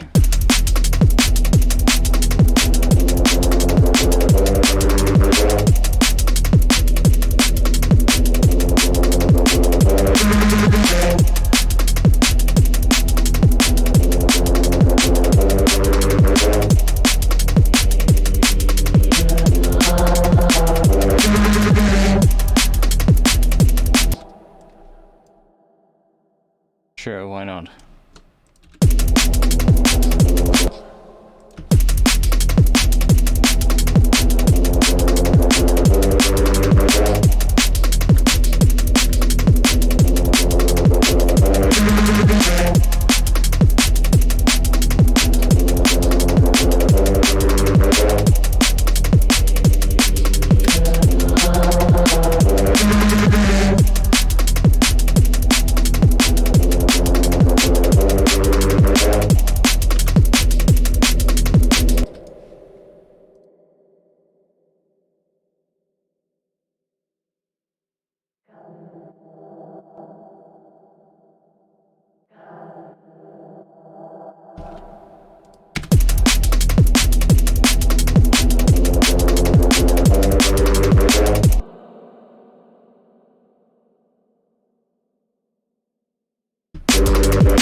It is sounding quite, how you say it, haunting in a way. Not sure about that legato part though. Let's try without.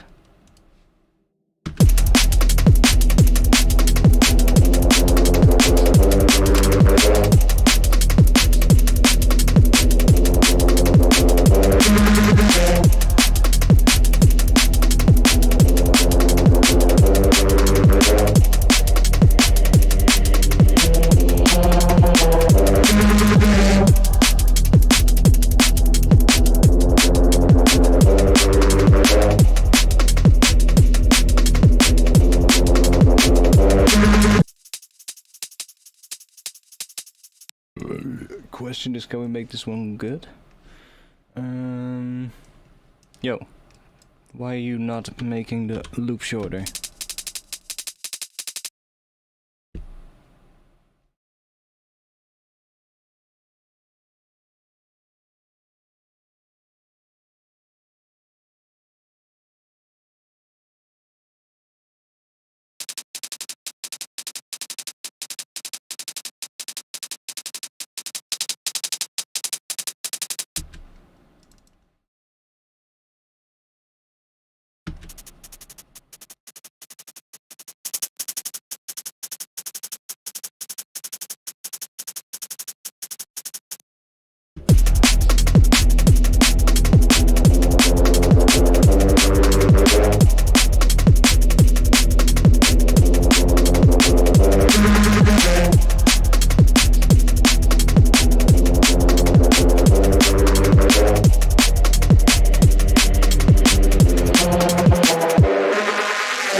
I still feel like it sounds more like a B section.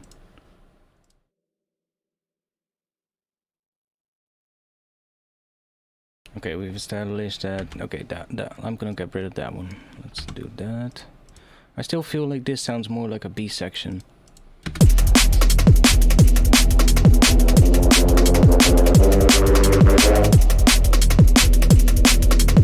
Which is fine. But then I need to come up with an A section.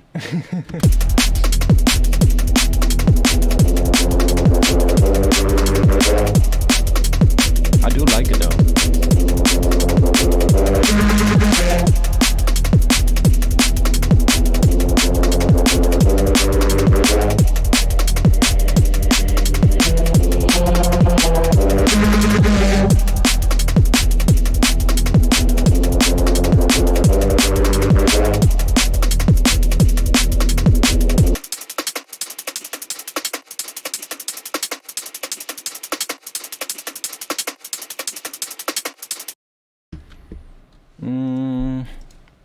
Do we have a nice fill loop?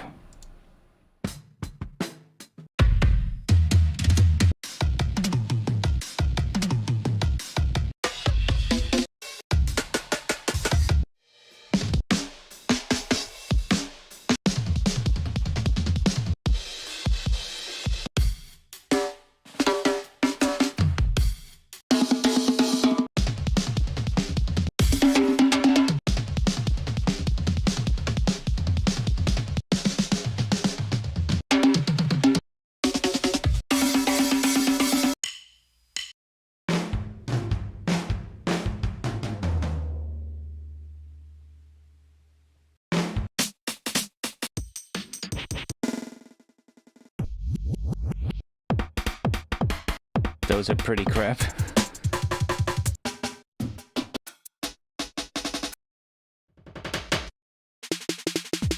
Yeah, those are pretty crap. Sorry if the person who made them is in the chat, but...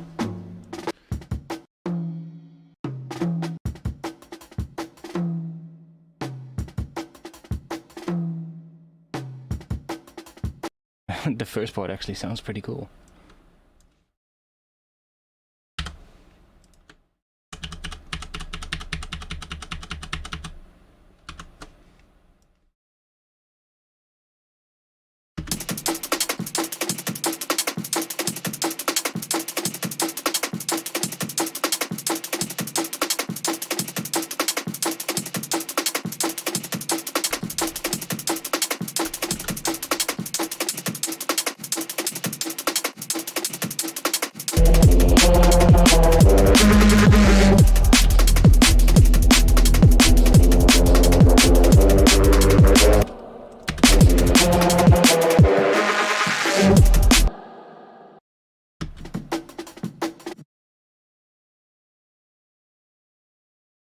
Yeah, maybe.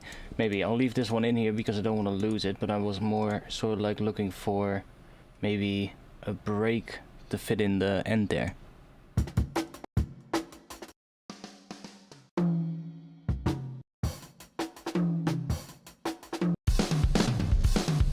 I guess we'll just search for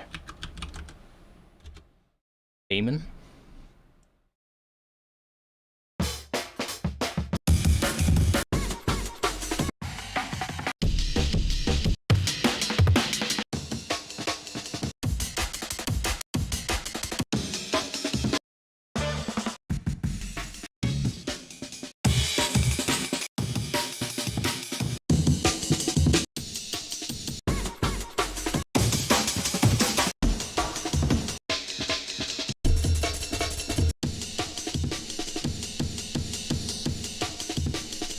That one sounds pretty decent. Let's see.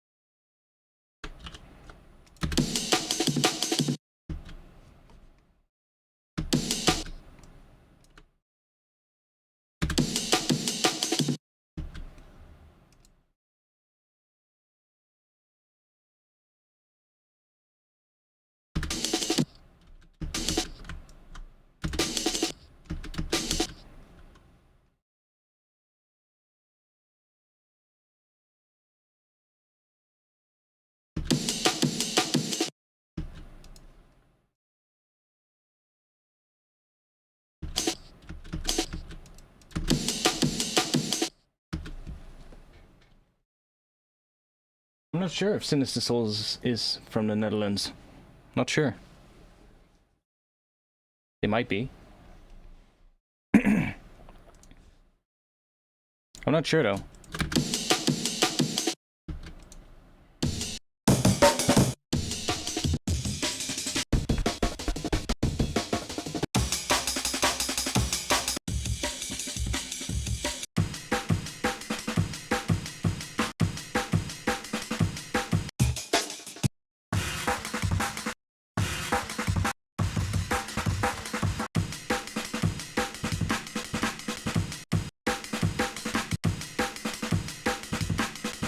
That one sounds pretty good too.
Needs to be a little bit more,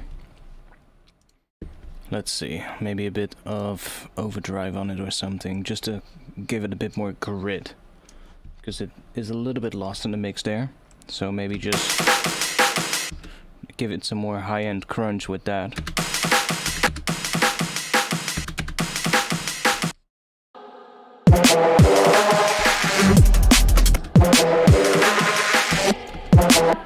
And we can automate that as well.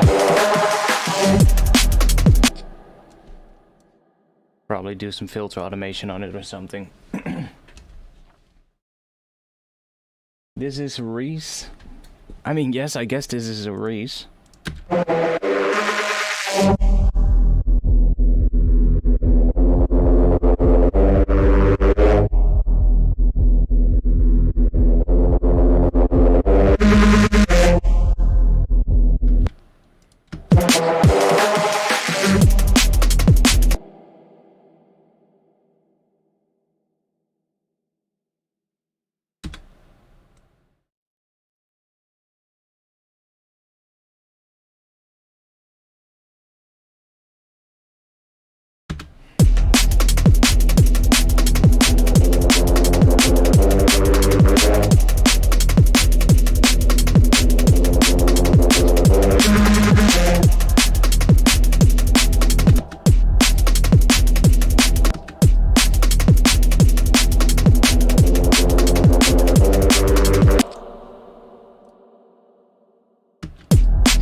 Okay, so I guess this would be the B section.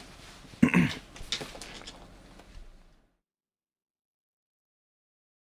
guess this would be the B section. Let's duplicate this one.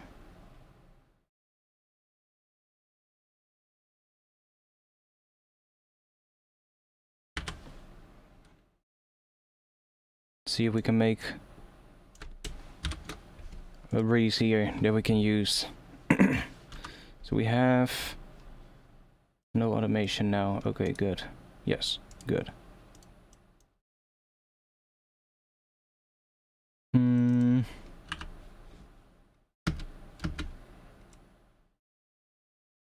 What could we do for the A section with this one? Like that higher note sounds really cool on the Reese.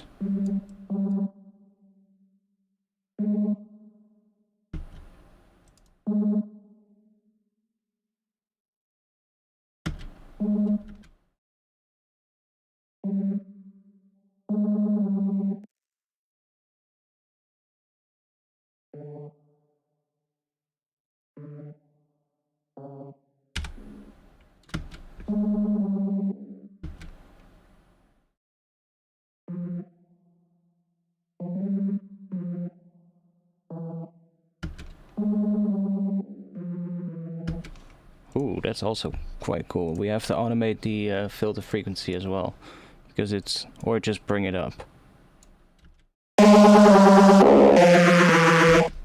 Ooh.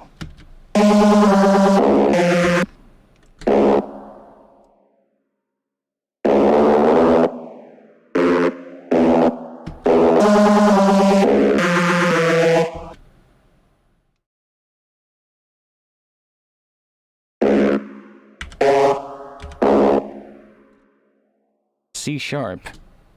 That's low.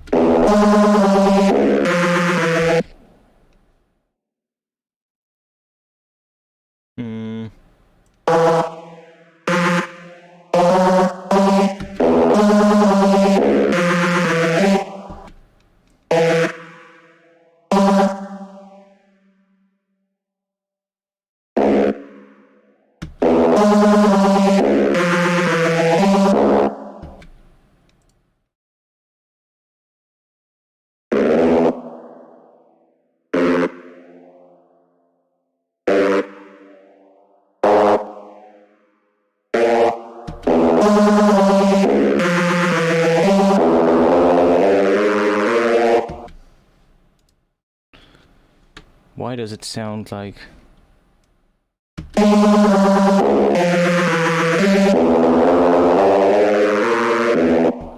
Ah, yeah, that makes more sense.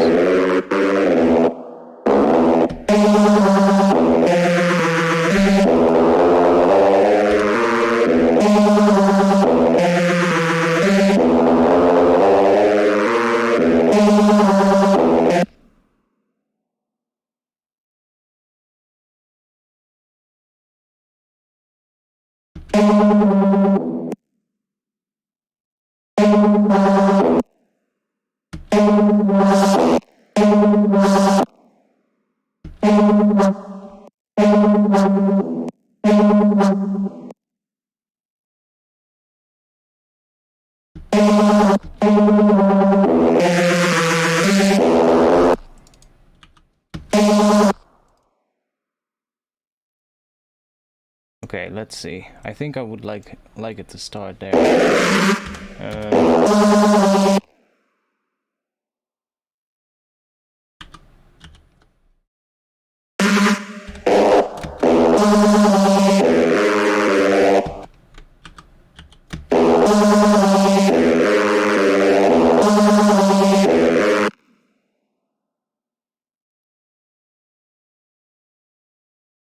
Let's just copy the drums from here real quick. I'm gonna take this section right here so that I...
Should we automate that?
could be another B section.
Oh yeah, we also had the sub.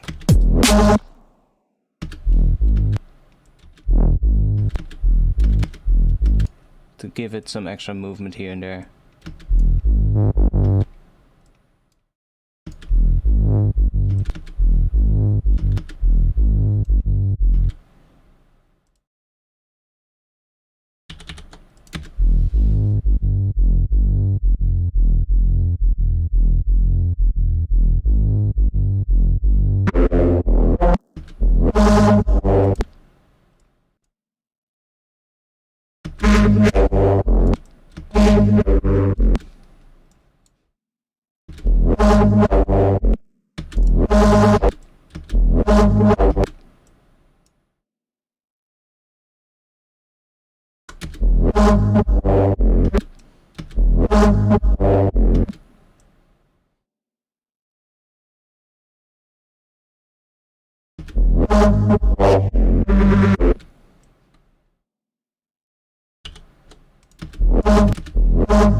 Weird.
Interesting pattern.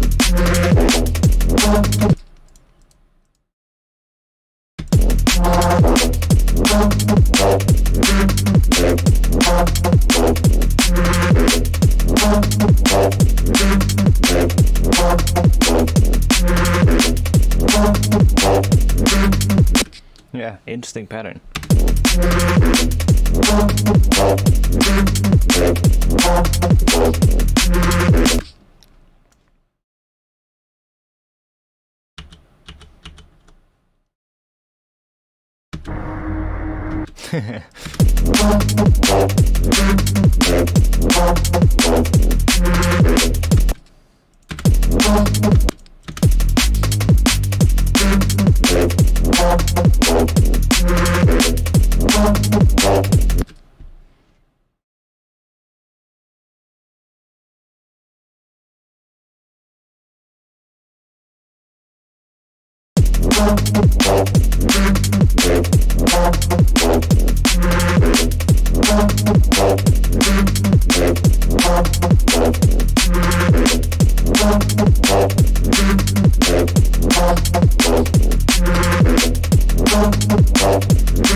Yeah, I think we need something different though.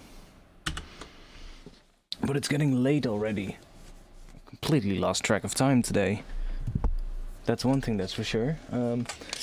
But I do like that B section. I just need to find like a good section in front of it that is more energetic than this section. And we need something more happening maybe at the start here, because it lacks a little bit of a punch at the start. Something, maybe an open hat or something. Bah! Just to give it something extra, but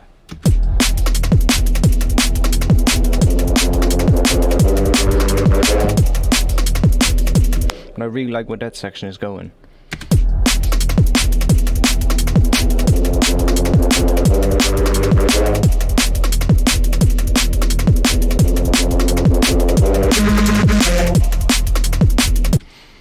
Maybe just even do that section without the choir and then later with the choir. I don't know. Could be an idea.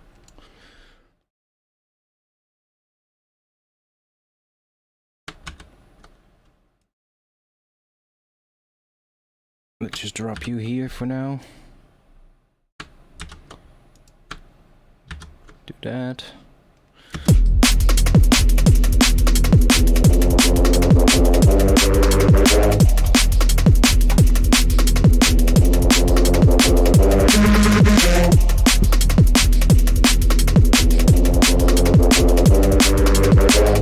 But then it's too empty. We need something more than.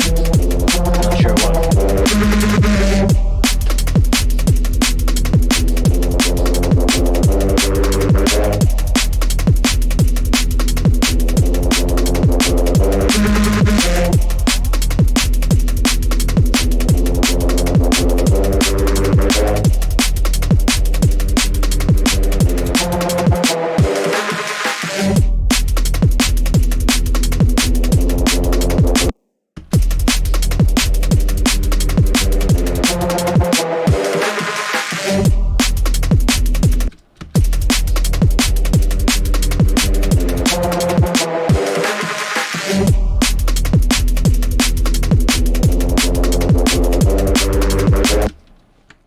Yeah, okay, I'm gonna see tomorrow what I can do with that, but I'm gonna stop streaming for now.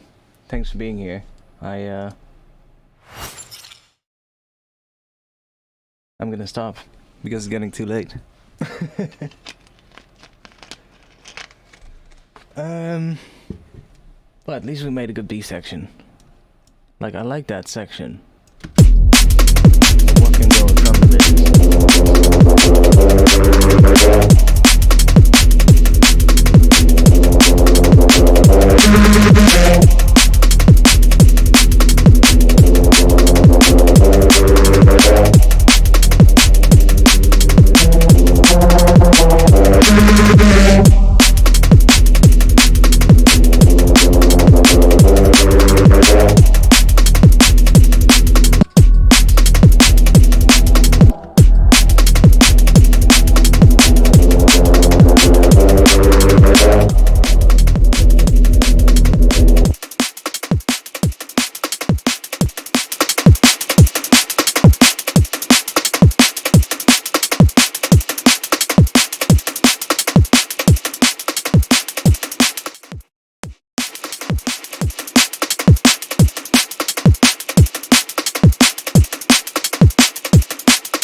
Yeah. I'm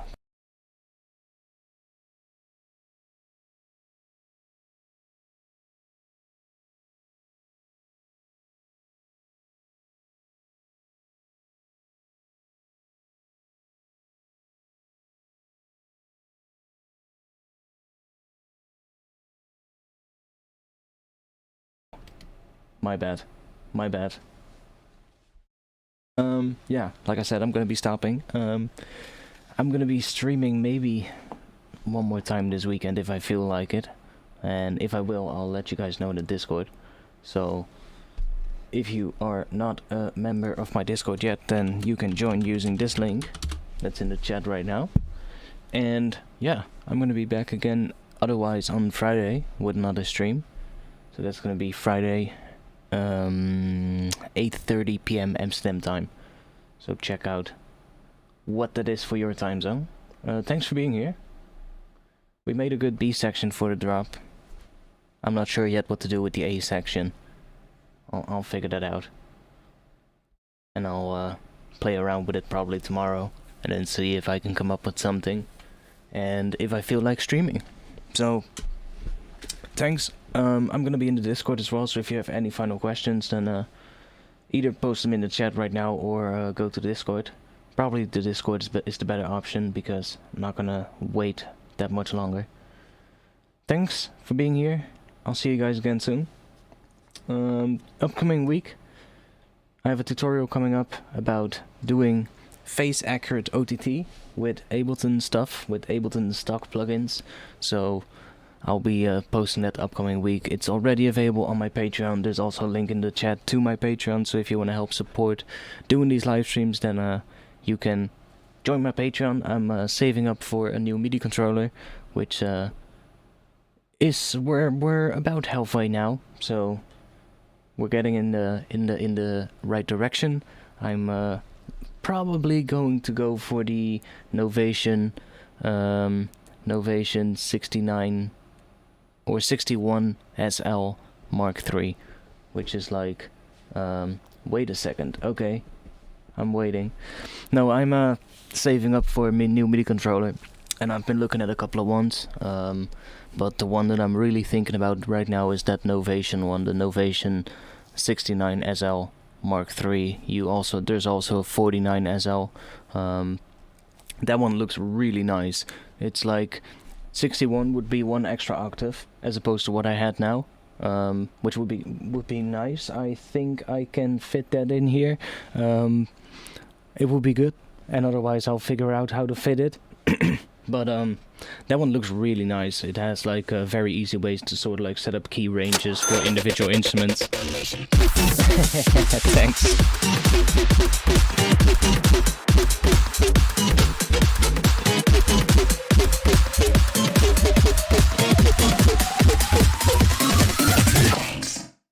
Thanks for that one. Yes, like I said, you can set up key ranges really easily, and it's yeah, it's very nice. You can sort of like, you just hold one button on the controller, and then you just press the lowest key and then the highest key for the range that you need for one instrument, and then you can assign, let's say, the rest of the keys to another instrument, so you can play basically two patches at once on one keyboard, and it's super easy to set it up. I was watching a couple of videos, and it looks really well done, and it's supposed to work really well with Ableton, so yeah, I'm thinking about getting that one, but I'll have to actually go out and check them first, right? I want to feel it first as well. My local audio store usually has like a whole range set up that you can play around on, so I'll just go check them out and see which one I like most.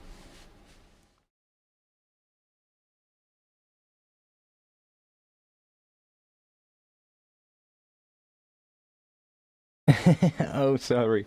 Yeah, no big deal, man. Thanks for your donation. Definitely gonna be using that for the MIDI controller as well. For sure. Yeah, it looks like a good one. I was first looking at the Native Instruments keyboards. They have this what is it? The expensive ones, the more expensive ones that they have with those RGB lights for like they call it light guide, and it's supposed to work with contact. So, for instance, when I was using that choir library, right? This library is not really that important. I don't really use the key switches much, but for other libraries I would, right? And then it's always I'm always searching for where on my keyboard are the key switches, and with that with those Native Instruments controllers, then the lights basically light up for the key switches. So that's kind of handy. But then I was reading, it only works for Native Instruments licensed libraries. So the ones that are officially licensed by Native Instruments, so that the ones that come with complete and that kind of stuff. But all the third-party ones, so for instance this one, would not work with that light guide. So then I'm like, yeah, then how much is that really worth, you know? And then I was looking at the Novation one, and that one looks really good as well. So I'm like, I think I might actually want to go for that one, because that one has a really good integration with Ableton, as opposed when I was looking at it. So if that's true, I'm gonna have to, you know, basically explore that a little bit and see if that's indeed the case. But from what I was looking at, it integrates really well with Ableton as well, so that's very, very good. And you can sort of like see, I think you can even see like parameters of your effects on the displays on the keyboard, which is super handy. That I don't think the Native Instruments one does that. Probably it only does that with Native Instruments plugins, right? I know how Native Instruments works. They like doing everything that's by them, so that you're using their libraries and their plugins, and well, I get it, but it's not really nice, right? I would much rather have one that actually works well with my DAW and actually allows me to see parameters in my DAW. And if I set up for instance, if I'm using a third-party plugin, I can map those parameters to a rack, an audio effect rack, and then just map the macros to, and then maybe you'll probably see the macros on that window, you know? So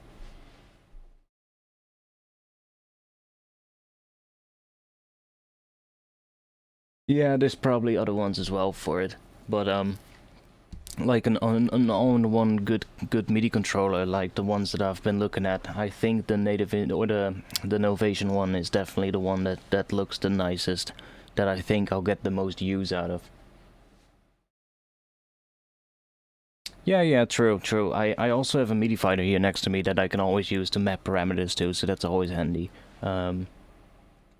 Always use that, but right now my MIDI controller that I use has, like, you know, it has like a bit of issues. The mod wheel is a little bit old and doesn't work that well anymore. I've got a C3 key that's stuck to 100% velocity, you know, those kind of things. So I'm up for a MIDI controller update. So that's what I'm looking at now. And from all the ones that are currently on the market, I think the Novation one looks really nice. But like I said, I have to go and check them out, see which one I like most. They'll probably just have they basically have all of them just stacked out there, so I can just check which one I like the feeling of. Anyways, I'm gonna stop because, like I said, it's getting late.